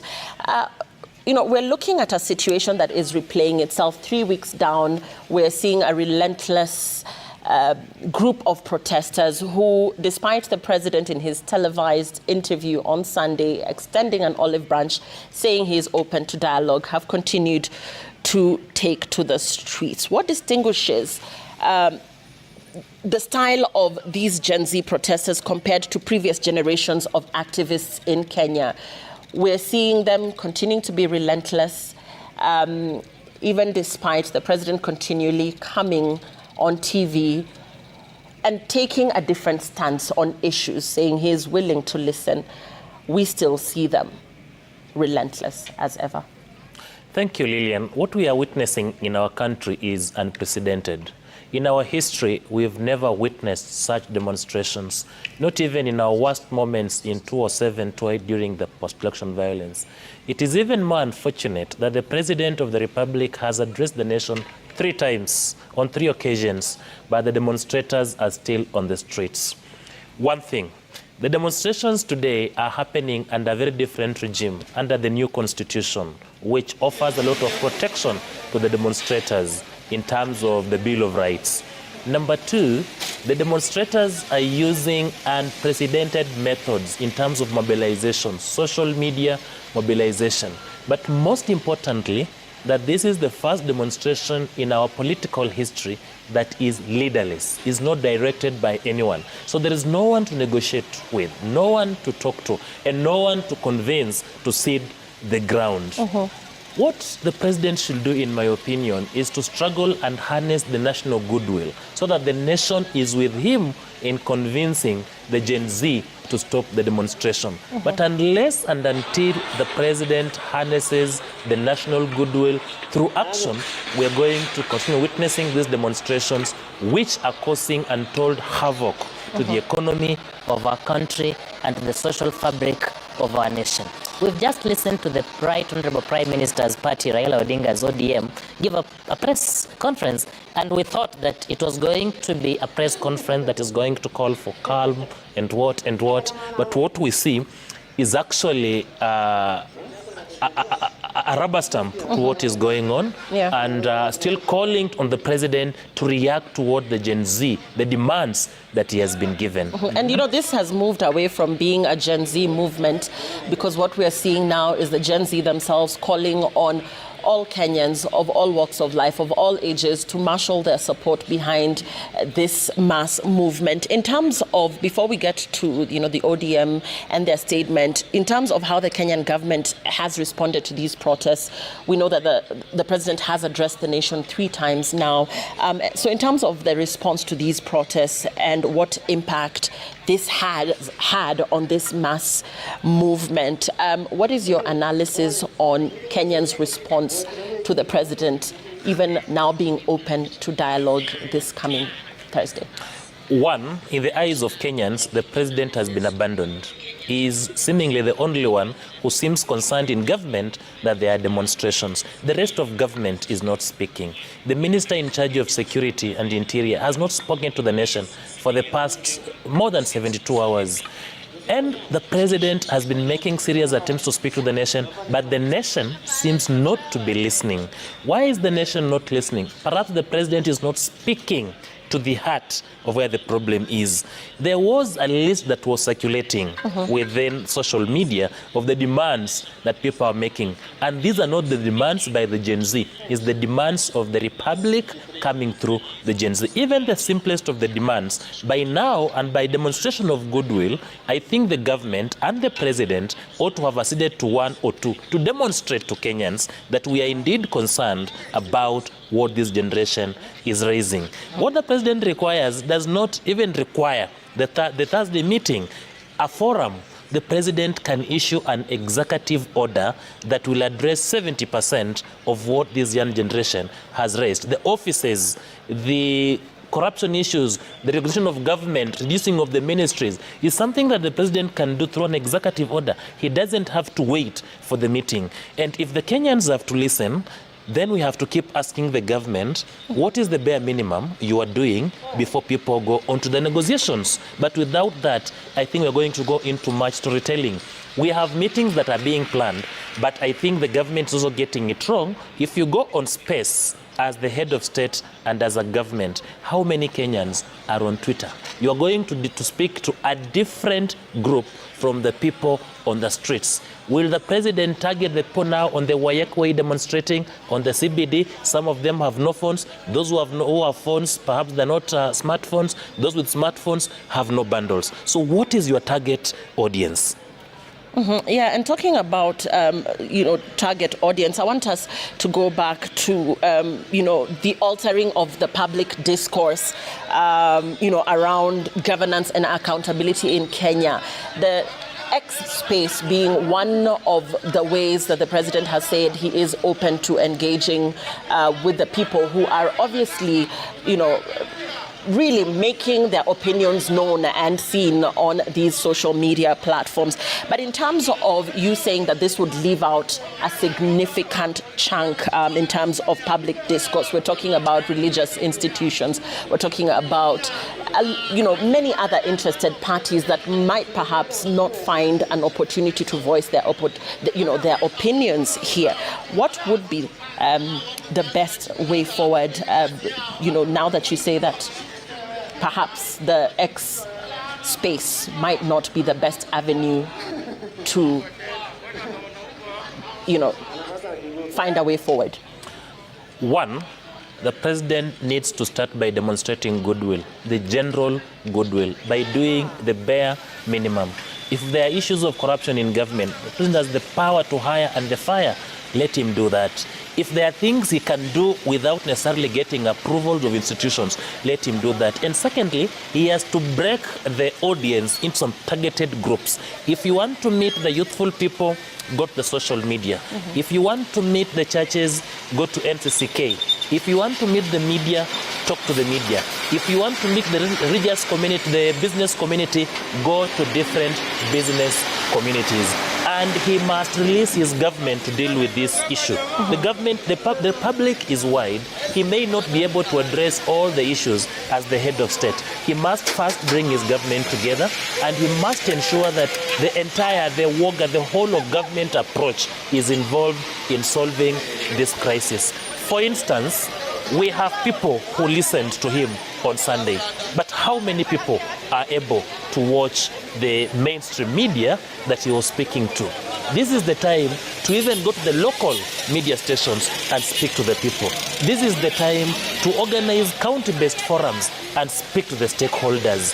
If he is alone and he can manage this, let him do it. If he has the government that he can delegate, let him do it. But there seems to be a breakdown in communication between the president, between the government, and the people who are being governed.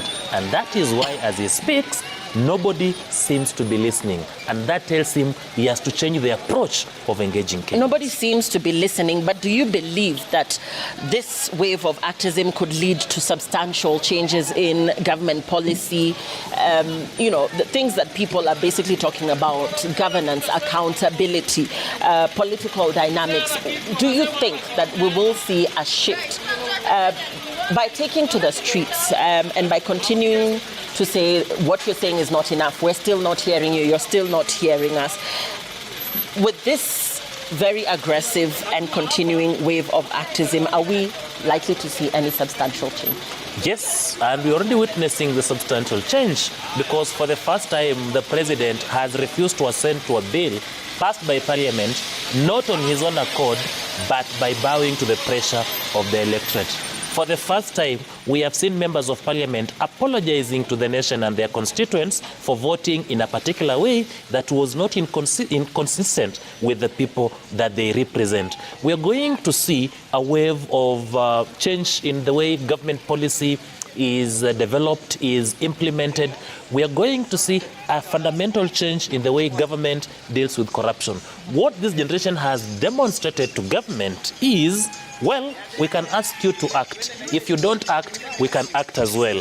In terms of getting the people's power and people's voices to be heard, we have succeeded as a country through this generation. However, my fear is that if this goes unmitigated, we are going to cause havoc and untold mystery in terms of economic and the social fabric of the nation. People are dying, lives are being lost, property is being destroyed, and we do not seem to have an end game to all these. This is a movement that is leaderless. This is a movement that is tribeless. You can't go back to your tribe and say, I am under attack. Even at your own home turf, people are demonstrating. You can't go back to the leader and say, please let us talk. They have no leader. So it calls for some high levels of wisdom and approach to tackle this movement. There have been concerns that as these protests continue, there's the risk, of course, of loss of lives. Let's talk about the role of police and security officers in managing these demonstrations. Of course, we've seen use of disproportionate force against the protesters. We've seen incidents involving the firing of live ammunition, wielding of batons, deployment of tear gas, the purple rain, or is it the pink rain? You might call it purple or pink, depending on whether you're colorblind or not. But in terms of the role of security forces in managing these demonstrations, your assessment 3 weeks down the line in how they have handled this entire crisis, what would that be from where you're sitting as an observer? As an observer, I think the security agencies have failed the nation. One, the primary role of the security agents is to protect the citizens, to protect life. And secondly, is to protect property. You cannot end people's lives in the name of protecting property. It is life first, then property second. And we have seen police use excessive power, use live bullets, use tear gas guns, throwing them at demonstrators, and in the end, killing them. And this perhaps is where the government is getting it wrong in terms of approaching and dealing with the demonstrators. We are using the 18th century approach to the 21st century demonstrators. Previously, people would carry stones, people would mobilize by political heads. Today, these young people are mobilizing themselves through social media. They are releasing placards and leaflets on social media, telling them tomorrow we're occupying parliament, we're occupying CBD, and so forth. But the police are still deploying the same mechanism they used 2-3 years ago to quell demonstrators demonstrating today. Previously, they have been targeting the leaders. Today, they have no leader to get to target. And therefore, the first approach is let us educate the police on the best approach to dealing with the 21st century demonstrations, especially the Gen Z demonstrations. 2, 3, 4 days ago, a judge sitting in Malindi issued an order restraining the police officers from using tear gas, live bullets, and rubber bullets. What we are witnessing on our screens are the policemen using tear gas and doing everything that the judgment spoke against. And when the president spoke to the nation, he committed to rule or to stand with the rule of law. He kept speaking to the rule of law. And one of the demands by the Gen Z generation is adhere to the rule of law. If you cannot respect a simple court order telling you do not use rubber bullets, do not use live bullets, do not use tear gas, and in the open media space, we are seeing them using tear gas and so forth and so on. But where is the goodwill? But Ken, we did see there from pictures in Kangemi, while these protests started off as being largely peaceful, they seem to have taken a life of their own. And we must admit and accept that there are people who take advantage of such protests, criminals, petty, looters and robbers and what have you. So while the police, might argue on their own that they're ready to escort and provide security to the protesters, we have seen elements of persons that have taken advantage of these protests and actually thrown, stones and hurled stones at the security organs that are on the ground. In such a situation, how then would the police be expected to that is quite sad. It's quite sad. And the demonstrators, people on the streets should know that they are protected by law. But they lose that protection immediately they turn violent or they arm themselves. The police is allowed to use reasonable force when he is endangered, when his life is in danger. And by throwing stones, you actually send a message that we are trying to endanger your life. If we get to you, we can do something else. However, this should be isolated cases. I do not believe that all demonstrators throughout the country are throwing stone and are using force. In the CBD, during the morning hours, people were very peaceful, even those who had not come to CBD with the intention to demonstrate. But we saw police dispersing them. And therefore, the police can also be very provocative to the demonstrators, just like the demonstrators can be very provocative to the police. We call upon both groups, the police officers and the demonstrators, to exercise restraint and do whatever they're doing within the confines of the law. Yeah. And, we also know that hundreds of demonstrators, perhaps not hundreds, but even from this ODM statement right now, according to the numbers that they're giving, is that apart from over 30 young Kenyans losing their lives, there are many more, upwards of 50 persons that have been reported missing or that have been abducted. So, without knowing, where they have gotten these numbers from, or where they lay claim to these numbers, we do know that there are in fact people who have reported their loved ones missing. They could either have been arrested, or they might have lost their lives and are still unaccounted for. So in terms of these illegal arrests or detention, and of course we're also talking about persons that have sustained injuries. Let's first of all begin with the illegal arrests or detentions under the law. If at all you are picketing and find yourself behind bars, the recourse in terms of being the booking, first of all, the OB, and then again, how long should you be detained for before you're produced before court? Because the concern is that a lot of these people have not even been legal, have not been booked in most of these police stations, and therefore nobody knows where they are. That is an illegality, and in fact, the right to the writ of habeas corpus. Habeas corpus is a legal Latin term to mean produce the body whenever you ask to produce. That is a right that is not limited by law. And once the police arrest you, they must do the honorable thing of identifying themselves, informing you that they are police officers on duty, informing you of the reason of arrest, and upon arrival at the police station, they need to book you and give you an OB number. This OB number must be brought to closure and you are released, and if you are not released within 24 hours, you must be produced before a court of competent jurisdiction. Even if they have not established a case against you, they are allowed by law to produce you before court and ask the court for an extension of time to continue holding you so that they can prepare the case against you. In this case, we've seen people who were abducted from their houses, from the streets. They have neither been booked in the occurrence book at the police stations, nor have they been produced before courts. And we saw the Chief Justice directing courts to sit even at odd hours to determine the applications for habeas corpus, which means the applications arising out of the abductions. And for the first time, we saw a court in Naivasha sit on a Sunday to address or to review the issue of the bond bail application that had been denied by the lower court. It's therefore illegal and unconstitutional to hold on to someone beyond 24 hours unless at the lapse of the 24 hours it is either on a weekend or a public holiday when the court is not sitting.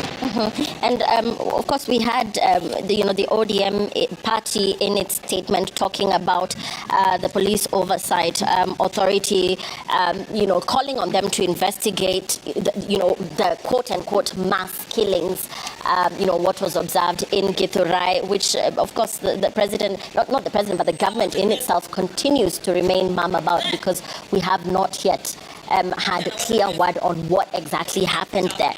So in terms of the oversight authority investigating these mass killings, the extrajudicial killings, why as of now have we not had any word at all communicating to Kenyans what exactly is going on? There's a sense that people are losing their lives. There's a sense that people are being abducted illegally. There's a sense that there are police officers who are arresting persons without identifying themselves.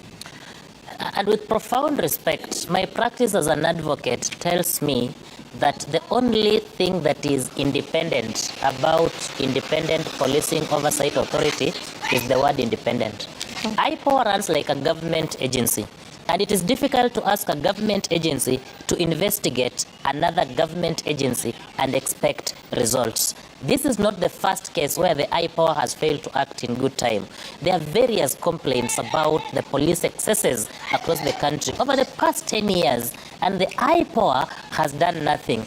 And then most importantly is that IPOA runs like a toothless dog that can bark but cannot bite. IPOA does not have the prosecutorial powers. It does not have the powers beyond the report they make. And once they have made the report to the Office of the Director of Public Prosecutions, they become functus official. They cannot do anything. Functus official in English terms, wakili. Their term ends there. Their term ends there. Functus official. Functus official, yes. And therefore, them, you take them to a report that this police officer has acted beyond their powers.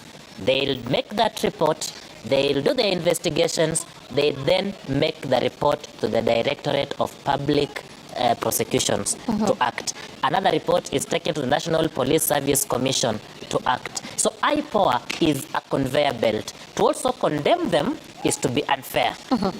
Them, they cannot give you what they have done. They don't tell you what they have done because legally they can do nothing. They pass the files either to the ODPP for trial or the National Police Service Commission for disciplinary measures. They cannot discipline a police officer.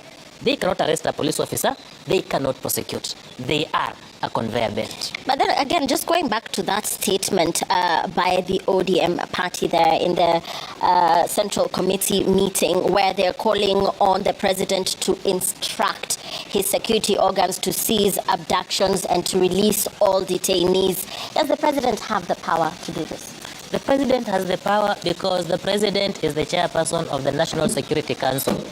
And any death occurring anywhere in this country, we blame the president because as the chair of the National Security Council, he ought to know and to give general direction. The president has a ministry called the Ministry of Interior and Coordination of National Government, the one headed by Professor Kindiki Kinduri.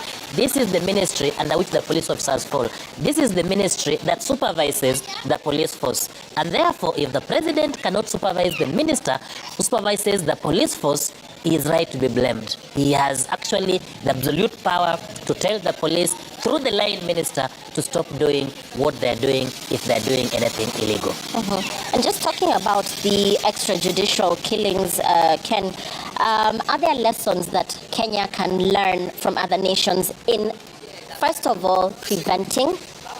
And if in the unfortunate event that these extrajudicial killings actually do happen, in addressing extrajudicial killings, where can we borrow from where there have been extreme cases and how those particular democracies or jurisdictions have learned from such scenarios? I think Kenya cannot borrow from its peers in Africa because what we are witnessing in Kenya is worse in other African states that I may not want to mention, but from the Western countries, we've seen demonstrations in the United Kingdom.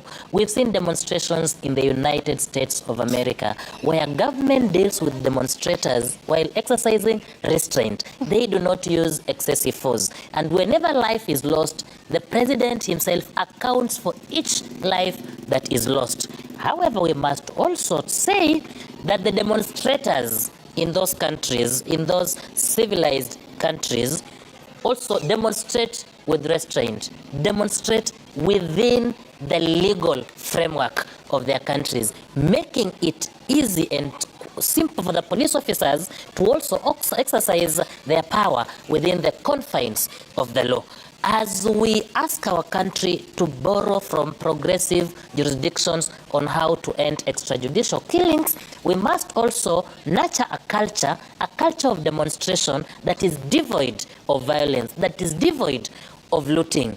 However, in South Africa, this has critically improved. From an African perspective, South Africa offers us constructive lessons. It offers us constructive lessons because the government has been more friendly, even to the demonstrators previously, to the opposition, and there has been constructive engagement between the non-state actors and the state actors. However, excessive use of force in Kenya is just like it happens in other countries we don't want to mention, but it is a bad exercise, is a bad reputation. It spoils our image at home and our image abroad. And, just going back to a lot that was said during, Sunday's televised interview, the Kenyan public has continually observed discrepancies between what has been communicated and what has been done. Now, how can the current government of the day, in view of the fact that, there's a lot of trust issues that are obviously going on, build trust with its citizens, particularly the youth who seem to be the most aggrieved and antagonized in the wake of these events? You see, I go back to what I said, that the president is a lone ranger in the struggle to bring back normalcy. Why do I say so? Having watched the head of state on Sunday, what came out is that either the head of state was ill-prepared for the interview or he was misled by his government to give some of the statements that he gave. First, we kept arguing whether 19 people died or 24 people died. Even if only one person died, that was gross violation of that person's rights, and it ought to have been a matter of concern to the Republic. Whether it is 1 life or 100 lives is a matter of concern. Number two, the president kept on saying that since we've rejected the finance bill, which sought to raise 347 billion, we are going to have austerity measures and we must brace ourselves as a country for tougher times. But then he quickly adds that he's going to borrow $1 trillion. If Kenyans have rejected 464 billion, why should you then borrow $1 billion? Yet, one of the things that have sent this generation to the streets is the debt issue, that we are over borrowing. Why are you then telling them that we are going to borrow more? If we were to borrow 467, we're not going to borrow $1 trillion. It comes out that either the president's advisors have failed him, or the president was ill-prepared for that particular interview, which is adding insult to an injury, is not solving the matter. He has spoken to the nation 3 times. The first time, the second time, and the third time, and the people are still on the streets. That means that the 4th time, he must have a well-prepared script that will speak to the people's hearts and calm them.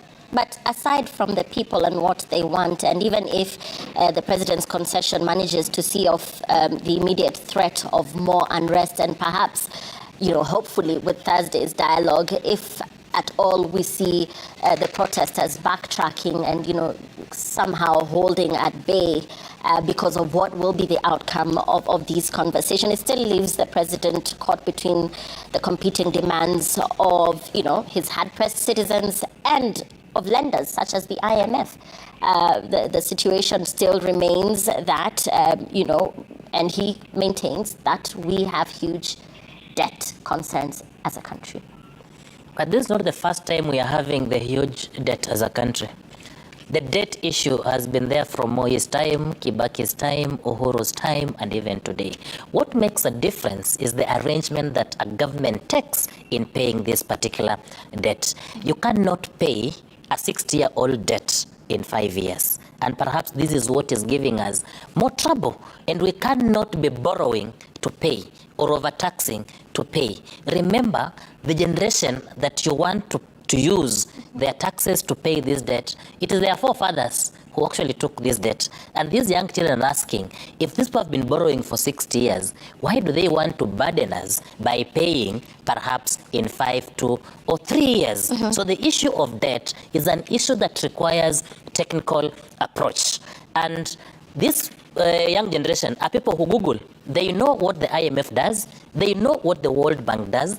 They know the perception of these Bretton Woods institutions on the economies of developing countries. You will get them lecturing you on why IMF has taken over your budgetary process, and they will see them demonstrating to you that indeed this budget is not a Kenyan budget. This budget was drafted elsewhere and is being forced down the throats of Kenyans. It is a generation that can do research, is an informed generation. So the budgeting process that was there in the 1990s cannot be the same budgeting process that will be there in the 2020s, because we are dealing with different generations. We're dealing with different generations, and hot on the heels of this conversation is something in the dailies today, around lawmakers being in line for a hefty salary increment starting this month, even as Kenyans demand that the government effects budget cuts and other austerity measures.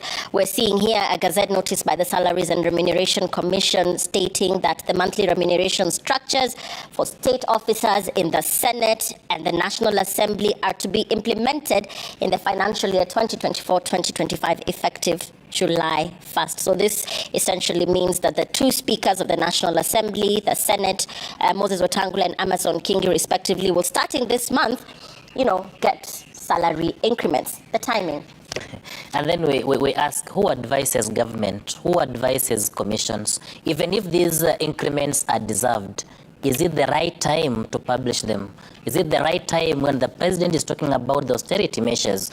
And that is why Kenyans say they have trust issues. You cannot be saying on the one hand that we are going to cut down our civil service. We are going to have a decrease in our salaries. And on the other side, you are increasing the salaries for your officers in the parliament, that is in the Senate and in the National Assembly. Well, people will argue that SRC is an independent commission. But before SRC undertakes what it has done, there must be negotiations with the National Treasury, because this money will be paid by the National Treasury. National Treasury is at the center of government. Why will National Treasury approve such an increment at such a time when we are having a national crisis around our budget? Is a bad idea. Yeah. And today you cannot do anything in hiding, because every document you release, every action you take as a government, it is released to the public. And Kenyans have a right under our constitution to access information, whether it is held by government or any other agency. And you know, there's a huge concern about civic education and about these draft changes and not being subjected to public participation. A lot of people do not know where this public participation happens, if at all. There is a public participation, but which is limited in nature. For instance, when Parliament is carrying out public participation on bills, they send the bills, the advert through the newspaper. How many Kenyans read the newspaper? And they have a selective way of doing public participation. And even the finance bill that was rejected, it was purportedly taken through public participation, but public participation that was driven in a manner that will give approval. But where even the media took the trouble of engaging the public on the bill, we saw the Committee of Parliament ignoring the sentiments of various stakeholders until they held a meeting at State House where the President could concede on some. People have always mistaken public participation to be the idea of taking the bill to the people and telling the people, this is what we are doing. Your response to this is immaterial. We are going to do it. They do not know that the silent implication of public participation is actually public concurrence to a larger extent. If we had a listening parliament, if we had a listening committee and a listening leadership at parliament at the committee level, we will not have reached where we are now as a country, because everything that Kenyans said was not reflected in the draft bill, leading Kenyans to go into the streets and the president eating a humble pie as the last option, which has not solved the matter. Yeah. Now, talking about Kenyans going to the streets, you know, there is concern that there's been infiltration of criminal elements in these protests. And what we're seeing in terms of the protests is the protests taking a different life and you know, infiltration of elements that might not be actually for the actual cause. The president himself had warned that police will be there to deal with quote-unquote criminals who would want to infiltrate these protests, and therefore the concern is that it is not known whether the persons that are protesting today in different parts of the country are actually there for the right cause or the cause that they stand for. It is a normal occurrence in any contemporary society, because, Lillian, we've seen in Parliament during very sober debates where members disagree, we've seen fist fights. It also means that even within a setting of Parliament, you cannot miss to have criminal elements that take advantage of a debate to engage in fist fights.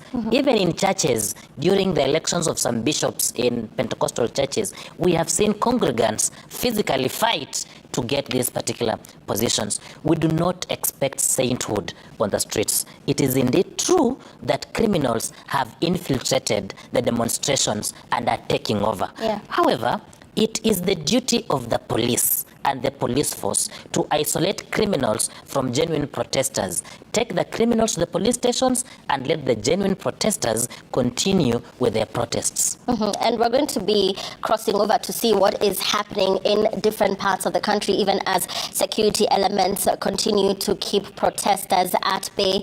And that is what is happening in different parts of the country. We've been bringing you live pictures, this being the third week of the protests. The day started with relative calm here in Nairobi Central Business District. This as the hashtag Occupy CBD Tuesday continued to trend on the X platform. Contingency of security officers stationed in different parts of the country, and here in Nairobi County at the CBD and in roads leading to State House Nairobi. This has forced motorists to use alternative routes.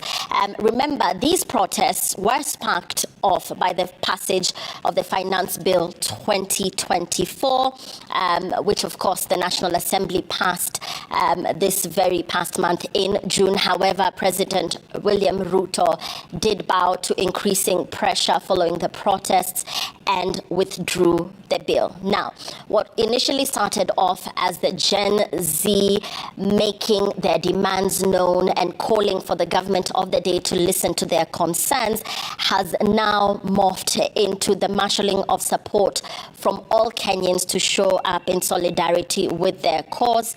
And the unrest continues, after initially being sparked off by the finance bill, but Kenyans continue to express their frustration, which they say have been simmering for years in a country where economic growth has failed to keep up with the country's growing population, and of course a generation that remains unemployed, that has gone to university, that has acquired degrees, but is still struggling in this day and age to find employment in this country.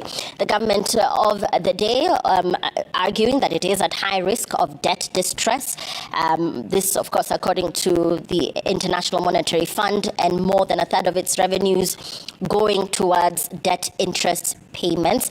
The scrapped finance bill sought to raise 347 billion, which is 2.7 billion pretty much, in taxes to reduce the debt burden. That is $2.7 billion in taxes to reduce the debt burden. It proposed levies on basic items such as bread, sugar, tax increases on things such as diapers, sanitary towels, mobile money transfers, and a tax on cars. Now, President William Ruto has since withdrawn the bill, but despite his calls, after having addressing the nation 3 times, the persons that continue to take to the streets have been relentless, saying that they have not been heard. During a media roundtable at State House Sunday night, President William Ruto agreed to demands that the only environment the protesters would be comfortable discussing their issues was space on X. However, this has attracted mixed reactions. There are those that are not for it, continuing to say that there are major trust issues. The Kenyan public has continually observed discrepancies between what has been communicated by President William Ruto's government and what has in fact been done. And therefore the question continues to remain how the Kenyan government, the current government of the day, can build its trust with its citizens, particularly the youth, in the wake of these events. We're yet to see what the potential outcomes will be between the dialogue that will take place between the government and the youth, and whether that will lead to significant policy changes.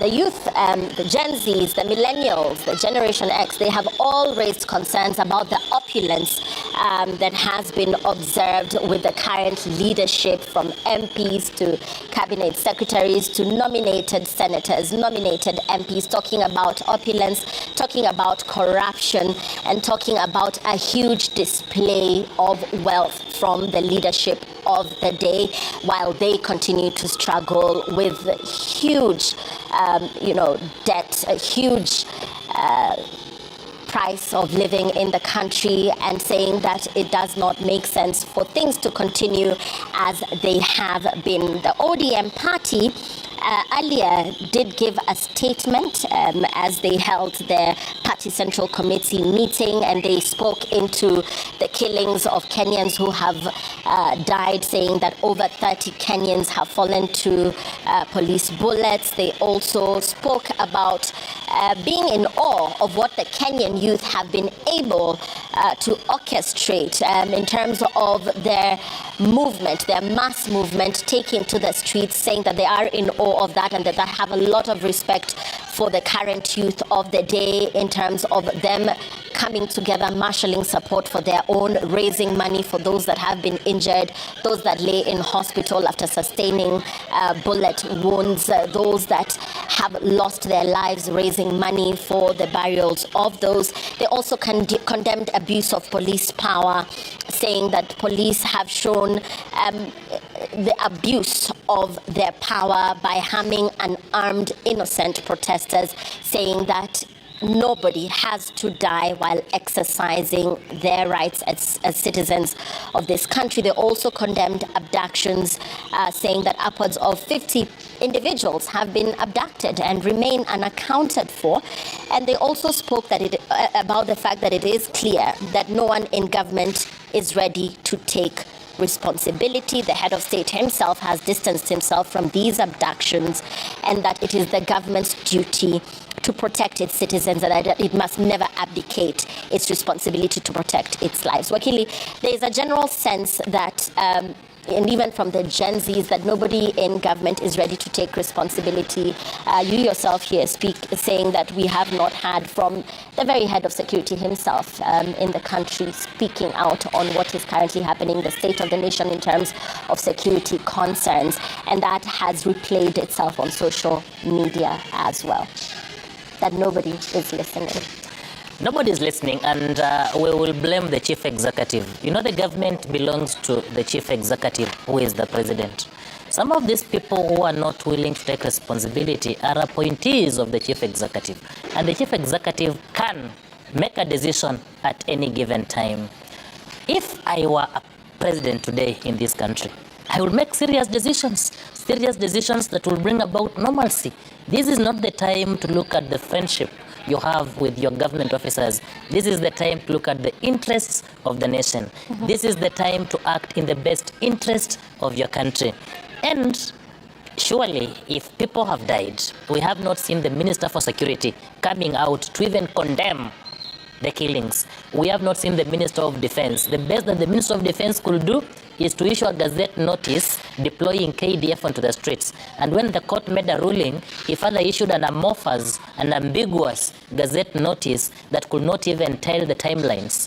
This tells you that they are willing to have this situation for as long as it takes. It is turning out to be, what can we do to retain power and to remain in power, and not what can we do to bring about normalcy so that the citizens lead the lives that they have been leading before. At times you sympathize with the president when he is addressing the country. The loneliness, the anger, the frustrations all over his face, when he has junior officers junior to him, senior government officers but who are junior to the presidency, who can issue and give general directions. For God's sake, how would a president fail to know that a 12-year-old who was killed who was shot 8 times was not dead? Away from this, let's talk about one of the 14 demands raised by the Gen Z protesters. Last week during a televised interview, the president announced that he would appoint new electoral commissioners for the Independent Electoral and Boundaries Commission. How realistic would this be? The timelines, and looking at him saying that this is of utmost concern and it is a priority issue for him. It's actually a priority issue for him and to Kenyans, but we have other priority issues. We have other pressing issues. But even if he made it a priority issue for him, it is not possible to appoint IEBC within the shortest time possible. Remember, it is a process. It is a consultative process. It is a process that is all including. He attempted to start this without involving other pertinent players, and it was brought to a stop by the players. And today, in this very progressive constitution, you attempt to appoint IEBC without adhering to the laid down procedures, the courts will stop you, because IEBC is at the heart of our electoral process, and we either lose an electoral process by bungling the appointment of IEBC, or we win an electoral process by ensuring that we do the right thing when we are appointing the IEBC. Whereas it appears like is an urgent matter, it may put us in a further awkward position, especially if the political elites fail to agree. Remember, the ongoing demonstrations have nothing to do with the IEBC.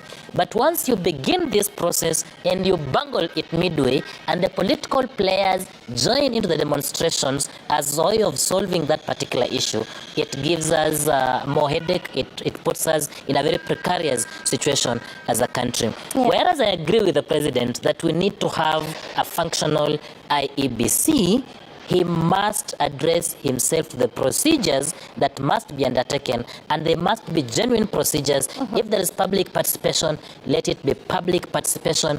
If we are involving parliament, let us involve parliament. If we are involving other political players, let us involve them.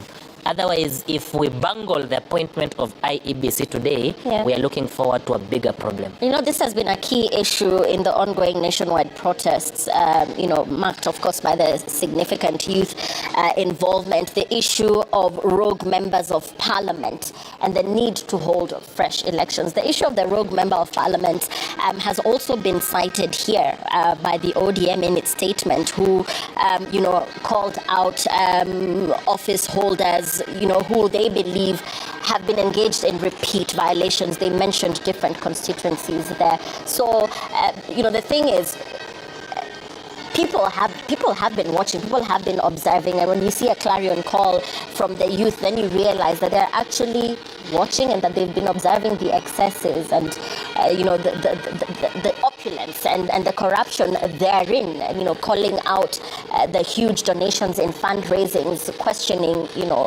where this money comes from and why it's not going into the right purposes.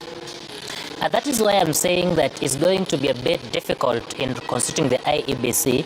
The parliament that apparently Kenyans have no faith in has a role it plays. It must interview and vet the commissioners who have been nominated. The president, with whom Kenyans appear to have trust issues, needs to constitute a panel that will interview the commissioners.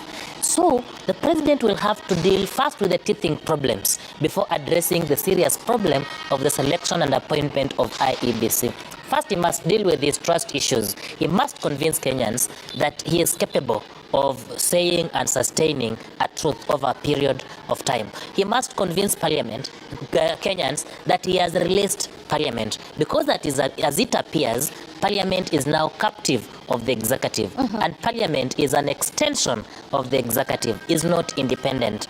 That means that names going to Parliament, if the president has said these names have to be approved, they will be approved. If the president says they will not be approved, they will not be approved. He has to demonstrate to Kenyans that henceforth he is going to release Parliament so that Parliament can make objective deliberations, so that Parliament can make independent decisions, and if they mess with those decisions, let them face the consequences as Parliament and not as Parliament tied with the executive. Now the president cannot even negotiate for Parliament because Kenyans believe that he has captured Parliament, and that is why he had to do the amendments to the finance bill at State House and not at Parliament.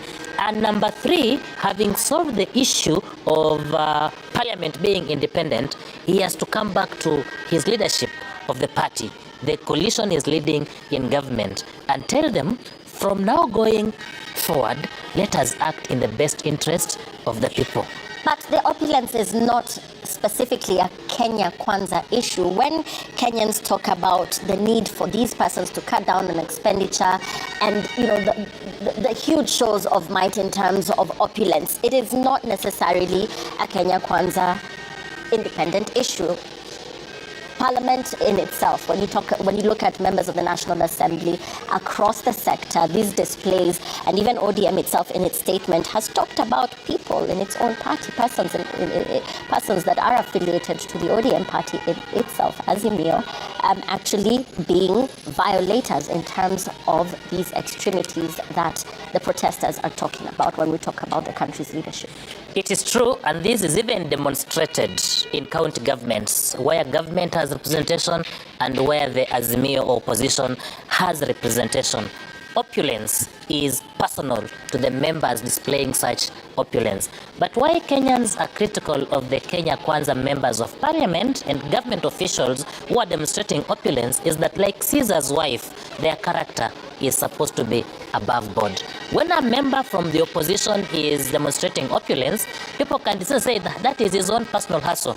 But when a government official or a Kenya Kwanza member of parliament is displaying untold opulence, it simply means that there is some public funds that are missing elsewhere, because these are the persons in charge of the public funds. However, I agree with Kenyans that the question of opulence cuts across. The question of mismanagement cuts across. And Kenyans have been very keen on focusing on those areas where there have been misuse of funds. On the fateful Tuesday, where there was an attempt to burn down parliament, we saw an attack on quite a number of county governments, not necessarily within Kenya Kwanza administration, even those that are from the opposition. And Kenyans are demonstrating this anger. You've seen governors going into functions, and what arrives first is a car carrying a governor's chair with about 5 people guarding a chair where the governor will sit on. What purpose does it serve? And this is what Kenyans are saying. We are fed up. And I am happy that from Tuesday, even the governors who've been moving around with chairs, even the member of parliament who've been moving around with bags full of money have stopped doing it. It took loss of lives to stop doing this. How many lives shall we lose to then gain sanity as a country? Now, so where do we go from here? If withdrawal of the finance bill will not end, the anger, the discomfort, the unrest that we're seeing, where do we go from here? We've talked about this quote-unquote misbehavior cutting across board. The president of the day is in a position where he might not be able to tame the extremities that we've seen. Now that everybody is speaking in their own tune, we've seen the ODM in itself supporting the current protests that are ongoing. In terms of transformation and the reality of the fact that economic transformation would take time, where do we go from here? What do you think is the way out of the crisis that Kenya is currently facing? The way out of the crisis is for the president to demonstrate goodwill. And how do you demonstrate goodwill? Is by doing the bare minimum. Even as we go to the Express with the president on Thursday, a number of young people are still in police custody. They have not been produced before courts. They have not been processed. Where is that particular goodwill? Release them.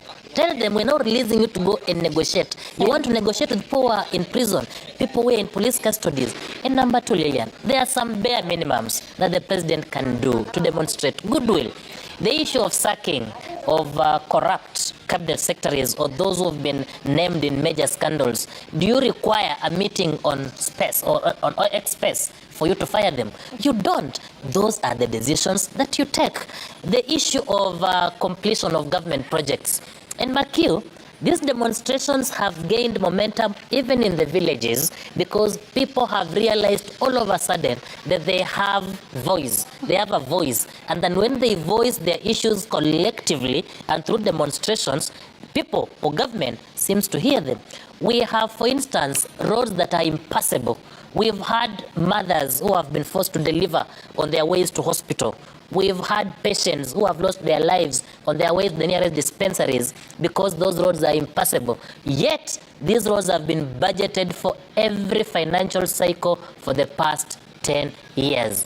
Why should we convert money meant for development into people's pockets so that opulence can be demonstrated? When you go to our dispensaries, we have no medicine across the country. When you go to our hospitals, we do not have specialists to attend to the patients. Yet we are told that we are taxed every year to ensure we have money for medicine, to ensure we have competent specialists in our hospitals. So we must change as a government the way we do things. This is not just about the national government, it also speaks to the county governments. We must change for the better, and if we do not change, then change is going to change governments. Right, and hold on to that thought as we cross over now to what is happening in the Nairobi CBD. We are seeing what looks like an ambulance there, and of course we've also seen pictures from the Kenyatta National Hospital as persons that have been injured continue to be brought into the hospital. Remember, the protests continued today as persons took to the streets in various parts of the country. The unrest by the Kenyan youth, as well as all who have taken to the streets to protest over the finance bill, which has since been rejected by the president, continue to take to the streets. The concern now moving to criminal elements that the police say have infiltrated the protests and taken advantage of the protests, which largely started off as peaceful. It is not known how extensive these criminal elements are or what amount of looting that they have been engaged in, but police have raised concern that there has been infiltration of criminal elements in the ongoing protests that are happening in different parts of the country. The pictures on your screen are coming to you from Kenyatta National Hospital as well as the Nairobi CBD, where businesses remain closed for the better part of the day as security agents took to the streets to keep protesters at bay, and that is what is currently happening. We've seen lobbing of tear gas canisters in parts of Waiyaki Way. This has, here in Nairobi County that is, and this has affected the movement of transport along that particular highway. Of course, traffic continues to be largely easy in different parts of Nairobi as police have cordoned off major roads, those leading to State House Nairobi, and feeder roads as well, those leading to the Central Business District, as well as major highway. Earlier, we also brought you scenes from Mombasa County as well as Machakos County, where protests are ongoing there as well. There have been concerns over the use of disproportionate force against the protesters, the use of live ammunition, the wielding of batons as well, and of course the lobbing of tear gas. This, of course, being a major point or cause of concern to different human rights activists as well as the population as well, who say that the protest started off as largely peaceful, but the police have displayed many times excessive use of force. Let's take a look at what's happening there in the Nairobi CBD. Again, a lot of arrests continue to happen as police engage the protesters in running battles, as well as make arrests of those that are seen to be engaging in criminal elements. Let's take a look, let's listen in.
those are the scenes that we're getting from Nairobi CBD. Today being yet another day when people have made their way to the streets. Initially, of course, we say that the day did start off largely peacefully as sections took to the streets to protest the current state of the nation. And this has since, of course, escalated into scenes where we've seen police make several arrests, where we've seen businesses within the Nairobi Central Business District and other parts of the country, Machakos County, Mombasa County, and elsewhere remain closed for the better part of the day. People have largely remained away from, or rather stayed away from the Central Business District. As you can see from the pictures there, it is very quiet as of now, apart from pockets of protesters that we have seen engage police there. The police trying to keep them at bay. The most of what we have seen in terms of a highway that has been affected by the ongoing protests is Waiyaki Way in Nairobi, where protesters took to the streets. Nairobi Waiyaki Way being a central point, really, and a central highway that is a feeder road to different parts from the Westlands area to the Nairobi CBD, to the James Gishuru Lavington area, as well as to the Kangemi area, Kikuyu, as well as to Naivasha, Nakuru, and Kisumu, and therefore this really being a very central point in terms of traffic being affected, that coming in and going out.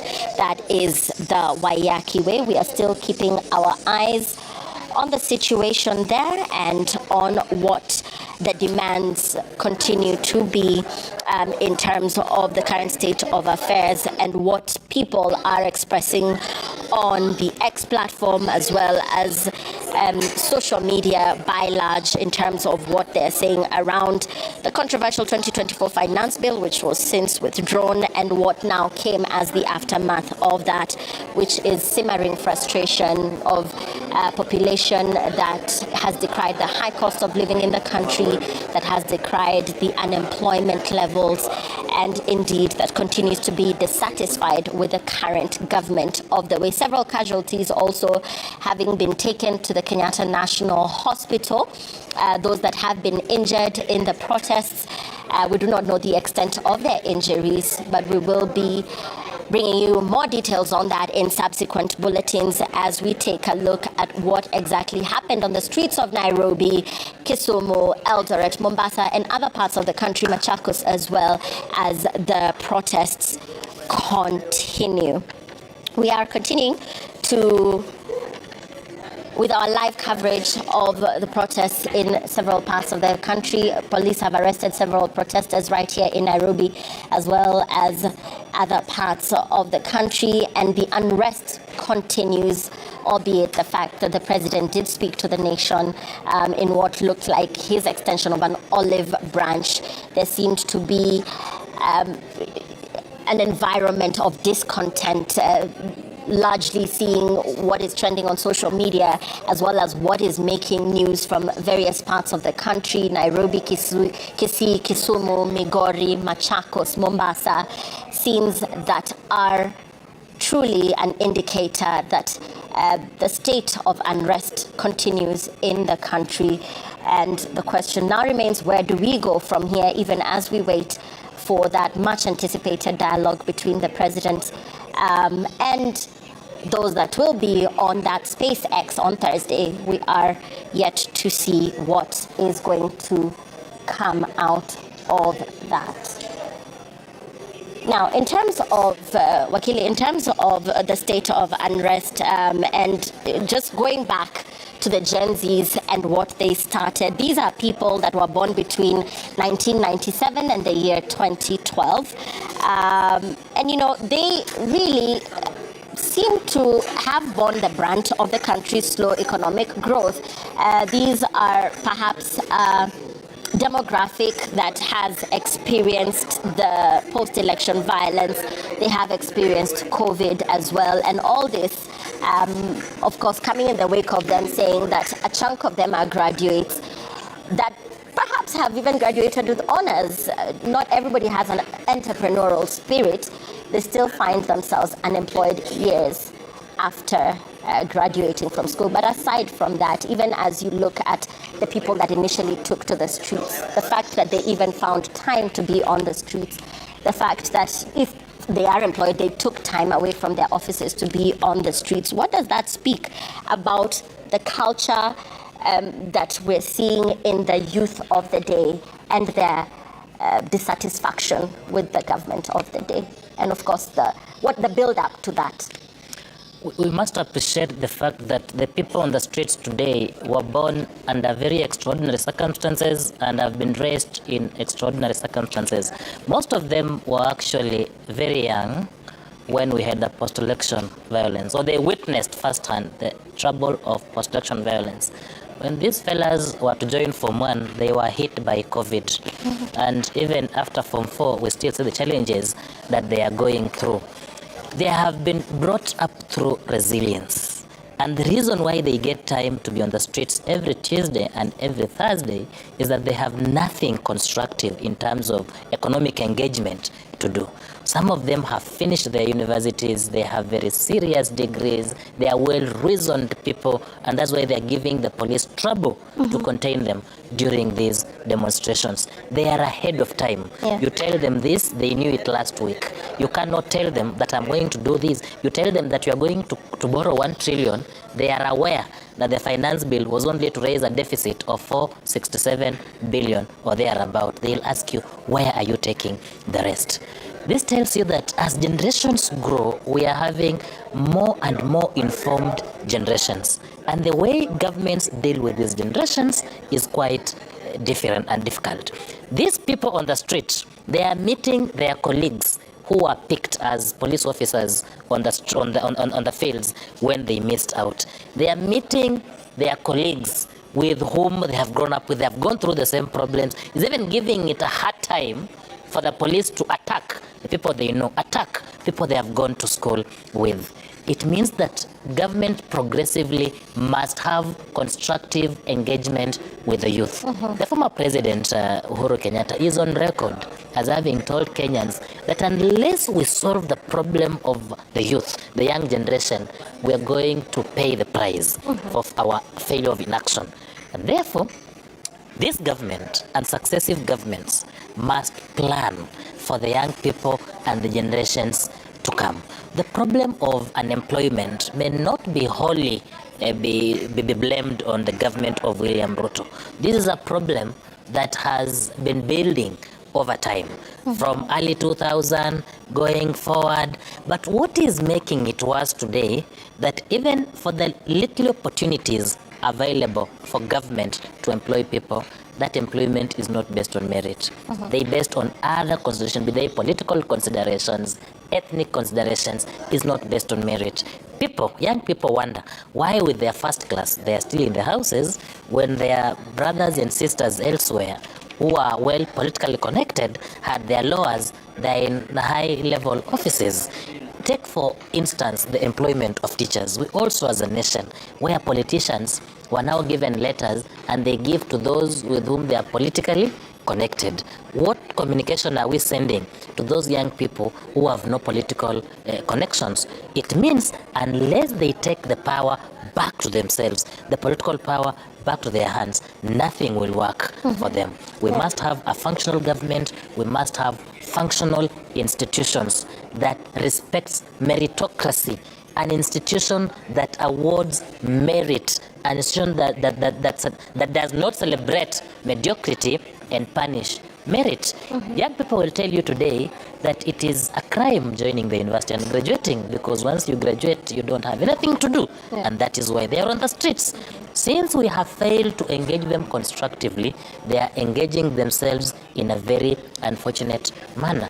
You saw when the head of state was addressing the nation on Sunday and saying that the housing program has given us a number of opportunities for the young people.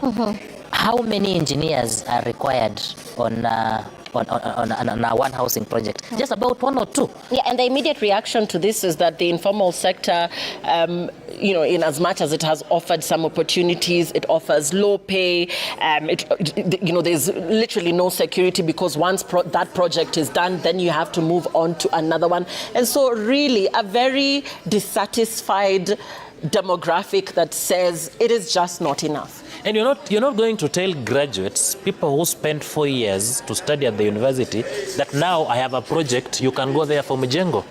I think that is not the kind of a generation that we are raising. So we must have a national discourse on how to engage the youth away from the informal engagements, away from the kazi kwa vijana. Kazi mtaani 10 years ago was something constructive to the young people. Kazi mtaani today does not make sense to this young generation. These are boys and girls who have gone to private schools, boys and girls who have never been caned, boys and girls who have never with that very strong sun and what. You now want to send them on a Mjengo, they will not go. And to them, once you've graduated, then you are entitled to a white-collar job.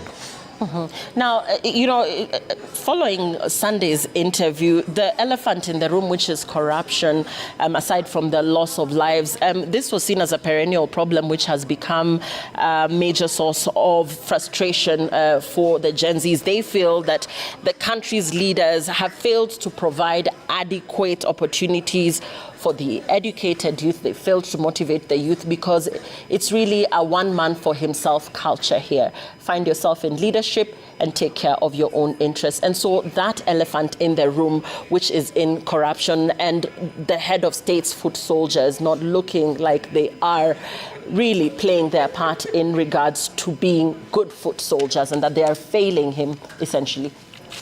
And they have failed him. Why are there demonstrations even in the backyards where Kenya Kwanza thought to be very strong? It is because the electorate, the common man, is feeling the pinch. It is because people do not understand why their MP should be entertaining people on 5 million, 3 million bill paying when the same MP cannot educate children who are stuck in their mother's houses because they do not have fees to go to school.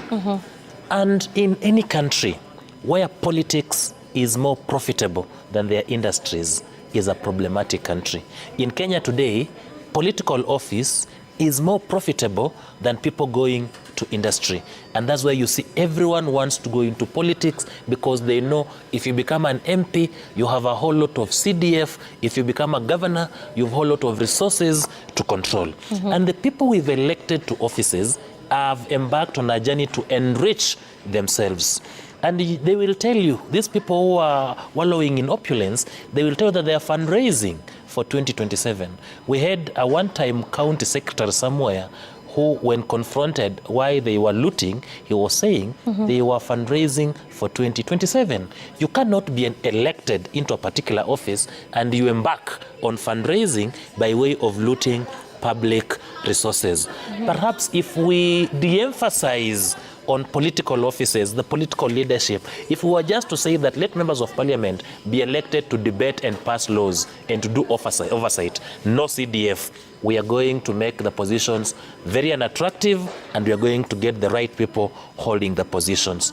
If we make governors technocrats and depoliticize the positions, we are going to get right people. But we have elected into offices people who are in a rush to make wealth, people who are in a rush to make their lives comfortable at the expense of Kenyans. In this country, we are raising sufficient taxes and sufficient monies to fund our own project and to pay our own salaries. But because the monies that we raise as a country ends up in the pockets of few individuals, we appear like a poor country. Unfortunately, we even borrow to steal. That we have stolen what we've raised as a country, it is now done. We are now borrowing to be able to steal. When you go to courts today, we have very many people who have been charged with issues of corruption, especially in the anti-corruption cases. That still hold office to date. That still hold office to date. That still get re-elected to date. Why are we doing this as a country? We're actually messing ourselves and messing generations to come. Our forefathers perhaps messed a generation. They messed us. We are messing our generations, the generation we shall sire, the Gen Zs, the Alpha generations, and generations to come. We must, as a nation, have a culture of financial discipline, a culture of professionalism, a culture of integrity. We cannot be preaching. You saw what the president was saying, that the Minister for Agriculture went to Parliament and he was set free. And yet we have people, very junior officers at the Ministry of Agriculture, who are battling cases because of the same mistakes for which the minister ought to have been fired. We're also growing in a generation where the person who goes for who loots the most is spared the consequences of the law. And the people who help him loot are the people who face the consequences. Perhaps we need to have a conversation around that issue. And there's a general feeling that even as all these are brought to the public space, we're talking about illegal fertilizer, we're talking about counterfeit sugar finding its way into the country.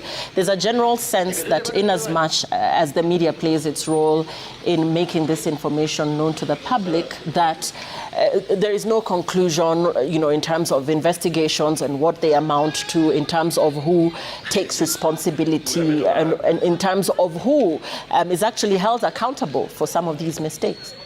It is because Kenya has become a man-eat-man society. Right from the police officer who arrests a suspect, he wants his share, to the investigating officer who will prepare a report. When that report is bungled, and by the way, investigations begin the very moment you become a suspect. Investigations begin. And when the police investigating this matter, or the EACC bungle the investigation and forward a bungled file to the ODPP, the DPP cannot secure a conviction in a court of law. We seem to focus on the court. Why has this person been acquitted? This judge has been compromised. This magistrate has been compromised. Not knowing that the magistrate was basically making a decision on the facts that were presented. We then turn our guns to the Director of Public Prosecutions and say, DPP, why have you lost this matter? Not knowing that DPP was basically a mortician. He received a file with a complete set of investigations and documents and presented it. If there was a conspiracy at the time of arrest and during the investigations, no amount of competence from the DPP will convince the judge or the magistrate to convict an accused person. So we are dealing with institutions that are spoiled. We are dealing with institutions that are not functional. We need to reform right from the bottom to the up for us to secure the country. And I want to bring your attention to a statement on the current crisis facing Kenya. And this is, a joint statement signed by the Kenya Medical Association, the Bloggers Association of Kenya, the LSK, the Kenya Union of Journalists, the Medics for Kenya, and the Police Reforms Working Group, among others, the Kenya Human Rights Commission, Amnesty International Kenya. In terms of discourse and the announcement by State House of a multi-sectoral conversation to address policy issues raised by the Youth for Kenya Gen Z protest movement.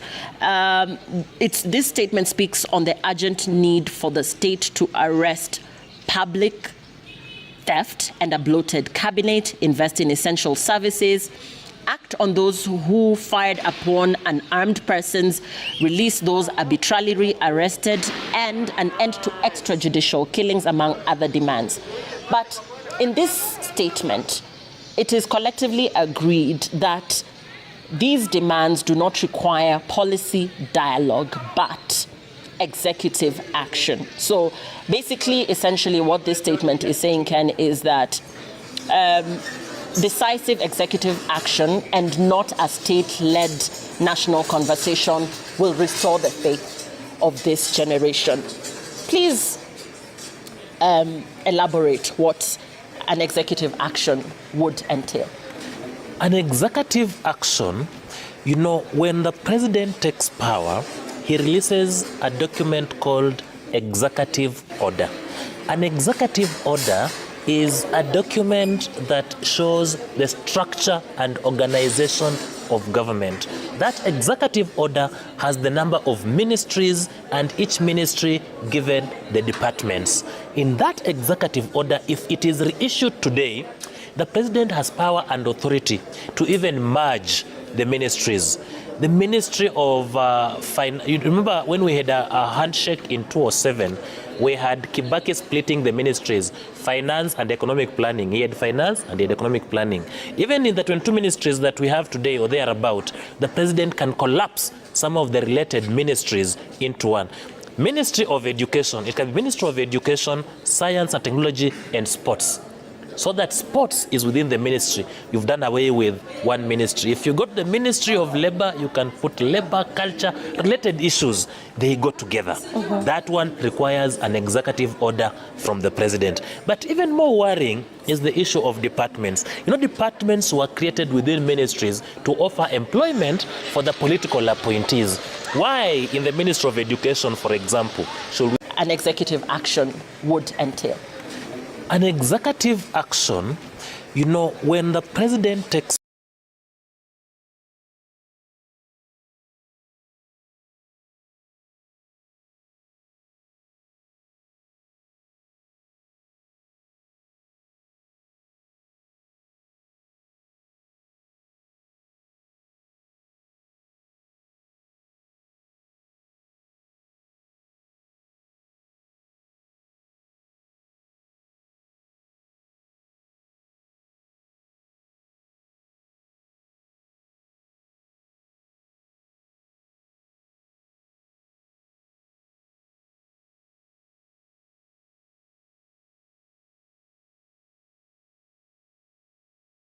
power, he releases a document called Executive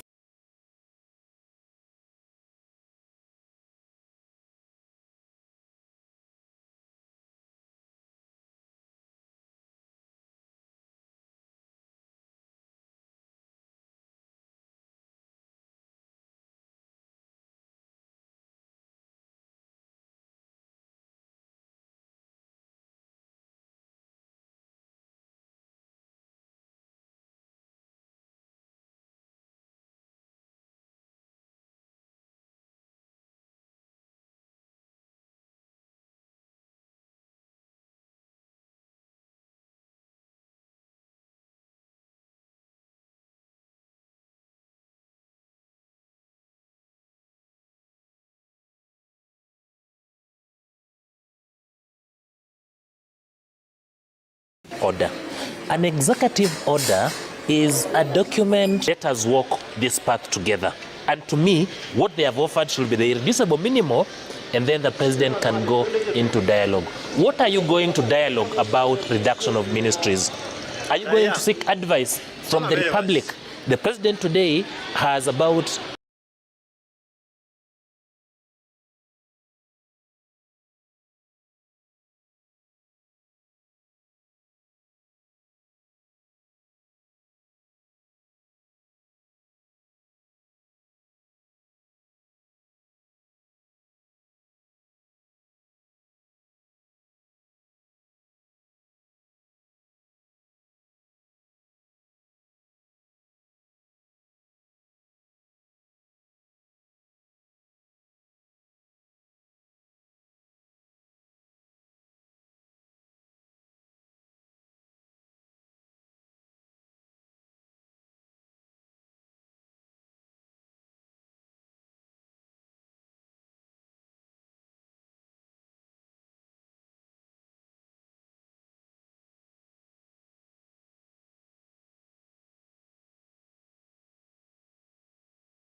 the right people.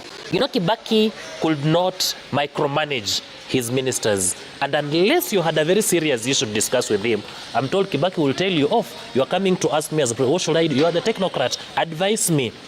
And then if institutions can work, just be the president, be independent, be objective, and let institutions work. But when you see people doing things and they claim to be doing in the name of the president today, it speaks to the public rage that we are witnessing today. In Uhuru's government, Uhuru was arguably more consultative. We saw when the nation was almost burning in 2018, Uhuru went into a handshake and he said, the interests of this nation are bigger than my own personal interests. Even if it's going to cost me political friends, it is something worth trying. And we saw him having a relatively peaceful second term in office. Today, we are seeing very many pretenders to the throne acting in the name of the executive. Even when the president, where the president is not aware, we've seen people walk into the street and say, I am here and I want this tender because I am well connected.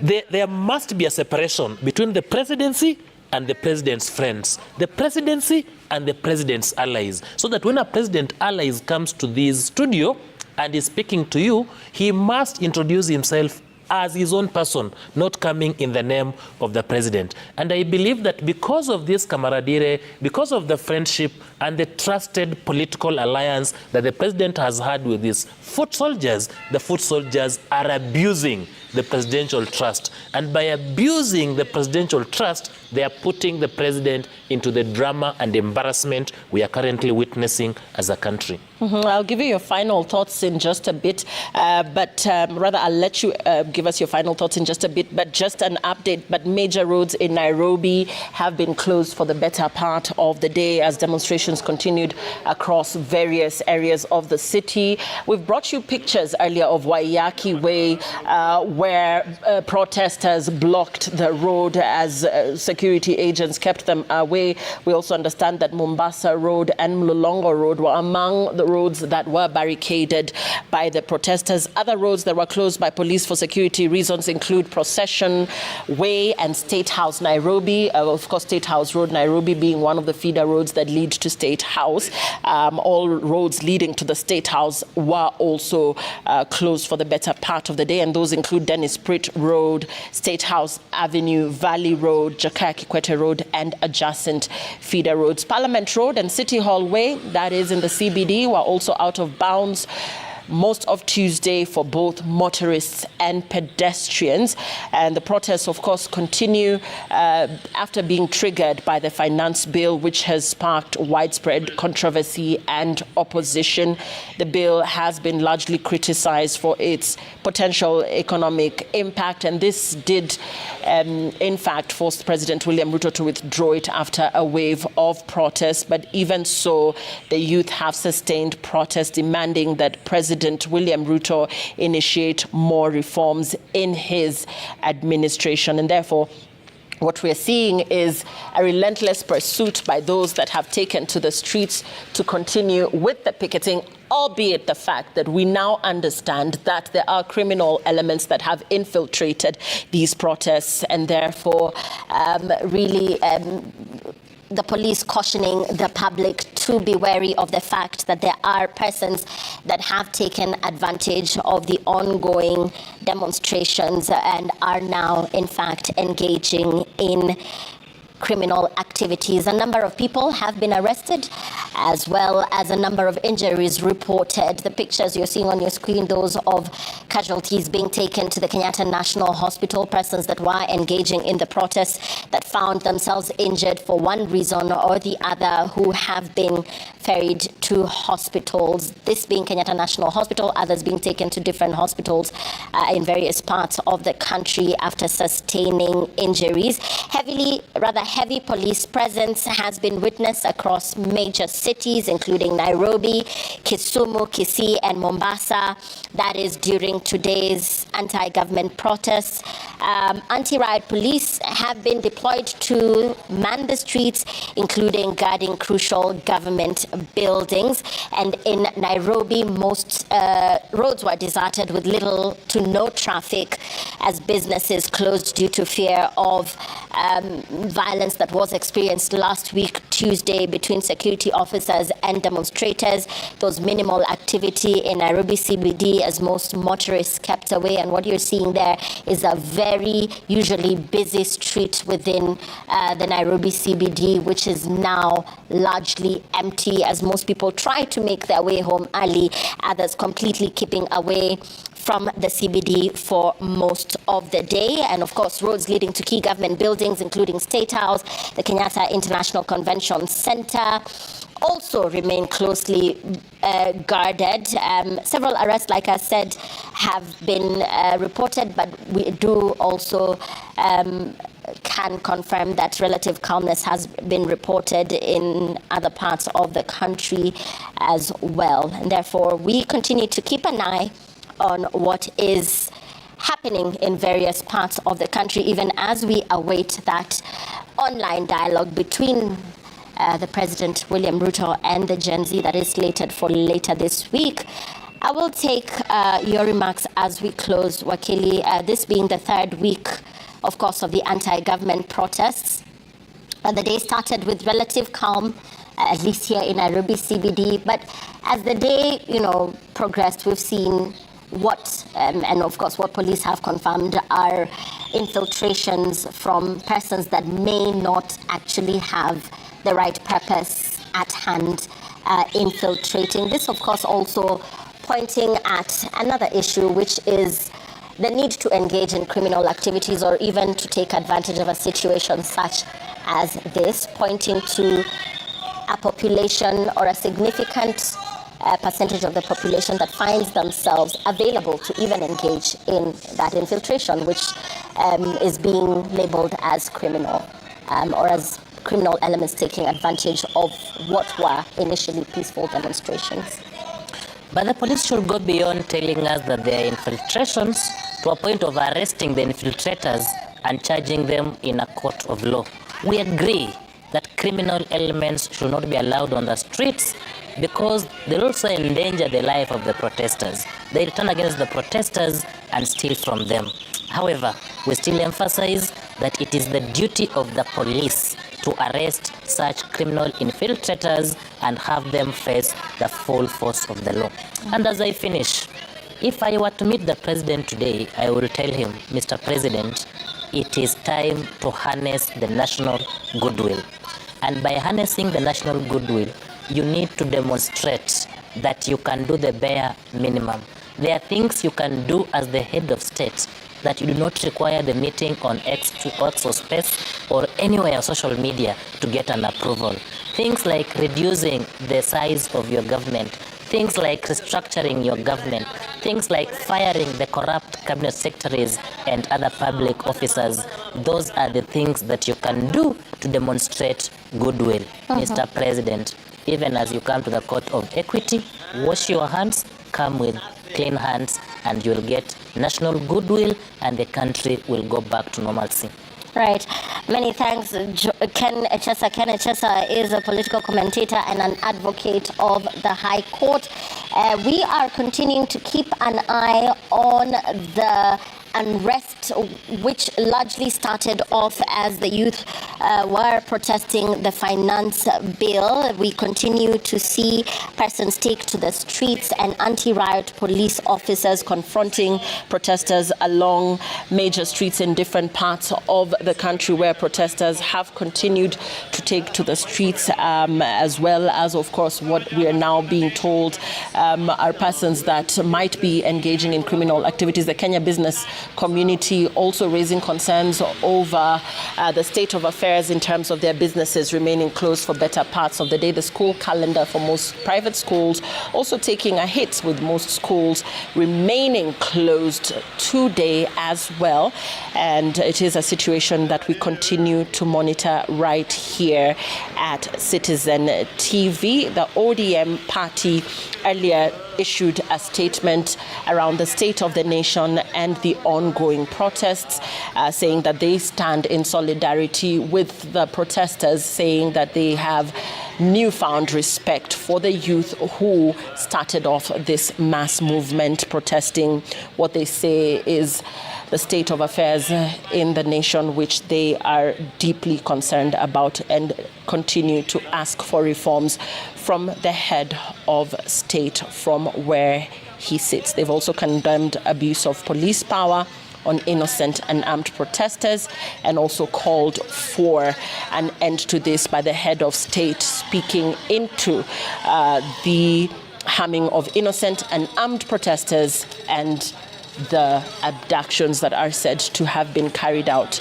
by police officers. We are going to leave you with images from what is currently going on. I'll be leaving you for now. My name is Lillian Muli as we continue to bring you images from what is happening from different parts of the country. Let's listen in.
Citizen.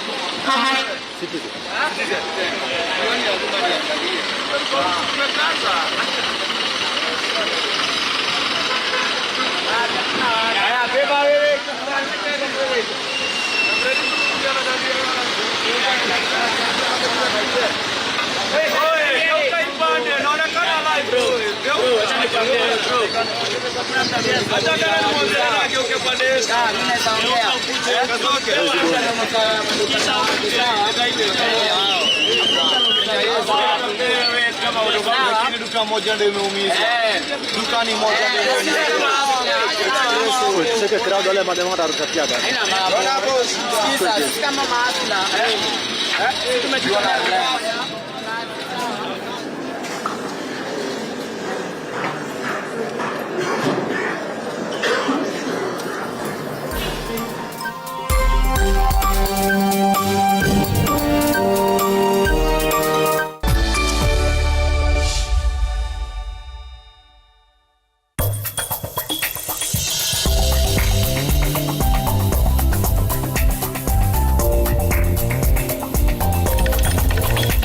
After kupata hiyo pesa, nilinunua nguo, nikauza, nikapata profit, nikaongezea stock na nikanunua viatu. Asante sana Tala. Tala, tunawaaminia.